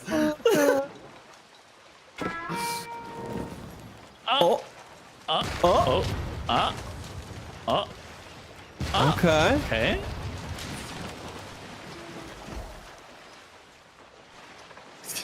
40-minute feudal game. Did you have this one on the bingo cards today? Okay. I want to say before the next set, we have to look at the AE4 world stats for this, and we got to count how many demo shifts have been made. Yeah, we're gonna. That was just 3 for 3. Is that even worth it? Worth it for me. That's just like, all right, whatever. Even trade. Looking at the economy, like, BC has to be going up soon, right? Like he has to. 2,000. Is he wondering soon? He might drop a wonder soon. Feudal Age wonder. Oh my god, there's so much going on in this game on water, of all things. Demo ships, hugging demo ships. You know, funnily enough, if you have enough demo ships, they actually start becoming quite effective against the archer ships as well. I feel like that's almost how the archer ships would be against the Springled ships. Like, just get as many archer ships as possible, and now you're just going to be AoE firing on everything. Oh, just kill the villagers. Oh, come on. Kill the villagers. Yeah! Woo! Let's go. And now Asia. There we go. Mount Blue Academy. Wait, what? Actually, why Mount Blue? An outpost on that middle island. BC has enough for a keep. He could just drop a keep right after that, and middle island control would be auto win. And oh my god, villagers for Lucifron are getting attacked now. This could be it. Lucifron might got this. Or I mean, sorry, BC might have this. Could be it for a while. Actually, never mind. There's students there. He's fine. Well. He's lost a lot though. I think. Maybe. And now A-Job has come in. Does Lucifron even have enough to pull the trigger now? I wonder. Armored hull already on its way. Springled in placement into that middle outpost right off the bat. Ships. So many demos, and I don't think Lucifron has enough here to deal with this. I don't think so either. It's just too many explosions. Oh, can't walk on top of it though. Yeah, Lucifron has to make something happen now, like right now. Can he though? The middle has been fortified. Yeah, and BC has enough for almost 3 keeps behind this. Like, he can just land with 16 villagers and keep all over Lucifer's base. That would honestly just be the perfect ending to this game. But an even more perfect ending, all of these demos just closing the gap. Lucifron, though, still has his ships alive, still pretty healthy for the most part here. Armored Hull is in, though, so the trades are going to be so much better for BC now. Yeah, military lead still there for Lucifron, but the demo ships are closing in on the Springle ships. No splits happening. Huge connection. BC got the upgrade for the improved radius on the demo ships. Lucifron has to go up soon, or else he will just continue to lose this battle. Resources. He does not have the resource for this. And I think slowly but surely, this game has got to get close to ending. Right? Right? That's a bet. Surely. Oh, another couple galley shots. I feel like if BC continues to just get a couple more of those galley shots in, eventually they will pay off. Eventually they will. Oh, demos coming in. There was one frontside demo though. Oh, they're not going to get a connection in, are they? They're not going to get a connection in. But there's still so many more demo ships. I don't know where they are though. Lucifron's army, a little bit out of position now. Where are the demo ships at? They're sitting at home. And there's the keep. Keep number 1. And now BC's on the other side as well. Yeah, keep number 2 is going to go up on the other island, and just... Oh, and Outpost is going to go up behind this too. Lucifron's going to be full denied off the wood line. He's going to have nowhere to go on that island. But the demos, BC was a little distracted on the island. Demos getting some huge connections, but Armored Hull still proving to be a little bit too much, as BC still ahead on the military numbers. Lucifron's out of gold. Lucifron's actually out of gold, and GG gets called. He actually mined through all the gold on his island. Doesn't have enough anymore. Doesn't even have enough to go up to Castle Age. And with that, Beastie wins the set. And we got the stats right here. Lucifron made a total of 358 demolition ships versus Beastie, who made 273. My God, that's a lot of demo ships. 631 total demolition ships. And my question is how much demo on demo violence was there? A lot. My God. I mean, that was one of the craziest games I think I've ever casted. And we've been casting for a while, and I just never would have ever expected to see that game, even talking about it, being like, hey, yeah, you're about to see a 40-minute feudal age game on water. And yes, that is where basically resources are going to be mined out, max population feudal age. The most explosive water game of all time. I mean, that was more demos than a demolition derby, all right? That was enough to get any Michael Bay enthusiast out their seats. In fact, if anyone ever wants to bring a Call of Duty friend into the Age of Empires world, you show them that game right there. That's more than they've ever seen in their life. Absolute insanity. What a series though, boys. You know, I want to keep this short because I think you need to go actually rewind and just actually reset, because we still have another series to come, believe it or not, folks. But the stats hold up here, Dabston, right? Like, we kind of went into this, we were like, Beastie, he wins, I think 70% of the time, but this looked like it could have been Lucifron's game. I think it's fair to say that may be a top 3 all-time great Archipelago game that we will ever see. Oh, I mean, yeah. Well, first, how many Archipelago games have we seen over time? but yes, that is. I mean, I could go ahead and say that's my top 1 Archipelago game by far. So not even top 3. Yeah, there we go. Core's reinforcing that one. What a crazy series! There were so many points that Lucifron easily felt like had games closed out. Could have had this one 4-2 himself, but instead falls to Beastie 4-2. And I mean, not enough could be said about that one. I mean, honestly, cracking it. I was just sitting there. I was like, is Lucifron a Terran player? I checked Terran player. Okay, so he's not a Zerg player. And I'm like, well, BC played all Sis. I guess like we haven't got a Zergling specialist though, right? Because if we say this is Water Balings mode, The reason we got so many demos dying is pretty much everyone was just piling on into each other nonstop. It's crazy to think that you can actually sustain on one island that long, but I think that goes a long way to show why China and Zhuji are such top tier picks there. Exactly. Just having so many resources in through tax as well. I wonder just how much tax was gathered throughout that game in order to enable that spam. But behind this, I gotta quickly shout out a couple of the subs that came in. But Oh, we do no. have an instant recall there. There we go. And reset. I think my favorite part is archer ships looked OP at the end as well, right? We reached Castle Age, and all of a sudden, oh, it's just 17 archer ships to end the game. Oh, absolutely incredible set.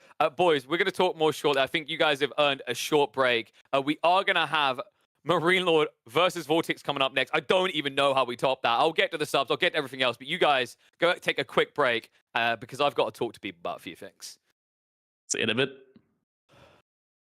All right, first up, let me do this the correct way. Oh. It's a good day. It's a damn good day. I will cheers to that. Number one archipelago game we will probably ever see. What else can I cheers to? I've got to be careful not to get too blasted. A cheers to all those gifted subs coming in. You're absolute maniacs. Invictus, Anonymous, we've got another 25 coming in. Keep those subs coming. It's the halftime show while our hard-working casters stretch their legs because they've been working hard. I guess I'm just going to sit here and sip and talk.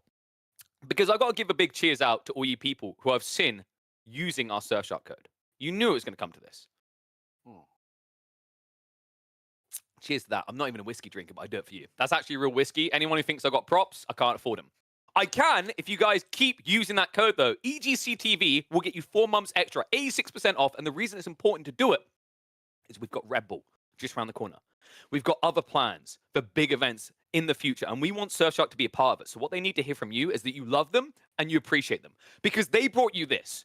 It is not a coincidence that Surfshark has the word surf and shark in it. 2 water-themed things, and we have water maps. And for anyone who was doubting that water maps deliver the most entertaining experiences we have now, I think quite definitively guaranteed that.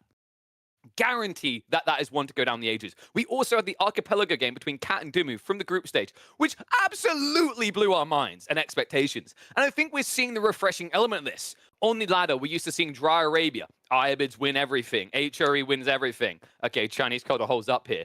But the big flashes here have been Zhuji, Order of the Dragon. We're seeing Byzantines underperform. That's right, their win rate got even worse after that series. They're now down at about 30% win rate in this entire tournament. Mongols are actually holding on despite the doomsayers. We even had an infamous Mongol spammer quit and turn to the Byzantines. I bet he's regretting that choice now.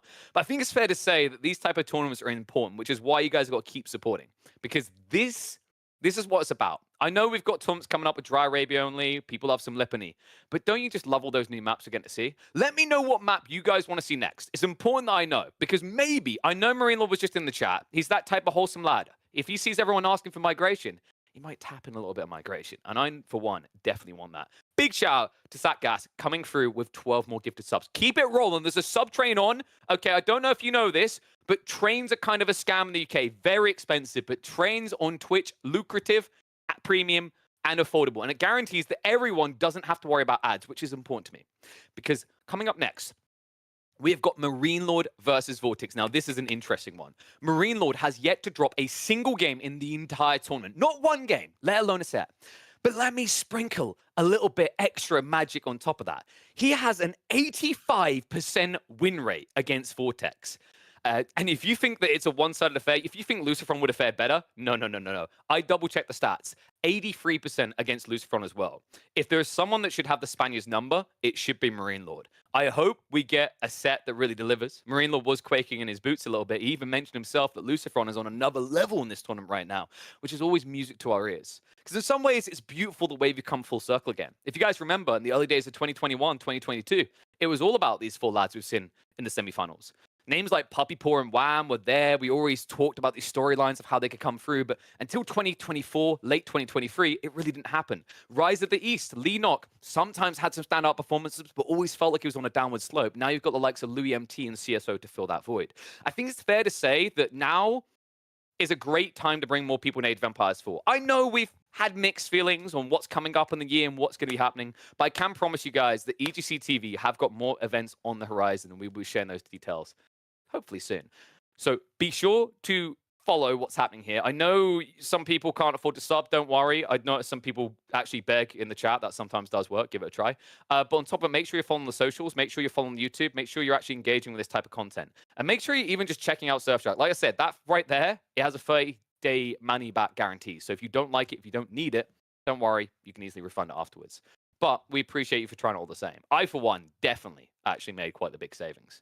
But let me know what you guys think of the upcoming set. With those stats in mind, is anyone backing Vortex? Because I've got to admit, I was not a believer. When we looked at the start of this, when we looked at the performance between Vortex and Anatan, Vortex looked like a broken man, ready to resign himself to Zero Space and Stormgate, but revitalized, rejuvenated, able to take Wham, one of the favorites here, down 3-2. We could be in for quite the barn burner of a best of 7.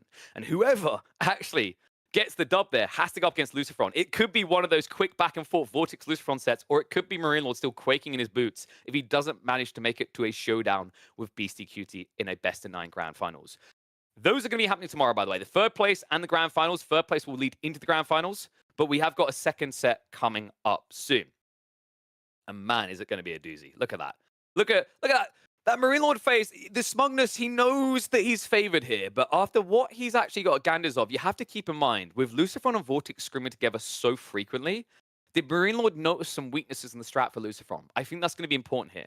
Because if there's something you can actually credit Lucifron and Vortex with over any other player, when we introduce these different map pools, these unique sets, they are absolutely phenomenal at going through the iterations, at discovering the cheeky and weird strats. So, you know what? I think we might actually see some unexpected maps. But I think what we should do now is get ready to bring the boys back in, because we need to start talking about this set I just hyped up.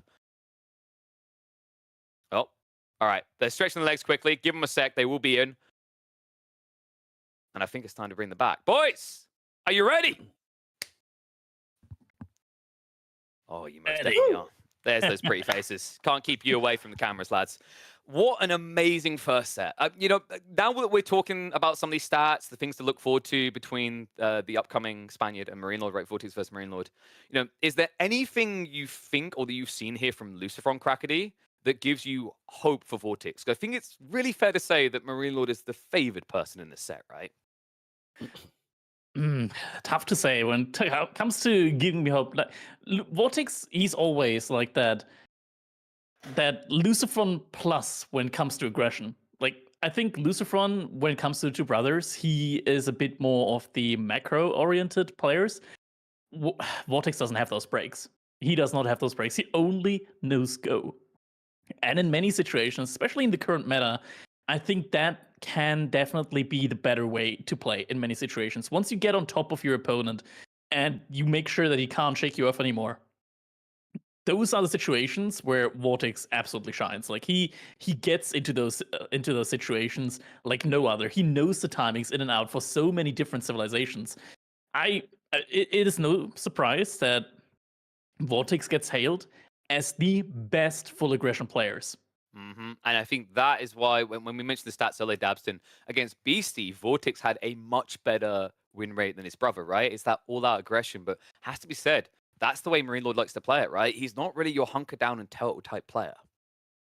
No, not by any means. Marine Lord's definitely that one that he can kind of play all aspects of it. He's not necessarily the 11 out of 10 on aggression like Vortex is. He's not necessarily 11 out of 10 on macro like Beastie may be. It's kind of one where he's you know, kind of almost 10s all across the board. He's been that solid player, that top of the board for quite some time, and he's really been the favorite kind of pretty consistently here now, I feel like. And now we are, of course, initiating our map draft by Surfshark. And I'm already seeing some of this got me smiling, Crackety. Moving out's making it in. There's potential for more chaos here. I was mentioning that might be the way where Vortex can get an edge in this series, because I know Marine Lord's been scrimming, but there's always a question mark. Can anyone scrim as much as these Spaniards when their average game time is like 10 minutes? Yeah, that's the question, right? Like Vortex and Lucifron, like no other, they play so many custom games. Like, you can actually check their profiles right now. You go on their profiles and you just select custom games, how many they played. It is a lot. These players have more custom games played than I have games played total on their accounts. It's kind of crazy. And yeah, moving out here, it's such a fun map whenever that one comes up. I just can't help but smile. Surely for the players, it might be a bit frustrating to play that map, as it can be very chaotic. For the viewers, however, it is always such a treat to enjoy. Woohoo! It's happening, Dabston! We've got some migration. I think the most underrepresented map in this entire tournament, only being played once so far. Yeah, so not only do we have moving out, which I will agree with Crackety, it is definitely a fan favorite, a viewer favorite. It's fun to cast as well. It's always a mix-up. But we also have migration, which another map, very interesting, kind of has this change of pace gameplay. It's almost the reverse when you think of moving out, where moving out, you're kind of starting on your island together and you got to move to the outskirts to kind of get some extra resources, get your gold. With migration, you got enough resources on your main island, but you're going to need a lot more on the middle central island and then to get over to your opponents. So we should have called it moving in, is what you're saying. Works for me. Yeah, really big shout out to the map creators for these, by the way. I think Biddlin may have worked on migration. He's really hyped when it came out. Moving out is a community creation via Kaivayu. If you've not checked out the maps in games, I recommend everyone to give him a gander. He even has a bunch of small maps, which are great if you find the team maps are a bit too big for normal size play. But it's time to start kicking off the Civ drafts. And Vortex already coming in strong with a Roos opener. It looks like we will not be seeing any Juji this time, Crackety. Yeah, Vortex, I think you just saw the last game, making sure that Juji is not going to be on the menu, depending on if these water maps come in early. Securing Roos early on, that's definitely a very good pick there for him. Getting English in as well. Last set, we didn't see English at all, but English currently in their current form, especially on maps like Dry Arabia, for example, should Marine Lord choose something like Byzantines, for example. English, I want to say, have very few, if not no bad matchups at the moment. Like, one of the bad matchups that I could imagine would be Delhi at the moment. Other than that, I'd be hard-pressed to really find a lot of bad matchups for them. Yeah, I've even seen some people creeping them out in 4 lakes to decent success. But overall, Vortex, really strong picks here, Dabston. Ibid's coming in. I wonder, is there that concern that right now what Vortex is doing is drafting a Civ pool that we think is OP on Dry Arabia? But as we saw so far in this tournament, like the Byzantines, these OP picks on your map rotation in pubs don't really translate into the Master of Realms pool. Yeah, well, fortunately, you're talking about Vortex here, who is known to be one of the hybrid map players we just talked about so much with Lucifer on hybrid maps. Well, his practice partner, that custom game player, him and Vortex, they are nonstop on those hybrids. But yes, you were 100% right. When you were looking at the Civ pool for Vortex, it is definitely reinforcing open map, just Dry Arabia-esque. Even following up with the Byzantines as well with another one. So the only one that you can really say is hybrid-esque is gonna really be Roos on 4 lakes, and then you can even throw a Ubids in there because of the cheaper docks, and you can kind of get some timing plays. So I could see that coming in on like one of the migration or I guess archipelago. But all the other ones are definitely more of the land maps. Yeah, it does almost feel like the tail end of Vortex's draft is focused more on the closed maps, Crackety, because I'm seeing like Malians, Ottomans, Byzantines. I'm immediately thinking Woodwall and Hill and Dale. Yeah, that's definitely the case here. And he also banned Byzantines for Marine Lord, then picked them himself. Could be that we're seeing a rare Byzantine Vortex here. I'm assuming that French pick is just because Marine Lord he knows he's going to redraft here, because that's weirding me out. That is... I think we've only seen the French work once, and that was the Puppy Paw game where he baited his opponent on Archipelago. Yeah. I mean, this is one where the redraft is one that you cannot forget about. It's the best of 7, so we're getting a redraft after 4. So that almost kind of leads me right back to Vortex's, hey, yeah, he might be picking a lot more land civilizations, but this also means when it's Dry Arabia, he has his pick. It's not just going to be, oh, I know exactly what I'm up against. Here, let me pick the counter civilization. It's, what's it really going to be? What am I going to be playing against? And then I can go ahead and get the redraft. He's still got Roost for 4 legs. He's still got, another a U-Bids there for another hybrid if he so desires. And so, and he could even throw some Molly cheese when it comes into the chaos maps as well with some transport ship action and stuff. So it's really one where he has allowed himself kind of this variability. Yeah, I think it says a lot that, I think we've consistently really just been seeing Zhuji and Chinese getting banned as much as possible across the board, right, Crackety? The 2 most banned civs in the entire pool. It really speaks volume to the hybrid nature of those particular fellows. Yeah. Oh, I'm back again. Well, wait, no, back to move me on. Migration got picked this time, baby. You know what hasn't been getting picked? Holy Island, trash map. Only 2 picks overall in the entire tournament. Water Drake.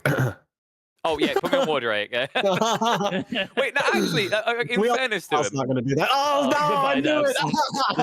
No, the idea is you drag him down, you bring me up. So the interesting part is actually Water Drake somehow has been picked 3 times in this tournament. I know. When you said the least picked map, I was about to say Water Drake, and I was like, oh wait, no, it actually is not the least picked map, and Cal wants to see it picked more. Yeah, well, I mean, of course he does. He made it, right? But the interesting part to me is that I wasn't really expecting Holy Island to get ignored so much, Crackety. Like 2 times it's been played this entire tournament, considering I'd call it a staple of hybrid play amongst the competitive community. Yeah, I gotta agree. Like, not seeing Holy Island being picked as often here, it's surprising, especially since it's just a map that's been around for so long. Players know how to play that map. Maybe that's also, like, especially here with the Spanish brothers being like, okay, I want to have more water-ish maps like Migration, like Archipelago, less land, and just really focus all in on that water play. And, I'm thinking when we get deeper in this set, do we have enough water maps for us to lean Vortex here, Dabston? Or is this a bit too land-oriented, where I think it'd be fair to say we favor Marine Lord, right? Yeah, I mean, it's one that you got the water maps. You also got I would say one of the water maps being Migration could almost be thrown into the chaotic realm somewhat. But leaning into Vortex, he obviously made a focus into that land picks with his civilization choices, but did not end up playing out with Dry Arabia. He ended up going with Byzantines, but I would say Marine Lord getting a good civ choice against that Byzantine play. We've seen it once today already, right, Crackety? It was on Hill and Dale in the earlier set. But would it be fair to say Dry Arabia is an entirely different beast? A little bit, in the case that it's more open, right? So you have the ability to move out, switch around to other resources. Like if your opponent denies you 1, chances are you have a much easier time to go over to another resource. At the same time as well, like in Hill and Dale, we saw a big issue for Beastie in the last set that he only had access to 1 gold mine. On Dry Arabia, more often than not, we get gold mines all around, like your base, all around the map. So you have way more chances of moving out onto a hidden gold mine that your opponent might not spot immediately. And, sometimes Mongols kind of get conned on the spawn as well, right, Dabston? I feel like Dry Arabia almost always feels like a coin flip with Mongols. If you don't get good neutral trade posts, you're quite locked in to a particular build. Yeah, I mean, going in with the Deerstones, we actually have seen some players go with Deerstones, and then again, if the neutral market's absolutely worthless, then you can't end up dropping trade late at all. But we have seen some go with the Deerstones into trade later on, or going in with second TC. But that can really just throw Mongols a complete wrench in their game plan going into it. But that's what they want to end up doing with the Byzantines. So that's where we saw the first outpost placement in the game earlier. It was able to not only deny the berries, but also the gold that was right next to it. So that was one of the key things that we saw early, where we might not see that same thing with the map spawn here. And my feeling on this, Crackety. I feel like actually people have been sleeping on Deerstone. Do you think there's been kind of a resurgence in interest in that landmark instead of just always going for Silver Tree? You asked that of the player that did the top 20 challenge with Mongols, no trade, TC only. Yeah, so I'm setting you up to really just... There we go. The brag already came through. Do you just want to drop your CV in here as well? It's like, I can also GG a lot. Not in this tournament, though. He'll be banned every time. But I think the other interesting thing to me is like when you look beyond this map, this starting map, Crackety, right? And you think where we're going to go here. We mentioned Vortex's draft and how it feels very landlocked. Is this the type of map pool? I don't want to say it makes you think Roos is underpowered, but it's the type of map pool that knocks Roos from traditionally a top 2 pick to like what, a top 6 pick? I mean, that's where I think Vortex actually has a pretty good idea about how this is going to go for the first 4 maps, right? Yeah. So starting off on Dry Arabia, he's picking Byzantines there. If it goes to moving out, he has Ayyubids. If it goes to Four Lakes or any of the other water maps, he has Roos potentially. Hill and Dale, he could pick English if he wants to, or Mali. Mali also works really well there. Woodwall, he can pick English there as well, or Ottomans. I think Ottomans work quite well there. I think he has something for enough maps to get to the redraft in a really comfortable spot. And when we get to that redraft, that's where it's getting really spicy. I mean, funnily enough, last time Attrition got let through, we just never, unfortunately, got to see it. No Game 7 for that particular experience. When we get to that redraft, do you think Attrition could make it through Dabston, or do you think there's simply going to be too many maps left for it to even be allowed? I mean, that's where last time we saw the redraft happen, and we saw, you know, first time Zuji and HRE really not coming through, and second time both ended up being allowed through. So I think the players will really have a whole different game plan when it comes into the final 3 maps, and we could see the Civ choices flipped completely upside down.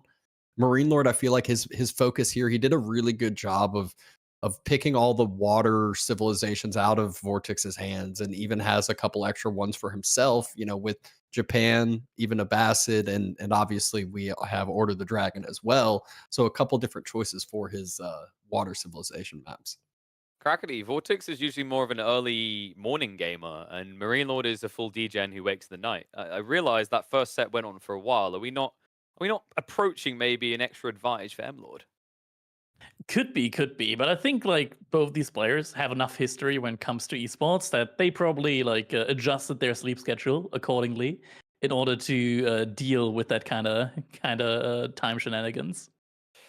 Well, I think we're going to find out. Remember, folks, going into this series, Marine Lord has an absolutely dominant win record up against the Spaniards. Over 80% against both Vortex and Lucifron alike. In this tournament, Marine Lord has yet to drop a single game all the way through Master of Realms after winning the previous EGC tournament. Is this a year for Marine Lord dominance? Will he feature in every single grand finals as we truck forward? It's time to find out. We kick off our second semifinals. Marine Lord opens with the Mongols, and Vortex, he'll be going to the Byzantines. All right, here we go. Starting off a new series. Marine Lord in the color pink, switching up the colors a little bit here. Playing as the Mongols, and Vortex on the other hand side, playing as the Byzantines in the car yellow. And something that I see here is something very nice for Vortex. Both the gold and the berries are on opposite sides of his base, and the berries are in the back. That is very, very important here when you play as the Byzantines. There's also nothing else really next to the berries, so an outpost on the berries would really only delay your berries. Nothing else. Yeah. Makes the winery play just much smoother, much easier, kind of pays off a lot sooner because that olive oil starts to flow on in, so your first mercenaries come out sooner and allows you to have that kind of Byzantine snowball much earlier on. Right. A little bit unfortunate though. The first cistern is not going to be in range of the gold, but then again, probably doesn't make too big of difference, as I would imagine. Yeah, Marine Lord, he did open up with that barracks. The gold mine should probably get deleted anyways. Yep, we'll have enough to age up here with the next drop off. Winery will be coming in here in the near future, right as the spears start heading across the map. Yeah, has enough gold gathered now. Villager moving across as well. Question is, where is that outpost going to be coming in? It looks like Vortex, yep, is very likely going to be deleting that mining camp. There we go. Mining camp gets deleted. Make sure there's no bounty going to be going over to Marine Lord. And now the Grand Winery comes in. Wow. Quite a bit far out, but I was about to say, much further out than I was expecting, but with what you had said, with like there's nothing over in that area, so an outpost in that spot would really kind of be questionable. It would delay up the olive oil flow, delay up the winery from actually doing something and stop the berries, but I think we'll see what Marine Lord has as far as that early focus goes. Ringlot's being greedy. Okay, never mind. For a second, I thought that he was just going to play this with 2 Spearmen. But no, he just waited for the Stone income to be able to get another batch of double-produced Spearmen out. So he is going to get another bunch out. It is going to be an outpost in the winery, I think. Yeah, it looks like it. I mean, you do, after all, still want to delay the oil play. What's Vortex doing? Is he going for a villager pull there on the outpost? No, he's just rushing up the winery with more villagers. What's the response going to be? Maybe we do just see Mass Libetnai getting pulled. I want to see, if possible, like, maybe it's worth just pulling villagers for a single gather trip from gold to get the textiles upgrade in, to then burn down the outpost. Just going to be important that he doesn't use Akratoi if he wants to go for that. We saw how that went last Byzantine game. Yeah, well, Marine Lord also saw how that went, so he knows what to expect if it does end up happening. He'll be laughing all along if it does, but Vortex just pulls on back away after winery is finished and just on the wood and on his food. Silver Tree coming up for Marine Lord, and the markets are in a pretty nice spot here in the corner, or rather on the far side. Sometimes we do see the markets kind of like in the middle of the map, which can make trading quite awkward. Not gonna be the case here. Barracks is coming up for Vortex, so will just be that Libetnai play. Yep, and he is getting that next cistern in, getting the water level expanded up to level 2. Be able to boost that villager efficiency from +10 to +14%. Pretty much like a passive golden age tier 1 that he's getting there. Quite a nice economy bonus. First Libetnai now in queue. And we'll see just how many Libetnai Vortex will want to make before he goes in. I think the timing is going to have to be whenever that silver tree gets finished up, because that's usually when the outpost emplacement gets queued and you want to go for the rush before the emplacement comes in. Yeah, and that's where you just saw Marine Lord pull a few more villagers off of food onto the silver tree. He wants to get that finished up a little bit sooner. So how many Libetnai will it end up being? He's already got 2 out, 2 more in queue. Villager has made its way all the way home, and there we go, the age up finishes. One issue that I see here from Marine Lord is he's only got 4 spearmen. 4 spearmen inside of an outpost are not going to be enough to 2-shot villagers. He's going to need 3 volleys, but doesn't look like Vortex is pulling anything so far. Outpost emplacement is coming in, and the drop-off comes in. Okay, for a second I thought force drop-off into pulling the villagers. No, he's just going for double barracks. All right, so it's just going to be pure Libetnai spam in order to get rid of that outpost. He's going to have to take the emplacement then. Yeah, I feel like he could have just gone a little bit sooner with some villagers, but I guess didn't want to worry about the idle time at all.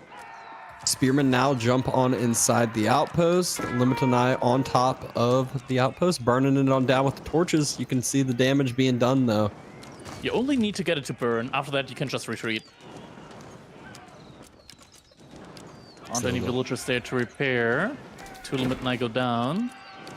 Looks like he's just going to finish it off. Yeah, looks like it. Helping out as well now.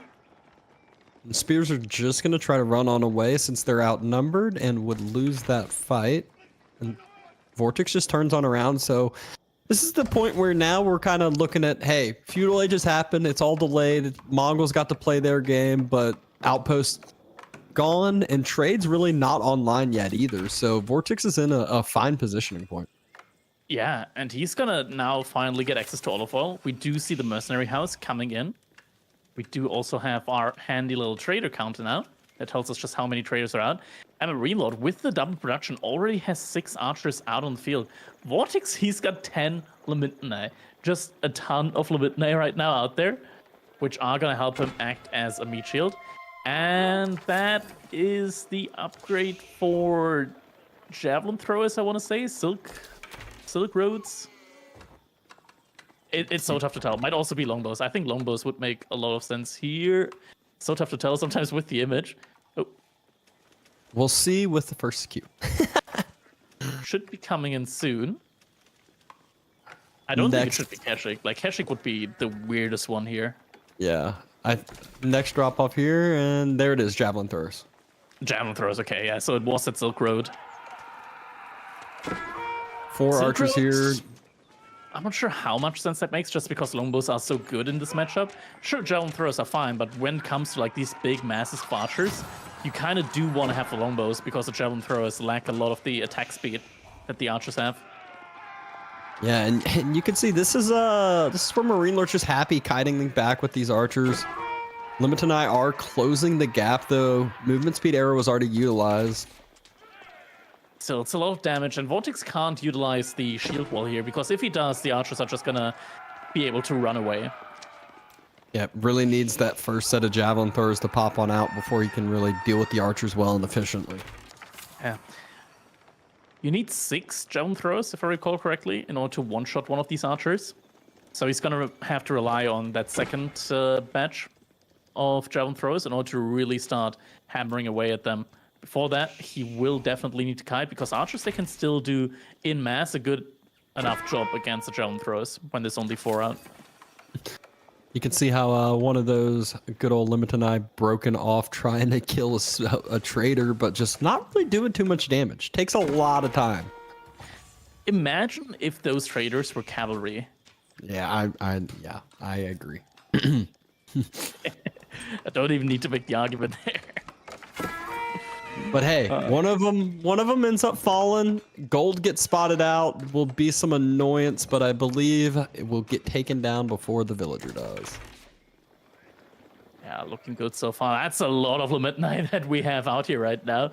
22 Limit. Only 4 javelin throws though, against 15 archers. And I have to be really, really careful here. These numbers, if Vortex gets caught out of position, that's going to be a lot of military going down. Marine Lord spots them out, is going to run away with the villager. Pretty sure the from Marine Lord? Khan's just been trailing this the whole time with the archers. So let's Yeah, talk there he about is. out of position. We are indeed out of position. There are the 4 javelin throwers as well. The spears are there, and this is not good. Vortex needs to close the gap with the rest of those Limit and I. Limit approaching. Oh, the west next side. set of The javelin javelin throwers- throwers though. Yeah, you really want to get them in together, because you want to start one-shotting those archers. That's when it's really starting to get tough in these low-ish kind of numbers. But Vortex, he's once again pushing further towards the market, really wants to shut down that trade. We are to 5 traders so far for Marine Lord.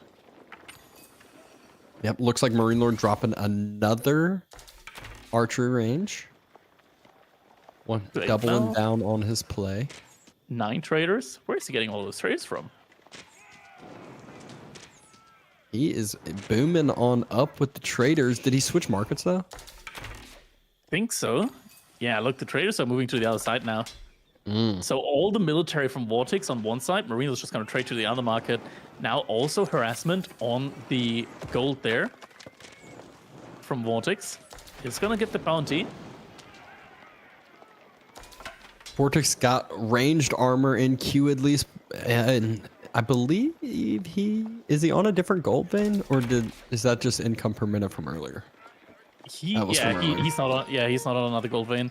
So right now, no gold income at all. Might just be like the all-in feudal age play here that we do sometimes see from Byzantines. Not the most popular one, but one that can work. The Kerasiphons do a lot of damage as rams. And here we go. Fight is going to be happening now. Limitane using that front line to their best ability. Javelin throwers just sniping out the archers consistently and just being able to one-shot them is so effective. Limitane not getting taken down as fast as you'd expect. That was without +1 Pierce armor.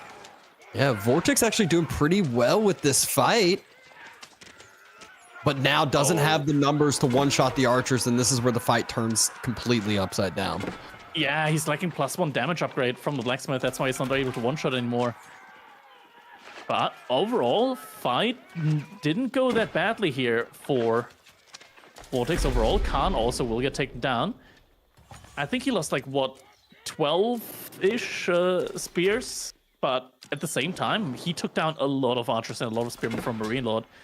So overall, pretty even-ish, if not slightly favored for Vortex trade-wise, because you can afford losing Limit Eye, you can't afford losing the Javelin Throws. Yeah, the big problem for Vortex, though, is he is not yet denied this trade. He's moving over to the eastern side now, but that's where the traders are about to make a huge drop-off from Marine Lord. I think there's like 7 or 8 traders that are all about to hit his Silver Tree. Yeah, it's going to be a lot of income there. He's got 10 traders. A couple traders are getting found out now, though. Will get taken down. And Marine Lord will have to once again reassign his traders to the other market. And the other market actually has, we saw some Limited Eye taking down the outpost that Marine Lord had built on that other side. So there's still some units on that western side waiting. Especially if they can get the outpost down, that would be very huge for Vortex. And it looks like they have. So Vortex has 2 different army groups split and ready, trying to deny that trade. I want to say that right now, Marine Lord, he's making only archers. And Vortex, he's making only Limit Eye and only the Javelin Throws. Without a farm transition, at one point, you're going to have to make archers. And I think Vortex needs to make archers rather soon in combination with the Javelin Throws. Like, this is not enough olive oil income for him right now, you know, to keep up with the archers that Marine Lord will produce. Because at one point, Javelin Throws don't have that much health compared to like other 3 armor units in the game, 3 Pierce armor units in the game, like Knights or Men-at-Arms.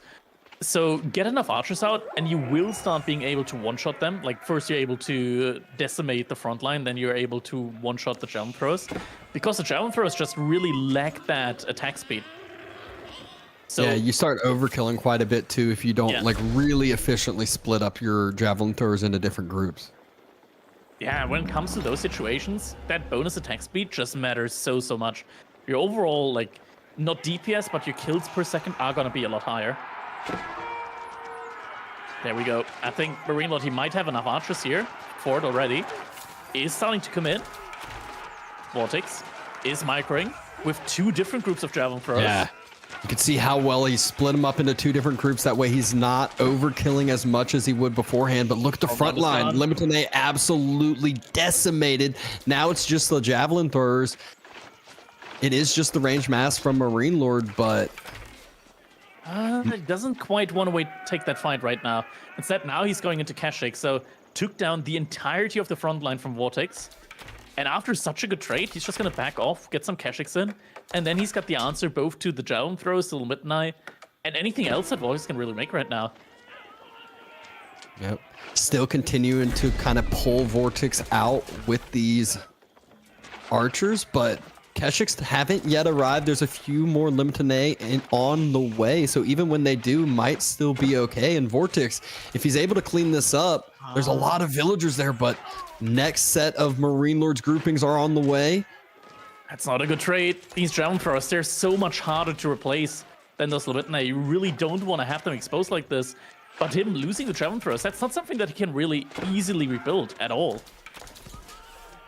Yep, and you can see the Kashiks now here, and Vortex, he was kiting. Right when the Kashik arrives, he has to just straight up run away. Limited Eye arrive at the perfect time, though. Gonna be able to at least buffer that Kashik off again. But behind this, like the army count, 31 to 18, and the trade is going once again, now without any interruptions. Yeah, I feel like this was so weird. Vortex just kept making Limited Eye against the archer mass, and it's like, yeah, they do have shield wall, and you're getting another unit that counters archers, but not enough. And Marine Lord wasn't really making other units other than archers, so lost a lot more units than for the resource he was putting in. Yeah, Vortex, he seems to want to go up to the next age right now. He's starting to mass up the resources. Issue that I see here is that this army from Marine Lord, it's going to be really tough to hold off. And there we go. First Kashik gets sniped by a Javelin Throws. Bro, this is going to be enough, though. He's able to keep the archers away for the time being, but no, Marine Lord, he keeps going in. Villagers will have to pull off the gold, and now we're at the point where Vortex has the food to go up, but doesn't have the gold. Just now got enough with that. Golden Horde Tower is on the way, but look at what resources Marine Lord already has in the bank. Not too far away from Castle himself, and he's got that extra economy, that extra boost with it, with all that, 15 traders now. Lots of income for him right now. Economy looking really good. Golden Horn Tower. Is it going to be enough? At the very least, Vortex, he has enough resource to immediately get the Veterancy upgrade on his mercenaries. I think that's going to have to be a priority here. If you get Veterancy on those Javelin throws, suddenly you reduce the damage the archers do from 2 to 1. And you're able to also just do a lot more damage to those Keshiks. But Marine Lord, as soon as the Age of comes in, I think he's just going to throw everything that he has right now, his entire army, under TC from Vortex. Yeah, Kurultai is on the way, but Marine Lord, he's still just so far ahead right now. 46 archers. Even with the upgrade, I feel like 16 Javelin throwers isn't enough. Is he going to go for it? His own Age is coming in, so might not want to go for it anymore. Should just get the upgrades in now. He is just burning down that mining camp with the archers. With archers. As you do. People complain about Jugunu. But yeah, taking that one down. Veterancy has already been researched on the Javelin throwers behind this. And right now, Vortex, I want to say he's got a pretty good food income. If he can just hold this right now, get a big enough army mass out with the mercenaries to push out. The one thing that you can't do is move out too early, because you need to win the next fight. The next fight is going to be crucial. Fortunately for him, he's starting to mass up those Varangian guards, which will do great against the archers. But, I mean, 53 archers with veteran and steeled arrow coming in as well. They're still going to do a decent bit of damage. And numbers aren't quite massing up as quick for Vortex as you would expect. Byzantines, you know, they're kind of known for that civ that they'll have like, you know, 50 economy but 100 military. Marine Lord did such a good job with those first couple trades that Vortex hasn't been able to get Byzantines onto that level that you'd expect. I think overall, though, he should be quite fine. No relics yet so far inside for Vortex. I'm surprised that he hasn't like made a monk yet. I guess it was at that time when the army was right in front of his base where he just needed military over the relics, but he still has that landmark, that Grand Winery, which allows him to get a monk out and start getting those relics now behind all of this. Veterancy upgrades have come in though for Marine Lord. It's a lot of archers that he has with the Kurultai. +2 pierce damage has also come in. And with the Kurultai, with all of this, he will actually be able to do a ton of damage, even against the Javelin throwers. Oh, Kurultai needs to unpack though. Kurultai still hasn't unpacked. Kurultai. Okay. There we go. And now the damage. It's going to be coming in. Couple of Varangian guards still on that front line, but there's enough Keshik here to just get on top of those Javelin throwers. Not enough Varangian guard, not enough Limitane there to defend this on up. And Vortex, he looks like his army's getting cleared up, and it looks like game one going to Marine Lord here. Could be. Still has a couple of Javelin throwers. Now villagers hiding inside that TC is going to be doing a lot of damage now with that TC as well. Units starting to somewhat get out of the Kurultai range, I want to say. If the archers, yeah, a couple of the archers are outside of that range right now. But yeah, Javelin throw is actually still getting decimated here right now. And GG gets called. Marine Lord sitting under the TC from Vortex. No more food income there. No more oil income. And that is going to be game one going over to Marine Lord. Yeah, I mean, I feel like it's almost, you know, you're making spears into archers. Obviously, you have the shield wall ability, but it's still kind of a similar sense in my eyes. I felt like he just was not taking good trades early on, and Vortex got a hole that was too much to come back from. Yeah, I feel like in those situations, something that you really need, because that was the moment in time where Vortex just needs to stay alive and Byzantine eco might carry. One thing that you really need to get in those situations, and that cannot be underestimated, is an outpost with a Mangonel emplacement. That could stall out the game for another 3 to 4 minutes and buy you enough time to really get that Byzantine mass up and going. But not enough in Marine Lord, proving yet again up at the top. Very, very clean first game, but starting out with a clean first game. I don't know if that'll be the word that I will be using to describe that this next one here. Yeah, moving out with Japan versus Ibits. I think we're in for a good one. I think we're in for a really, really good one. Ibits so far, I feel like have been looking like one of the top civilizations when like the top civilization when it comes to moving out. Japan also isn't bad, I want to say. but I feel like it kind of pales in comparison to the IU bit. Like you get the cheaper docks, you get the really, really fast age up as well with less resource that you need to spend. It's going to be interesting to see what Marine Lord has in store here for us with Japan. Sure, like when you gather gold, you also get stone, so you got the ability to get the placements in. Still, I want to say though I favor Ayubit. Something though that we've seen time and time again from Ayubit and Abbasid players on moving out is they put their landmark, their House of Wisdom, on the main island, which kind of like always opens up that possibility for landmark snipe.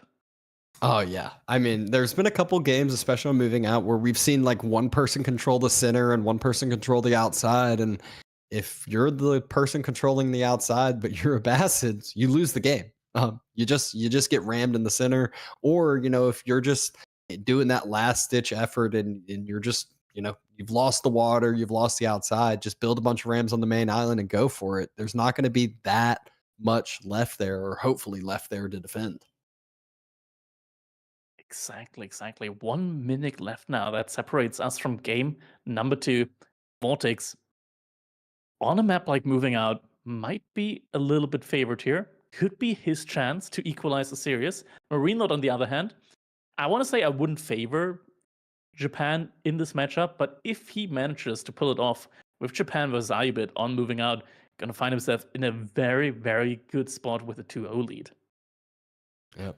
Does have those cheaper fishing boats, but I feel like moving out's still one of those maps where you have your kind of main couple fishing boats for the long haul, and it's really hard to actually fully deny your opponent's water just because the proximity of the TC. You might see an outpost or two dropped on the edge of the islands as well that we'll see at times. Usually, you'll see kind of like a Chinese on this map as well with a Barbican or something of the sort. But Battle for wood in the middle. yeah, exactly. Kind of fight for wood in the long haul, and kind of this craziness where all of a sudden the outposts start just attacking and villagers start falling. But time will end up telling. Looks like we are jumping into this game number 2. All right, here we go. In the Chaos category, one of the most entertaining maps during this tournament. Moving out, we got Marine Lord spawning in the color pink yet again with the Japanese. Both players greeting each other here with the scout at the bottom side of the island. Vortex in the color yellow playing as the Ayubids. And man, like just looking at this map, for those of you that haven't seen it yet, this is moving out. It's sort of like a land map with a water donut, but on this middle like part of the donut, there's no gold. Players only have access to wood here, which is why you have to move out in order to get gold. Yep. Unless you're China. Unless you're China, which we have seen a couple mirror matchups, or China versus Juji's on this map, where they just gather up that tax to end up aging up and don't move out at all, which I feel like isn't really fair because you're not playing the way the map's supposed to be played. But none of that here. We have Vortex doing the typical, getting his fishing boats out early. That's why you see him with the economic lead already. Yeah, I mean, that's what you get with like that really cheap dock. You can immediately place that dock, and there aren't any straggler trees, so players are incentivized to get the lumber camp up immediately. Instead, Marine Lord wasn't able to put the dock down immediately, or at least not be able to get fishing ships out of that one immediately. Yeah, that's a slight fishing ship lead here, but what's most important here is going to be the age-up choice for Vortex, because so far with Ayubids, we've pretty much always seen in Feudal Age the advancement wing being chosen, which means that you only need 30 gold, 130 gold total, in order to be able to age up. So you can go for some incredibly quick age-ups here with Ayubids, something that civilizations that aren't China or aren't Julius Legacy can't really match, because those civilizations, they get tax. They don't have to move out. Vortex, he only needs one trip with 3 villagers on the outer island in order to immediately get enough gold for his age up. So the timing there is going to be hugely in his favor, and we do see Marine Lord. He did have to invest into a transport ship a little bit earlier. Will now pull the 3 villagers to go out and get some gold for the age up. Yeah, so he is already on out and about. The good thing for Marine Lord playing Japan, you see him only having 5 on to the wood line instead of 8 like Vortex has, and that's just because the cost of the fishing ships are so much cheaper. It's actually allowing him to do this, and obviously that's where, you know, every civ has their little kind of opportunity cost to each thing. Exactly. Scout now also being out on the outer ring, which means that Marine Lord, not that sheep are really like incredibly important here on this map, but they can matter if the game like drags out a little bit. And all the sheep are on the outer ring. So Marine Lord being the first one to move out is going to have a little bit of a head start when it comes to the sheep gathering. Vortex just now moving out as well. Yep, like you said though, a little bit of a difference though. There we go. Isn't going to set himself up for failure. House of Wisdom going out on the outer ring. That Maybe one ecoing? thing, yeah, but the big problem here though that I see is he doesn't have, like, on the main island you can at least still get your tier 1 pretty quick. Like you can't really get it here now. Like you got enough lumber camps, you got houses on your main island. What if he's going eco wing? So he already has like 3 villagers outside, so he can just start gathering up more wood on the outer ring. And then instead of just building the buildings on the middle, he's just going to build them all on the outer side and still be able to get like the golden ages, right? Yeah, look at that. He's not going for advancement wing. Military wing just stops your opponent from the outside, no gold at all, and then he just booms up with all of his demo ships. Could be. Coca Township is now coming in for Marine Lord. He's also getting another dock up on the top side of this small little island there. And he's getting some scouting in with that transport ship. Yeah, we'll be able to know that these docks are going up. And Marine Lord, he's also scouting the age up. I think the age up has just been clicked, and it's going to be economic ring growth. All right, so more villagers going to be coming out for Vortex here. Yep, will allow Vortex to jump up on the eco even further than he already is ahead. Obviously, that is due to the extra fishing boats, a little bit of the lead he had there, but Marine Lord should be able to catch up no problem, especially considering he dropped that extra dock in the north. Looks like Vortex, though, getting his second dock in the south. The main issue is going to be in the next minute, because this age up is going to take a lot more time. I feel like, yeah, Vortex, he needs to like kind of buy himself a little more time. We see a small wall coming out there at the bottom side of the island, another dock coming out as well. Right now, Vortex needs to buy time, but the first ship is already going to be in queue here.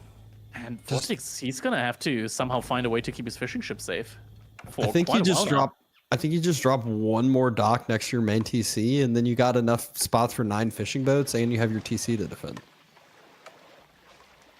Or am I crazy? Coming in. Yeah, the TC should be in range, but it's still going to be awkward, right? Like, you'll have to idle villagers for that. Fishing ships are getting pulled. Hide inside the dock for now.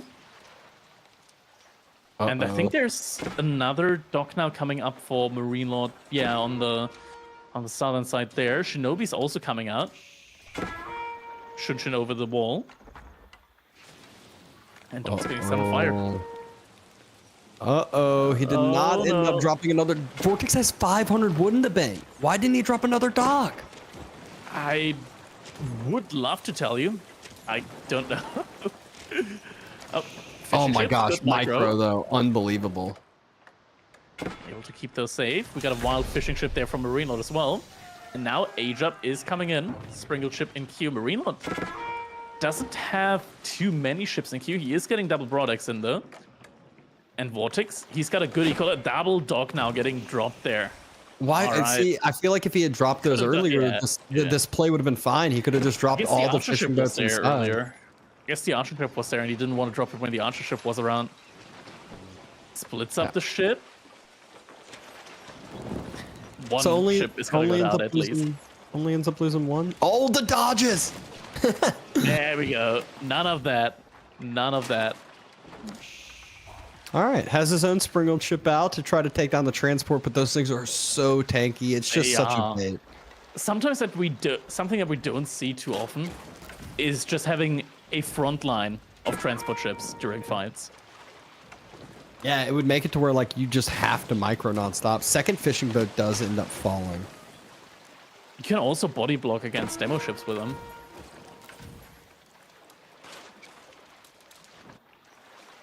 Ooh. Speaking of which, Demo? he's sitting right on that. He doesn't want to explode it right now because it's still like full health. And just The one more. sprinkle ship. All right, one more. Now it's time. Oh no! Yeah. Okay. Oh!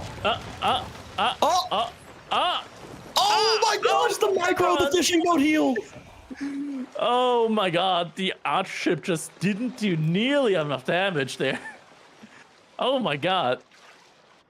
That was like an inch.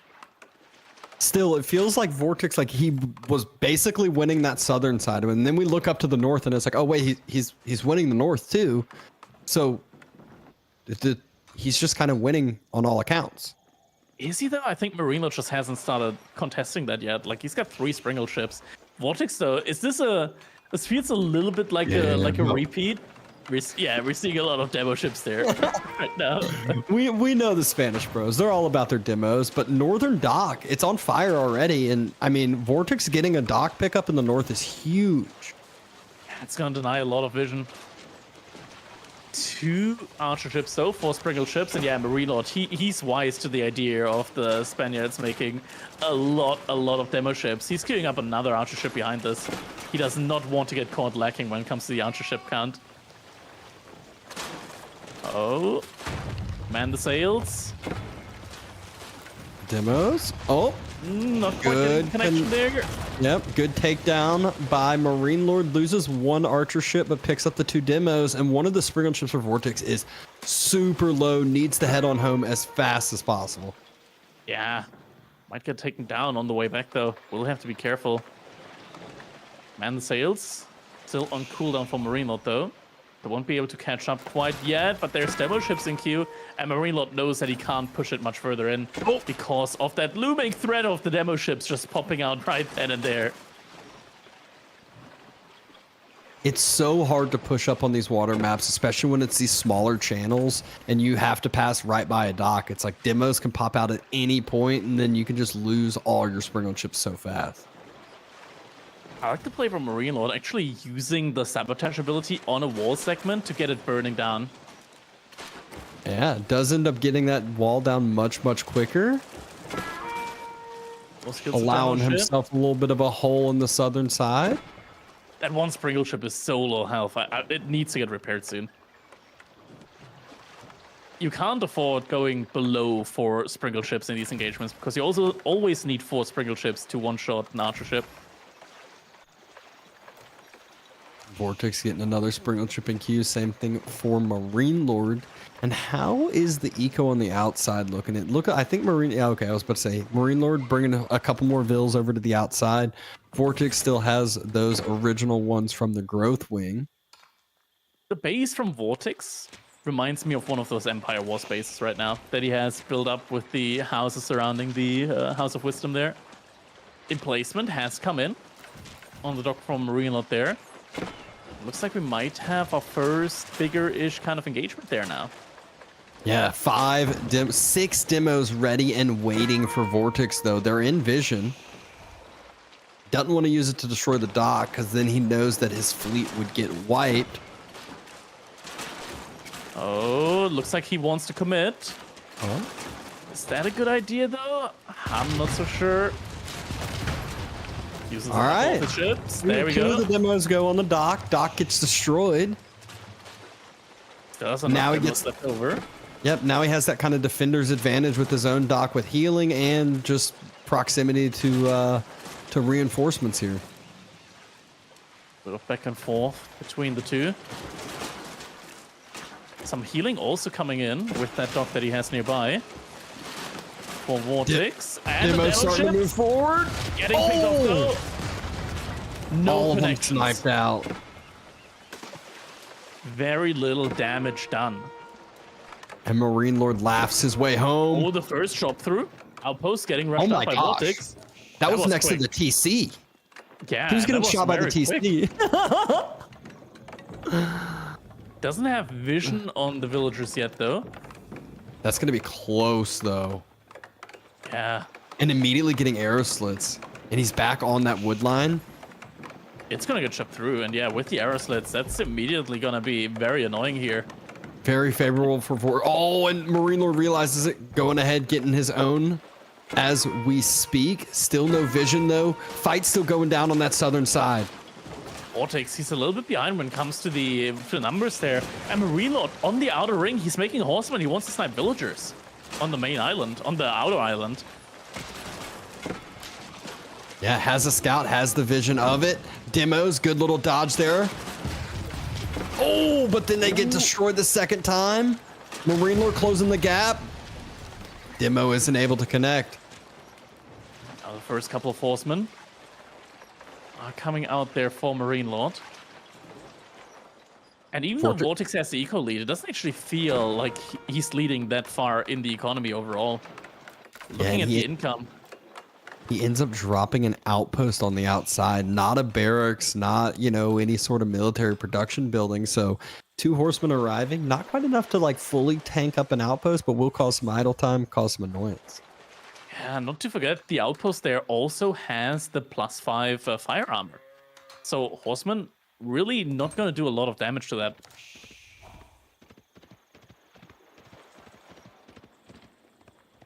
Another arrow slits in placement. Well, Naval placement is coming in from Marine Is that Lord. Castle Age? It is. We're getting the advancement wing in for Castle So Age now. that's what you said, hey, it doesn't really feel like Vortex has the eco lead. And it's like, that's why he's saving up resources going in for Castle Age. Finally, we see the full chop through. Arrow slits outpost, able to do some more damage. Oh, Marine Lord though. stepping up. He has vision of the House of Wisdom with the horsemen. Not sure if he saw the age up. More villagers made the escape across. And Vortex is having to head home closer to his TC, sacrificing that dock in the south. He spent a lot of resources on this age up and now needs to wait for it to pay off. Where did Vortex's villagers on the woodline go? Did he just... I think he might have misclicked some villagers because he pulled all of his villagers away from the woodline. Yeah, now they're back. They were all gone. I think they all went towards the transport ship. Ooh. Could have had a little bit of a misclick. That's a ton of idle time as far as the wood income goes. And look at the difference. You can see 900 wood per minute, and Vortex's has dropped under 300. Marine Lord, he sees the age up. He's ready to commit. 10 demo ships. Vortex. Age up. Age up finishes, though. Second.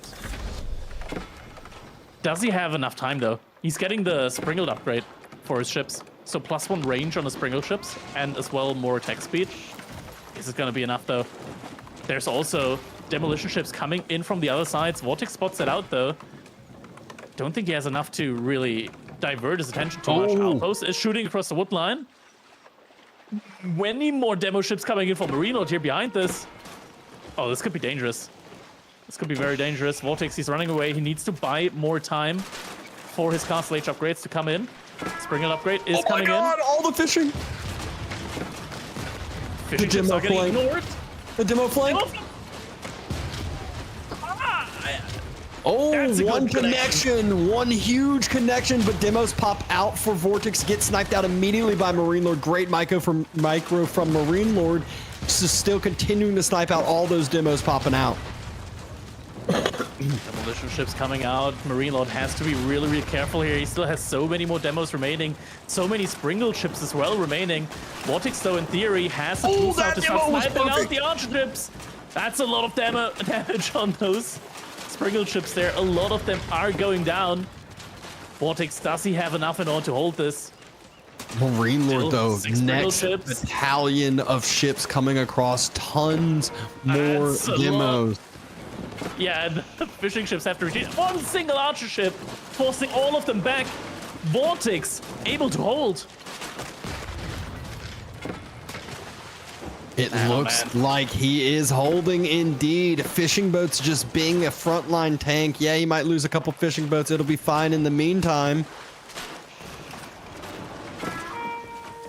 I mean, he's got villagers heading over to gold for Marine Lord. Marine Lord trying to get to castle. Yeah, Castle Age should be coming in soon. Only it's a little bit more gold now. But still, he's going up to Castle Age with barely a fleet standing. Vortex behind us still has a good amount of sprinkled ships. Armored hull Armored finally hull. coming in. Yeah, that's going to be one of the most important upgrades here. That was a crazy hold from Vortex behind us. I mean, the Spanish bros are so crazy when it comes to these hybrids, when it comes to water maps. I have no idea how they hold. Oh, the main eco from Vortex. No, my God.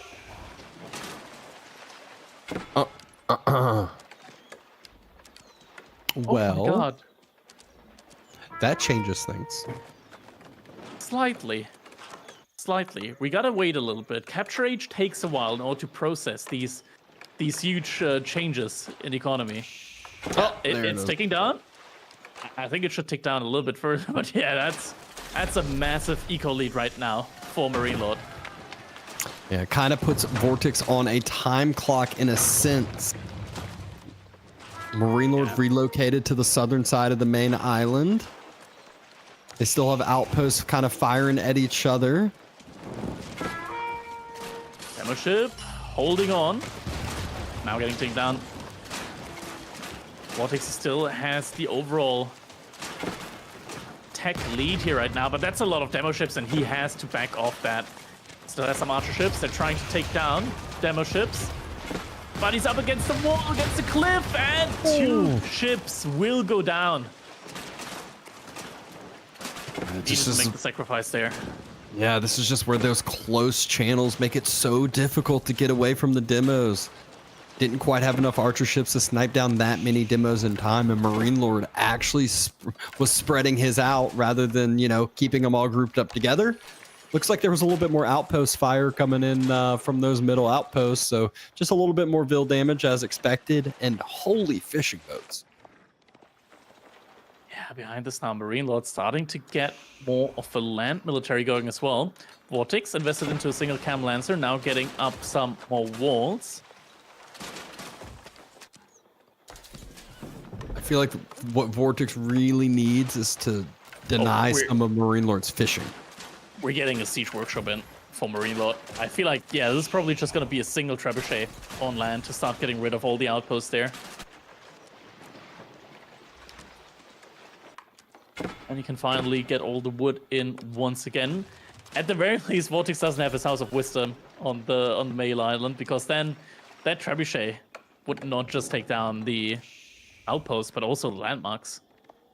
Exactly. Doesn't quite have as much to worry about. Vortex walled off his land eco as well, but Marine Lord is starting to press forward again on the water. Ooh, Doc will get taken down. One demo makes it out, will get taken down immediately as well. One Camel Lancer. Camel Finds Lancer. the villagers on gold. That's a lot of idle time. Yeah, I'm not sure if Marine Lord really has anything there to be able to defend up. Might have to kind of rush down. I see Mounted Samurai. I just don't know where they are. They went over to Vortex's side, but yeah, they're not there right now. They're not where they're needed. Behind this, Vortex actually was able to catch up in the villager count, in the eco count overall again.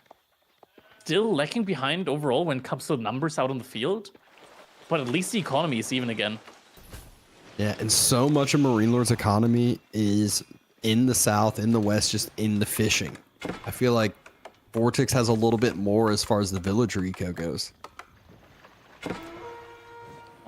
More demo ships now for him as well. First trebuchet is going to be in queue. And yeah, that one Camel Lancer taking down a lot of the villagers here. Oh, Doc going down right next to an outpost. Perry Camel running Lancer. around, shifting on the sides. Camel Lancer getting cleared up. Outpost gonna get cleared up. Just uses a demo to finish on. Fishing has to pull on away. Archer ships are here. Should be able to clear that up fine. Vortex just explodes them a little early to get some damage rather than nothing. Every little bit counts. You really want to keep the food low now that players start making military on land as well. Demo ships attacking a wall segment. Okay. That's 2 demo ships down for a wall segment that stayed up after it. He needed the room for houses. Pinto Priest making their way across to get relics. One dervish out for Vortex. Don't think he's gotten too many relics in yet though with that, and fight is happening right now. I'm not sure if that's one that Vortex really wants to take, get some connections in. He does have the upgrade for his demo ships, increasing the radius of the explosion. It's not quite enough yet though. Looks like he's getting phalanx. Is he about to make the big spearman swap? And that's exactly what he's doing. Yeah, spearman is gonna be the play for him.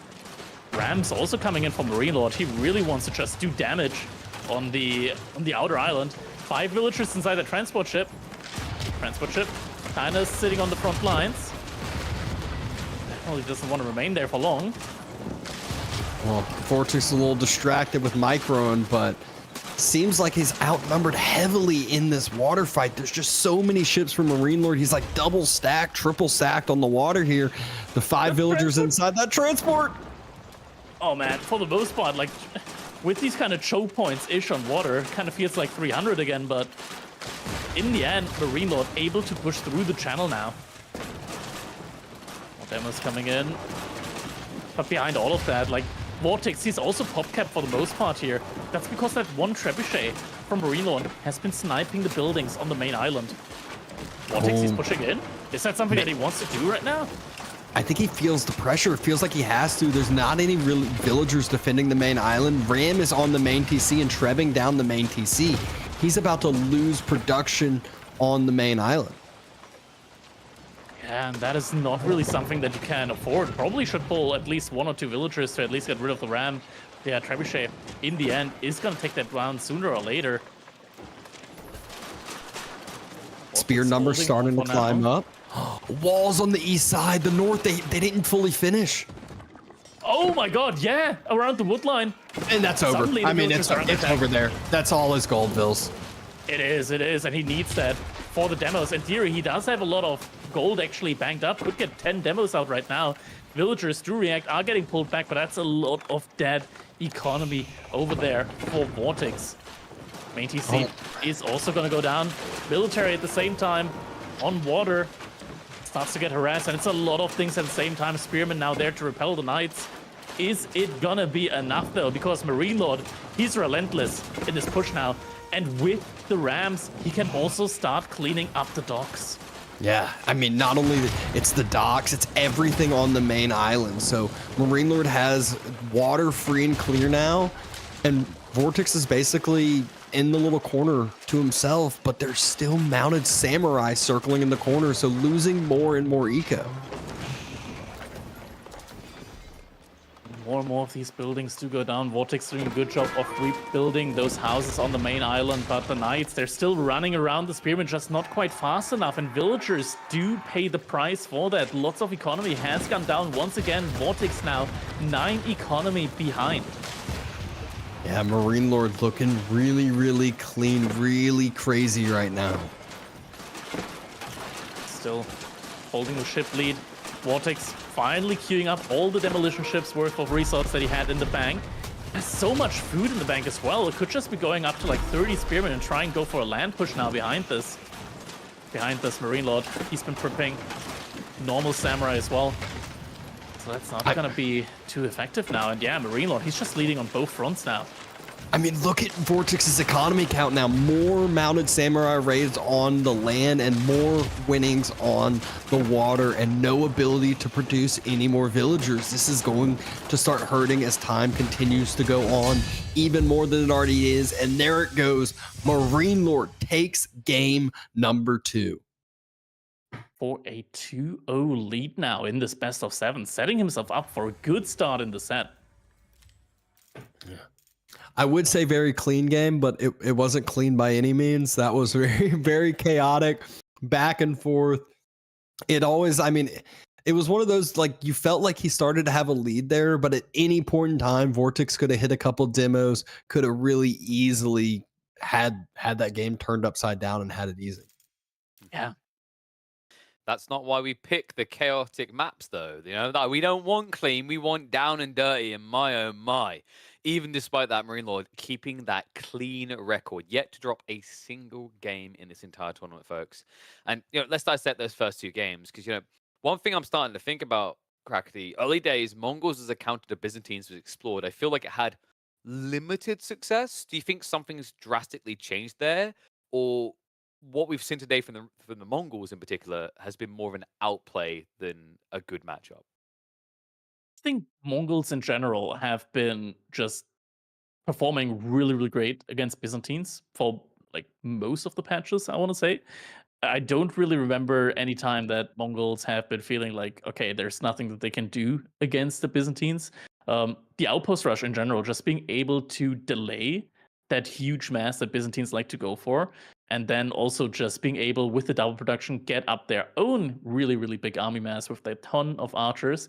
It really like kind of plays into the main weakness of Byzantines. Like, sure, they get all of those mercenaries out, but those mercenaries early on in the game are not something that you can really mass produce. There's a limit to that with the amount of berries that you have, and then you have to go for farm transition if you want to get more. And Mongols are just an excellent civ when it comes to really countering that out with their massive production, and then their ability to get a lot of value from harassing you and keeping you in your base. I guess the issue there with the Merc side of things, Dabston, is, Keshix is off the table already, right? We've always seen this when you're up against the Civ that builds them by default. And if the Mongols do that trade, you feel bad about contesting, right? Because there is a cavalry threat and you're bringing out ranged, vulnerable units. Yeah, and that's where we saw Vortex go with the jab throwers, and it felt like he just couldn't climb high enough with the numbers, and he didn't want to build a range. He didn't want to build archers himself. He didn't build the stables. He was just all limited eye as far as his own units that he was making that wasn't olive oil based. And that's where Marine Lord just took advantage of that and made the counter unit and kept making the counter unit, and Vortex didn't change. Now, let's take a hindsight moment on that game number 2, Crackety, because I think looking back at that, it was a little bit weird to see not an advancement wing play on a water map, considering that is the grounded meta with the Ibids. Obviously, the hindsight logic is it was for the fast castle, but did you ever feel that castle age paid off? Because I feel like we have this taboo around water maps at the moment. Whoever shall go castle first shall forfeit the game. It kind of depends in many situations. Like, I really like the play. I feel like it could have really worked out in this game as well. I think there were just a couple too many mistakes, maybe a little bit of lack of focus there when it comes to the outer side of the land there for Vortex. Like, the timing that Castle Age came in was really good. Vortex was able to hold that push as well. Something that I really would have liked to see is at the end of the game, we saw Vortex having like 2,000 food in the bank, and not just putting on the pressure against Marine Lord on his side. Like, when he had the Spearman, Marine Lord didn't have anything at that point in time against Spearman. Like, if the mass of Spearman just went over to the other side, I'm not sure if Marine Lord could have reproduced any other type of unit to deal with that in time. Overall, I really like the strategy of not going for that. Like, if your opponent isn't able to immediately like get the most value out with their fast relay, with the fast attack ship, those 3 bonus villagers into the fast castle with the advancement wing really just sets you up for a tech advantage there. Now, it's kind of making me wonder, is this just a case of Marine Lord unstoppable, Dabston, right? Like, we thought Vortex might have a shot here. We thought the practice might have paid off. The water maps might lean into them, but we've seen a mix of land and sea now, and M-Lord is looking nigh unstoppable. Yeah, I mean, it's pretty crazy hearing still that he hasn't dropped a game yet, and it's like not. You hear one... in his voice, the typical French voice is just yelling at you. I've never lost a game. I'm incredible. Yeah, I mean, it's just a testament to the way he plays. There's so many times in RTS games where you look away for 0.1 second and you lose the game because of a mangonel shot or because of a villager raid that you didn't see, whatever it may be. And he hasn't had one single giant mistake like that in any of his games yet.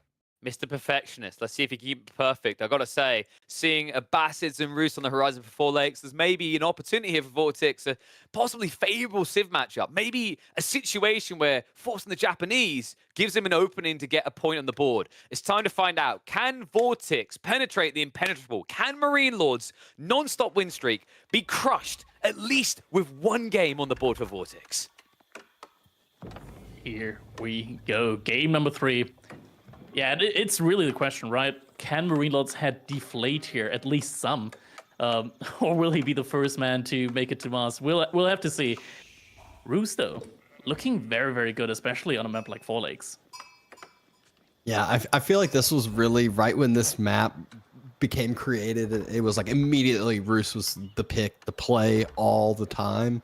I do remember back in the old days, I want to say Mista was the first to pick ABBA on it, and he was doing some culture wing stuff back in the OG days, but meta has developed a little bit since then. Still could see some crazy stuff coming out from Marine Lord though.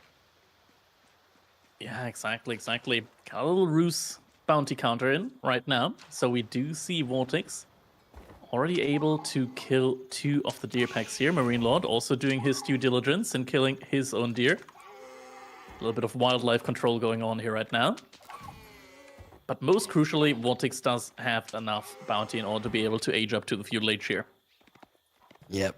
And now every little bit of extra bounty is just some nicer bit of gold that he'll have for himself. I'm a huge proponent of just having enough gold for double broad X right as you age up. It can really just propel your wood economy, especially when everything you're doing is very, very wood focused. Yeah, I don't think Roos typically they have that really big advantage with their fast feudal age where they can just immediately have an attack ship on your side with the transformation.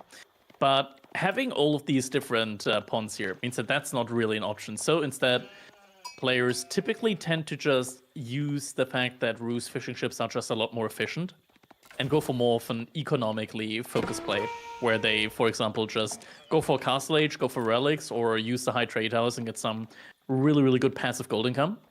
And then just play it out passively into Castle Age with a big push. Yeah, I mean it's crazy how many different ways Roos can play, but in every single way, it's like they're kind of just strong. They're hard to pressure. They got good wood economy, and more importantly, their fishing has just always been the best.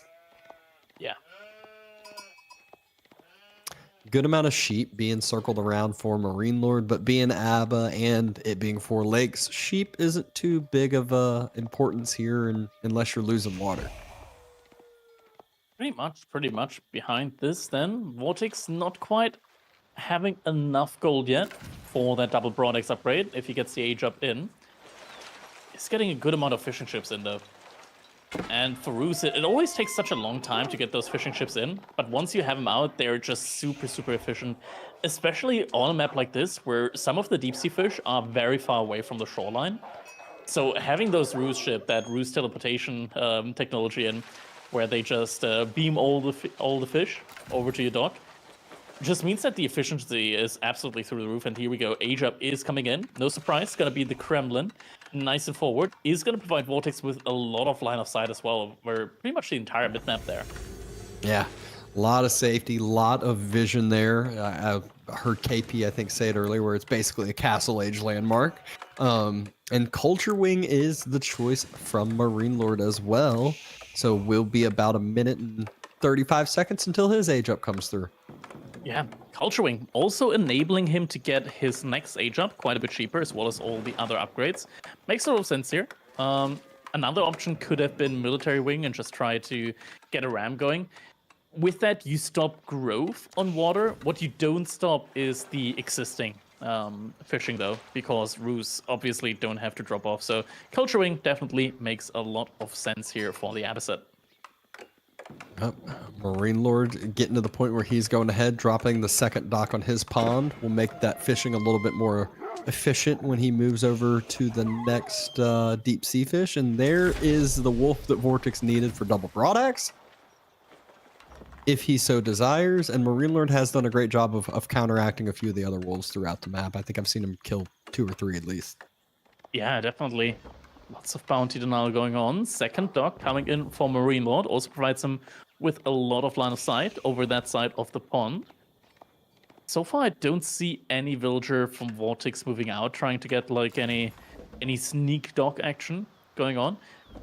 Instead, I think Vortex probably should start thinking about docking his second pond as well. Just get that going. Roos scales phenomenally on water, which is why you definitely want to have that additional income from 2 pawns. I think Actually getting a stable in now for some gold harass, probably. We do see the scout already sitting next to the gold mine from Vortex. I was about to say Vortex is thinking fast castle here, but maybe it's just getting into that night play and getting into some more harassment here first. I think it's probably both, just trying to get 1 or 2 knights out, harassing a little bit on the gold. And then behind that, just going up to the next stage, and we do see Marine Lord not reacting with units, but reacting with his own outpost. So I believe he also expects us to be like a fast castle-ish play. The thing about the outpost when it comes to knights is you still get idled out quite a bit, especially when it comes to this pro level. They'll just constantly bounce in and out of that range and make sure you're respecting that knight.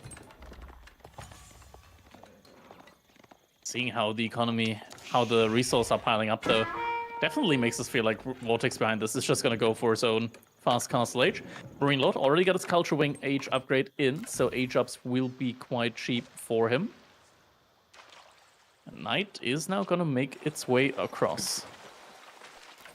Yeah, and Marine Lord just now getting those fishing boats out on that southern side pond, so still continuing his fish boom on up, whereas Vortex is kind of started to chill out on the fishing a little bit, and Vortex actually going with a horseman as well. There's that idle time I was talking about. Shield. Yeah, and now also investing into barracks, so definitely doesn't want to get idle that much. Barracks also helping him later on, because cavalry is something that the Roos do like to make. More idle time coming in. And we're also making sure not to focus the scout there. You really want to get that knight down as soon as possible. High Trade House now coming in for Vortex. Marine Lord not even clicked up his own age up yet. Invested into a couple of spearmen. Just further going to delay that age up now. Yeah, and this is really nice for the Roos. Just once the High Trade House finishes, you immediately start getting that gold trickle. Then I'd expect, you know, some warrior monks to be starting to move out and about rather quickly, and relic control is so huge when it comes to Four Lakes. Yeah, a couple of spearmen, and it looks like Vortex actually canceled the horseman there. And Knight just still being annoying there. Might get another villager. Nope. And the outpost should now be able to take that knight down. Knight caused triple bet. Okay, that's an all-in. Oh, it's a men-at-arm all-in. Timing. I mean, it's Vortex. It's a timing attack. Yeah, makes sense, right? Military wing just been clicked. Minute 40. Like it or not, you gotta wait. He immediately pulls militia as well. Militia, men-at-arms on the way. We are wanting to see some damage here. Scout sees only the militia. I don't think he scouted the barracks yet. Asmet arms are gonna be on their way, and yeah, can we quickly switch the graph over to villagers on resource, because I think he, like with the building of the High Trade House, I think he put all of his villagers over on deer, so that should be a lot of food income coming in now. Actually, still has a good amount of villagers over on wood. The men-at-arms do get spotted out though, and what is Marine Lord's reaction? He's still idled off of the gold. I want to see what he's doing in the south side. Is he dropping a bunch of rangers? Castle Age Militia do a good job against Feudal Age Spears. And now the men-at-arms arrive. Yeah, so even though Marine Lord, he's going to hit up to Castle Age here in 30 seconds, he's not going to have any gold with that Castle Age. Yeah, has enough for 1 Golem, is it? And 1 crossbow. Has to move out onto some other gold, maybe drop a market. What he will get with the age up is 2 Camel Riders.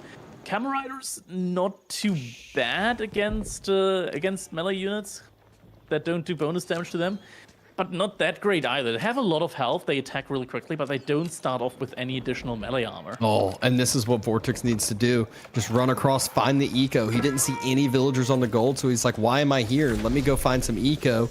And there it is, villagers on the south side onto the wood line, building some ranges, so getting some delay there and getting a ton of idle time now. That's a lot of men-at-arms out already. Only 3 crossbows in queue, 1 Golem as well. It's not going to be enough for Marine Lord to really hold this. At least he's getting more income. More food income with his fishing. Oh, First Camel Rider is got going taken down. First He doesn't have crossbow any- has come out.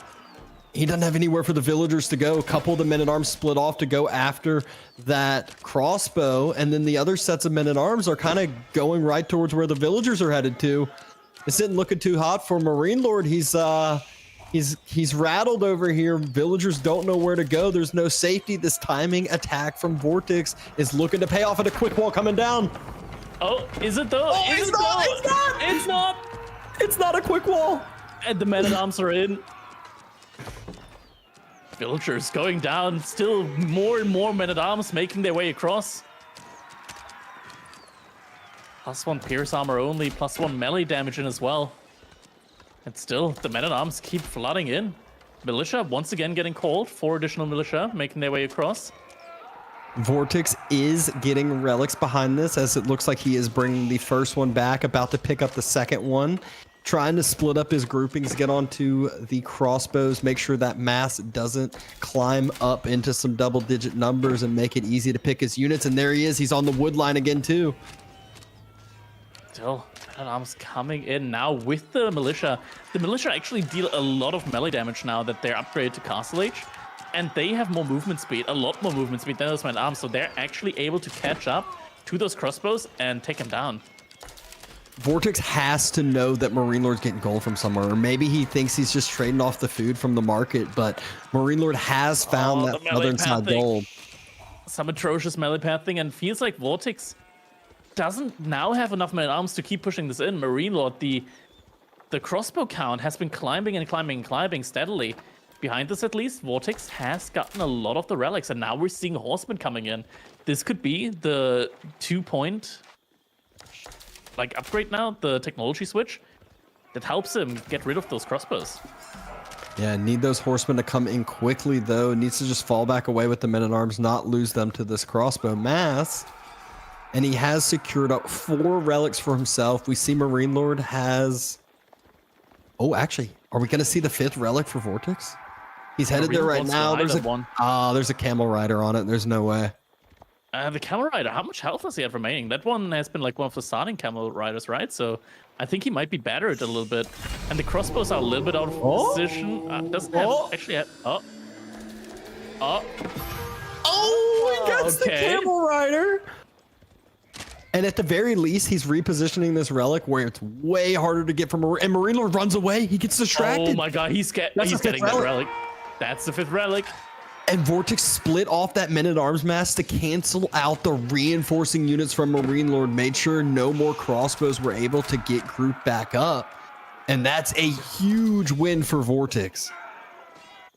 Marine Lord, he keeps massing up those golems, and Vortex, he's gonna need a significant amount of horsemen to be able to push past that. The issue is that Marine Lord, in theory, he can just sit in space, hide behind choke points, and that's going to make it very, very difficult for those horsemen to get onto the crossbows.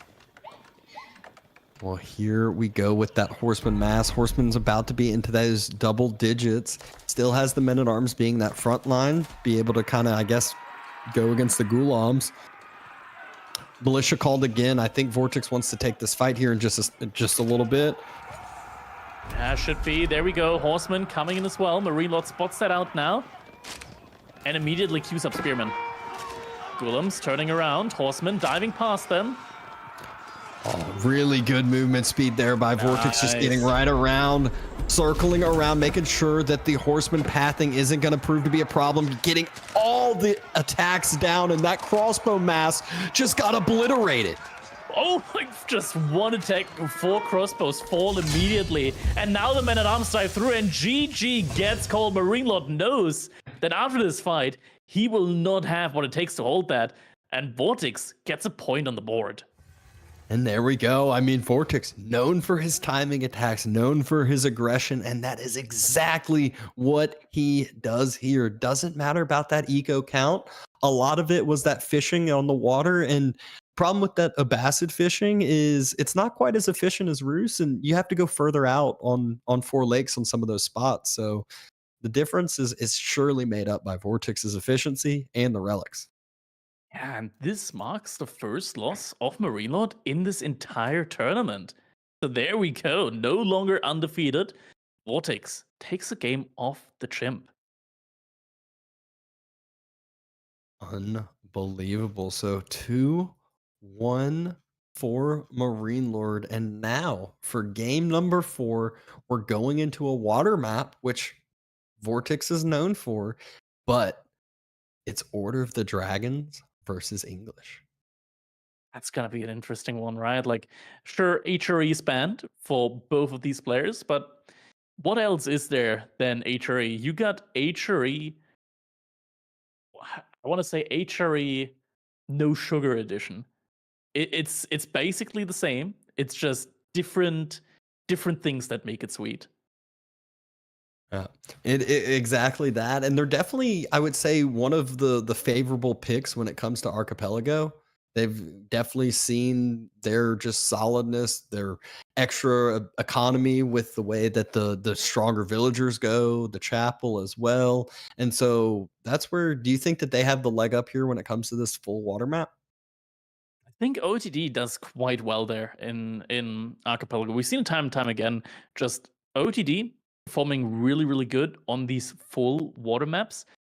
English, on the other hand side, if we get to like a longer-ish feudal age game between them, having the Admiralty upgrade for the English with the +1 range to all of your ships can be absolutely crucial. Like, you can't really get great demo ship connections because the bonus range on the archer ships as well just means that it is so easy for the English to snipe out your demo ships. I mean, are you saying that we're not going to see as many demo ships as we saw? I'm not saying that. I'm not saying Vortex is still Lucifron's brother, okay? Plus or minus 600? 638 demolition ships in that game. I mean, I doubt that we will see the game go that long. I would say this one will be more in line with the 12 to 15 minute ones, but you never know. You never end up knowing. We've seen a lot of good ones, and that's where even still I mean, Vortex is known for the micro in the water. We've seen both the Spanish bros hold so many pushes, but enough of that. Let's get into this next game. All right, game number 4, Marine Lord leading 2-1 so far. Can Vortex even up the series and maybe set himself up for a little bit of a turnaround now in this one? Archipelago, and this is one of those Archipelago generations where both players are really, really close to each other. No shallow waters in between them as well, so no hiding behind shallow waters here. Should make for a relatively quick one in theory, just when it comes to the map spawn here. Yeah, there's no real easy spots for you to like kind of hide out back and you know, grab some safe fishing, maybe all the way for the west for Vortex, but even still wouldn't expect that to happen. I expect both of these players to very quickly find their opponent, get some military ships on over, and who is going to win those early fights is going to be the difference maker. Exactly. Order of the Dragons here. I mean, they surprised me a little bit just by how good they actually turned out to be on water maps, I want to say. It makes a lot of sense when you think about it, right? Like, we see the scout deletion once again. It makes a lot of sense in theory, because the one weakness of HRE is they got that like big timing at the beginning, they got the Archon Chapel in, and then they're going to be able to pump out ships for the next like 5, 6, 7 minutes. Then they suddenly chop through the forest. Suddenly no wood is in the Archon Chapel radius anymore. And then you have to rely on prelates. Meanwhile, the Order of the Dragon, they got that plus 28% gather speed all the time. And additional plus 15% in the Archon Chapel. But once they get past that Archon Chapel, they can still be happy about having that plus 28%. Yeah, they will not have any complaints. They are a little bit beefier, a little bit just stronger over there. But now we're seeing English villagers, the English base. We're going to see Lumber Camp probably dropped in the near-ish future for both of these players after those initial straggler trees get chopped and gathered on out. Marine might just want to wait. I say that and then he plays it. Might just want to wait until he gets the Archon in. But nah, it's just going to place it now. It's going to be a while until the Archon comes in, like an additional 2 minutes from now. So it makes sense to have that bonus efficiency with the lumber camp for now when you can afford without having any downtime on your dock. So far, it looks like Vortex even fishing ship count so far. English, they do have that slight economic advantage, right? Where it's not quite on the level of Japan, but they do save up a lot of wood, a lot of general resource, not just on fishing ships, but on all the ships that they build. So while they don't have any straight up eco advantages on water, they do get a pretty nice discount, 10% on all ships that they build. Yep. Does allow themselves that bit of a bonus, as you see 67, 90 there. And this is one of those maps, though, that I could say if you aren't, where you send, most of the time you'll see a player send one fishing boat out, try to get some scouting, find where your opponent is. And this is one of those that if you don't, you can really cost yourself if you send that first military ship the wrong way. Yeah, exactly. The timing there can be really, really important. Looks like the age of timing, though, for both these players should be fairly similar-ish, I want to say. Vortex, 2 more drop-offs in gold, then he has enough resources. Same-ish for Marine Lord, should be 1 more drop-off now. There might be a slight lead here when it comes to the age of timing for Marine Lord. Transport ship the king on across? Could be, could be. No. Actually, not even kidding. You could do that, right? I mean, it would 100% force a huge reaction, and the units for Order the Dragon are so costly. So for him to actually spend resources on not only a barracks but also a spearman after would be quite costly. But I don't know if we'll end up seeing that. I would love to see it too. Look at the gold, right? I mean, with God Vision here, it makes perfect sense. I think that's the reason. I think that's literally the reason why Vortex didn't delete his scout. All right, well, we'll see it here. Abby is on the way up. 7 villagers on it, so it's coming in pretty quick. Marine Lord has 7 villagers on his chapel, though, so his age up going to be coming through just a bit quicker. It is. Yeah, having that Abbey of Kings close to the water, it's quite nice. I think a dock heals for like 2 health per second. Meanwhile, the Abbey of Kings, while out of combat, heals for a whopping 6 health per second. So if you get any weak ships, you just put them right next to it. Suddenly, they're just going to be repaired at like light speed. All right, so let's see if we ship out transfer to scout. Yeah, look at that. Look at the waypoint. It is. Yeah, that's what it's gonna be. All right, let's go. Yeah, it'll force a big reaction here. The key is when will Vortex find? I mean, does Vortex already know which island that Marine Lord's on? I'm not sure. We'll see. We'll see where he sends the ship over to. But the first attack ship is out already. So he does not know anything. This is the problem that I'm talking about here. Like, if you knew it was this close, it would take 10 seconds. He'd be on that island being able to run across, but he has no earthly idea. Oh, but that gives him some idea now as he knows where the attack ship came from. Transport ship should try to just head that way as well. Yeah, and he's going to be able to tell now. Finds the island. Finds the dock. Yeah, now he's got confirmation. Oh. And he's going to circle around. Oh, this is so high. That's so good. That is so good. Marine Lord has no clue. Can we check? Does Marine Lord have like a barracks, or does he have anything prepped for this? He doesn't. He's clueless to this happening. Oh, this is so exciting. Admiralty is also coming in already for Vortex. That's a really quick Admiralty. Timing. Yeah. But can he push that? Can he pull that off? Because there's a lot of ships from Marine Lord already coming over. I mean, here comes the king. The king's there. Marine Lord has to turn around, repair. Right? That is so much repair actually on that ship. But yeah, the gold mine has to get evacuated. Ship. And he does have Admiralty. Oh, and the demo gets popped. Mass repair again. Actually able to out repair? He's out repairing it. But it's so much wood. He's gonna go into the negative with that. But he has another ship come out. He's got his next springle chip. He just turns around now. Oh my god. King is very low health right now as well. He's just gonna get healed up. But the investment that Marine Lord has to do behind this, into the barracks, into the spearmen. Spearman's in queue. Yeah, that's a lot. That's a big investment for Marine Lord, just to be safe there. And doesn't even guarantee that he's gonna be safe, because in theory, like, with enough micro, you can just whittle that Spearman down. But nah, okay, that's gonna be 2. Then it's gonna be really tough. Yeah, It's kind of absurd when you look at the Spearman from Order of the Dragon and you check out how much bonus damage they I was do. about to say, it's like plus like 68 bonus damage or something. It's like It is astronomical. Yeah. Double Broadex now coming in. Where is the Vortex. Spearman now? Oh, there he is. And we can tell plus 40. Wait, but is that Feudal Age Spearman or Dark Age Spearman? It is Feudal Age, okay.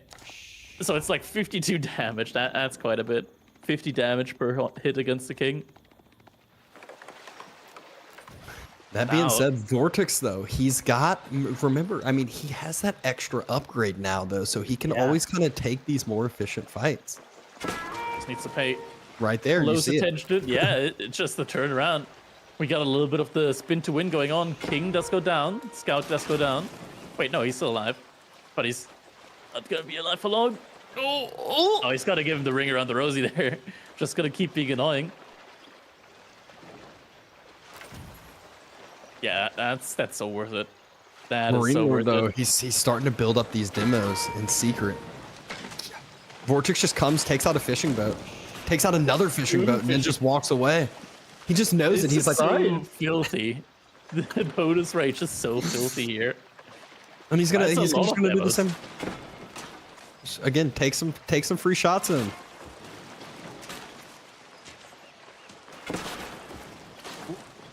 Oh, Has to be careful, though. now we're getting a little bit closer here. Demos get shot There though. isn't gonna be enough. Oh, no man to sails. Oh, All the pulled down. Demos get taken out, but he loses his own fishing boat. Marine Lord turning for the fight. Demo pops out. Good micro by Marine Lord. Yeah, manages to get them down. Lots of Springer ships, not a lot of archer ships right now out for Vortex. None at all, actually. I mean, the benefit for him, as long as it's just a few demo ships at a time, he can just easily one-shot those with the extra range, but... King back to just full chilling. health. Is he going to snipe down another fishing boat or two here? Getting pulled in time. Oh, he's actually starting to do oh, there's a Springle chip taken down. This is starting to get troublesome for Marine Lord, as numbers are very healthy for Vortex, but there's the demo mass. Oh, the ships are slowing down. That's gonna be 2 Springle ships down. Archer ship will go down as Good well. dodge by Marine Lord, but not able to close the gap enough. And again, great micro by Vortex as well. And it's back and forth. Archer ship gets sniped. And Admiralty really makes a huge difference here in this game during all of these encounters so far. Because it's always Marine Lord, like, he needs to really go forward to get any connections in. One makes it through. Big connection, 2 Springer ships go down, only 1 remaining. God, this is really tough now for Marine Lord. He's even walled in some of these sides in order to, like, kind of restrict the king's movement. And now the mass demo ship's coming in for Vortex. He wants to build up the numbers. He's ready to close the gap here. Trying to get back on the fishing again. Marine Lord has demo ships. 6 demos. It's kind of scary when you see so many demo ships at once just moving towards your Spriggle ships. The problem is the range that Vortex has. It's just so hard for those It is. demos to actually connect. Even harder than any other Civ. And look at this. Marine Lord's getting stuck in a corner now next to his docks. And Vortex is like, fine, I'm cool with this. Closes the gap with 2 more Springle. ships. Without any Springle ships, he's not able to counter the archer ships. Like, right now, Yeah. Vortex, he can just go and pick off these All the demo demos. ships. Yep, and that's ridiculous, exactly yeah. what he's doing. Another Springle chip pops out, but it's only 1. There we go. Demo ships. Tanking up some of these hits. So much range on those archer ships. Yeah, you have to be really careful. A couple of these archer ships are also really low, but yeah, the demo ships just getting picked apart one by one. Another archer ship goes down. And Marine Lord, he's up with his back against the wall right now. Another demo goes down. Marine Lord is just starting to throw away resources. It feels like he has to invest into this water, though. There's nothing else you can do. You got to try to defend this up, but it feels like everything he's doing is just getting taken down immediately. Demos popping out, demos falling, Springfield ships falling. He doesn't have much military left, and he is not left here. Vortex ties up the series 2-2. Marine Lord hasn't dropped a game and then drops back-to-back games to Vortex. Man, you can't believe it. Marine Lord, after a quick 2-0 lead, suddenly finds himself in an equalized series. Now 2-2 between him and Vortex. And man, these games so far, they've been, if nothing else, absolutely action-packed. That was non-stop back and forth, non-stop fighting. We had the king action go in. We had the little bit of early excitement go in. And still, we said 12 to 15 minutes was more in the expectations of the archipelago, not the 45-minute feudal age game we saw earlier. And Chad already knows what's going on. Exactly. The redraft is coming in. Yes, and what an interesting situation we find ourselves in now. It turns out Super Frenchman can actually bleed. And it's an interesting way that we find ourselves here, Dabston. I think it'd be fair to say those first two games, it's almost like Marine Lord got to play a bit more methodical. But the last two games was Vortex reminding us what he's renowned for most: aggression. Yeah, I mean, it's funny that you say methodical on moving out, but it kind of was methodical in the way that he played the game. It did, it was smooth, it was easy, it was chaotic, but it still was that type of game. But then you got to the Four Lakes, you got to Archipelago, and he definitely got put on the back foot and made the game quite a bit more difficult for himself. Ends up dropping two of the games he's had, and now we have the series tied going into game number 5. We do. And just to quickly glaze over that Archipelago game a little bit more, Crackty, the Admiralty so early is so intriguing to me from Vortex. You know what I'm talking about, right? Like you mentioned it pre-game. This is a strat that you lean into 8, 9, 10 ships deep. He done it, was it 3 ships deep? One ship. One. He got one archer ship out and then immediately went for it. It was super early. Which is crazy, right? Like, I wonder if more people are going to follow on that, because I think the argument for a long time has been Admiralty is hard to justify because of how much economy and production you sacrifice. But I guess that's where that king came in. Exactly. And so, the king just buying so much time there. Absolutely crucial. Well, I done the maths. It's actually wild. So, by building a king and building a transport ship, you need to tech up anyway. This will blow your mind. You spend 90 wood to force a 520 resource investment out of your opponent, which covers the Admiralty and then gives you some change, right? Which is wild to think about. I think we'll be seeing maybe a little bit more of English when Archipelago creeps up. But let's look forward now, because we have got the redraft, as we mentioned, and we've already started to line up the games. Hillendale is where we're going next. We've got a Roos-Iron matchup. But before we dive into that, I want to dig a bit deeper into this draft, Abston. Zhuji made it through, and migration is on the menu. Yeah, I mean, you asked earlier if HRE would make it through, and we were like, hey, you never know when it comes to the redraft. We still didn't expect Zhuji to make it through, but it's HRE banned on both sides again, and migration now has an easy civ choice for Marine Lord, but could also give Vortex, the option to try to counter it out. But the question is there actually a counter to it? What would that be, Crackety? I imagine, Mongols for migration? Mongols for migration could definitely be something you go for. I could also see Mali not being too bad. I mean, we've seen the Mali kind of transport ship shenanigans working out quite well in the past, so that's definitely an option here.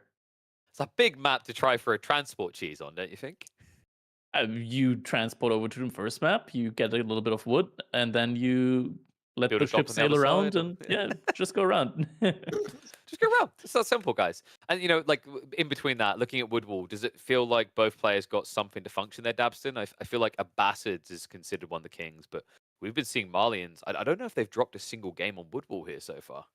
Yeah, I think that's exactly the matchup you would expect would be the Abbasids. They kind of lean into the wall up, kind of go into the trade in a sense, and then Mali, they can always lean into their passive resources. They can get to that point where they have too many resources coming in passively that just now turns into this massive military ball that you can't even deal with. So now we can get to Hillendale because I wanted to work backwards, anticipate where we're going because we know what we've got up next. Roos versus Irobids. Crackety, we are on a fairly standard land map, I want to say, and I am looking at a Roos pick. Do the Irobids have a hope in hell? Irobids, I mean, they do obviously have like their fast castle with economic and growth, which kind of puts them at an even villager count when the age up does come in. Um, After that, it's going to be a little bit difficult. It gives them a little bit of a leg up when it comes to the relic gathering game, but they have to, I feel like, go for additional TCs when they hit Castle Age. I don't think you can just straight up try and go for the all-in with Camel Lancers against a civilization that has both Gremlins and the Kremlin, and just overall a ton of defensive capabilities. Definitely feels like a matchup where the Irobids are on the clock here, right, Dabston? Because late game to me sounds like a nightmare for Vortex. Yeah, I mean, it's one of those that the Vortex, he's the timing player though. We saw it with the Roos against Abbasid on 4 Lake. So will he be able to use this same Ayubid's timing and do that exact thing? Maybe secure up an extra relic or two for himself. Maybe, have some sort of crazy different timing push that we don't expect there coming out. But I think that leaning into more of the macro game makes the tilt immediately go over into Marine Lord's favor. I mean, maybe that's the method to the madness here, right, Crackety? Like with what we just lined up here, Malians, potentially for migration, or Mongols, and the other for Woodwall. Considering the matchup, it's probably going to be a Bastards. It feels like you've got timing you have to hit there. Irobids versus Roos, a timing you have to hit there. Then, when we get into migration, you're up against Juji. You don't want to drag the game later. The question now is, if Vortex's strategy, and it makes sense, considering it got 2 wins, is very, very clean, succinct, aggressive timings, what's Marine Lord going to flip up? Because I feel like there's only so many times you can take this all-in approach before he wakes up and says, oh, I remember there was like a card somewhere where Vortex had an 11 out of 10 for that stat that I should probably be a little bit worried about. Yeah, it's really tough, right? Like, you can't play too greedy here as Marine Lord. Like, something that we probably should be seeing a bit more of here will be walls. Like, getting some nice early walls in, especially a map like Hillendale, definitely is something that you can go for. Yeah, I think Marine Lord definitely has to be wary of those timing pushes that could come in. It's intriguing as well, because I was doing some maths on this, and unless you're incredibly unlucky, Dabston, Hillendale tends to be more efficient for fast castles than Dry Arabia for Irobids, because on Dry Arabia, you have to do 1 outpost, sometimes 2, whereas here, you just slap up some cheap walls and walk away. Yeah, and depending the civ you're going against, sometimes you might not even have to deal with walls, might not even have to deal with outposts at all. If your opponent goes no stables and goes immediately for a second TC himself, then you can kind of just not worry about it for that time, delay out that outpost or delay up the walls if you so desire. So kind of allows you some easy timings for Vortex, which again plays in that one kind of plays back into his hands. I wonder if we even see some a little bit cheesy. I've noticed a few of the qualifier games featured Roost picks on Hillendale that involved helping your opponent with their walling attempts, right? Just keep them on that high ground, take the relics away. But I think we're close to finding out. Reminder, folks, if you're just tuning in, we just watched Vortex do back-to-back games to break Marine Lord's unbeaten record. We now have an exciting one here. A closed map that should allow players to hunker down, but even though Vortex, that sounds like it's a more defensive approach than an aggressive approach, with a civ like Irobids, that's just a perk to get you to that all-in timing. This is to break the tie, to put one player on match point for a showdown with Beastie Cutie in a grand finals. On the verge, on the taste of it. Let's see who's going to get to the edge first. Marine Lord with the Roos, Vortex with those Camel Love and Irobids. And here we go. Vortex spawning in this southwestern side in the color yellow as the Ayubids. Marine Lord in the northeastern side as the Roos in the color pink. And this is Hillendale. All right, let's dive into that one. Interesting spawn here, straight off the bat for Marine Lord. Lots of resources forward. Has a wood line connecting to that cliff, so relatively easy to wall off. Yeah, this should be a forward Kremlin there for Marine Lord on his front gold. On the other side for Vortex. Also pretty decent spawn here for him. Does have the gold forward, but nothing that can't be defended with a couple of walls forward or an outpost. Overall, early game should be pretty uneventful, I want to say here. I don't think there's going to be like immediate aggression coming out from these players right now. There's just going to be that bounty game going on. Yeah, Vortex very quickly able to secure up, obviously, the deer pack in his base, but also found the deer pack right on the outside of the walls very, very quickly. But at the same time, Marine Lord able to pick up not one wolf, but able to pick up a second wolf over from Vortex's side. I'm gonna go for a bit of that bounty denial. Rather, at least Marine Lord's gonna be able to get that bounty on the opposite side of the map. Finds even more wolves there. That's a lot of wolves already. Yeah, and that's really one of these where you can already see the wheelbarrow in queue, and he does not feel bad about this by any means. He's on another wolf, and he's about to find yet another deer pack. So should easily be able to vault himself to that feudal age point that he needs, and won't even have to think twice about the wheelbarrow in queue and canceling it. Yeah, already on that second deer pack now as well with one of the scouts. So overall, yeah, looking pretty decent here for Marine Lord. Has to be careful though with his sheep. Probably will want to bring some sheep back now at this point in time. Hopefully won't get any idle time. Reinforcement wing coming in right now for Vortex. Oh, Marine Lord, he was missing one gold. Okay, but he killed another deer. Has enough gold to age up. That would have been really unfortunate. Imagine you're sitting at like 199 gold and you gotta wait for another hunting cabin there. Oh, yeah. Does look like he had enough sheep to not idle himself out, or if he did, it wasn't too bad. And now dropping, looks like 10 sheep off at home, so we'll be good to go for quite some time. Kremlin next to the stone, next to the berries, next to the wood line. Safe and secure. Yeah. 8 sheep so far for Vortex, meaning Marine Lord is probably sitting at like, 17-ish sheep? Quite a few sheep for him now, overall. Kremlin aging up with 6 villagers. Looks like it's just gonna be a typical 11 sheep. Okay, yeah. Ate a couple already. Should just be a 2TC build here from Marine Lord. Pretty straightforward. Yeah, that's always kind of my assumption, especially when it comes to one of the more boomy macro maps with Hill and Dale. Just expect that second TC. There was a time where the Roos was quick to drop 3 TCs on this map, but I would not be expecting it in this matchup. Yeah, it shouldn't be. 3 TCs is always kind of like a recipe for disaster in many situations. Not just because you delay your own age-ups, but also because it's just such a big constant investment in food. 3 TCs, that's 450 food per minute that you have to invest just to keep all of them running. Yeah, there's so many times where you'll find you're like, oh my gosh, they have such a big villager lead, and it's like, yeah, but now they're running out of the food on the map, so it's like they're up the villagers, but now they're needing the farm transition, and then they find themselves delayed, and then it just allows your opponent to have such clean timings. Hotkey. Right. Stone coming in. Why do you have an hotkey there? Outpost is being dropped for Vortex on that gold vein, so is making sure to protect it on up, even though it doesn't look like Marine Lord has anything aggressive coming to the other side yet. Desert Raider moving over. Not that they'll get any real damage in there.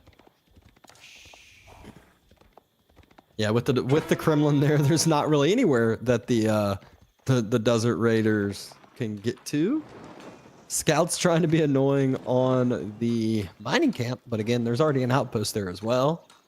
Vortex even grabbed the extra stone needed for arrow slits and placement. Yeah, arrow splits and placement is going to be coming in. One of the scouts will go down, Desert Raider. What the Desert Raider does here, quite nicely, is that it's going to be able to kind of keep Marine Lord on his toes when it comes to his TC locations. So see, he's not going to be able to put it on the deer, or at least not in a good position on the deer.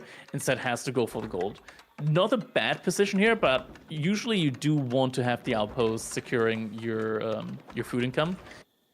In this situation, having it on the gold, though, also isn't too bad because you will want to age up rather quickly after building that second TC, so he will need the gold. And this just means that he won't have to invest into units straight away in order to get control over that gold area.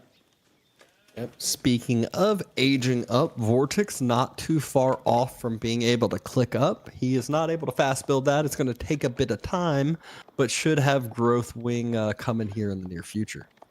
Yeah, would be very surprising if it's just going to be Advancement Wing. There's not really a timing with the Advancement Wing, I want to say personally, but you never know. Maybe Vortex would disagree, but it looks like it's going to be Economic Wing Row.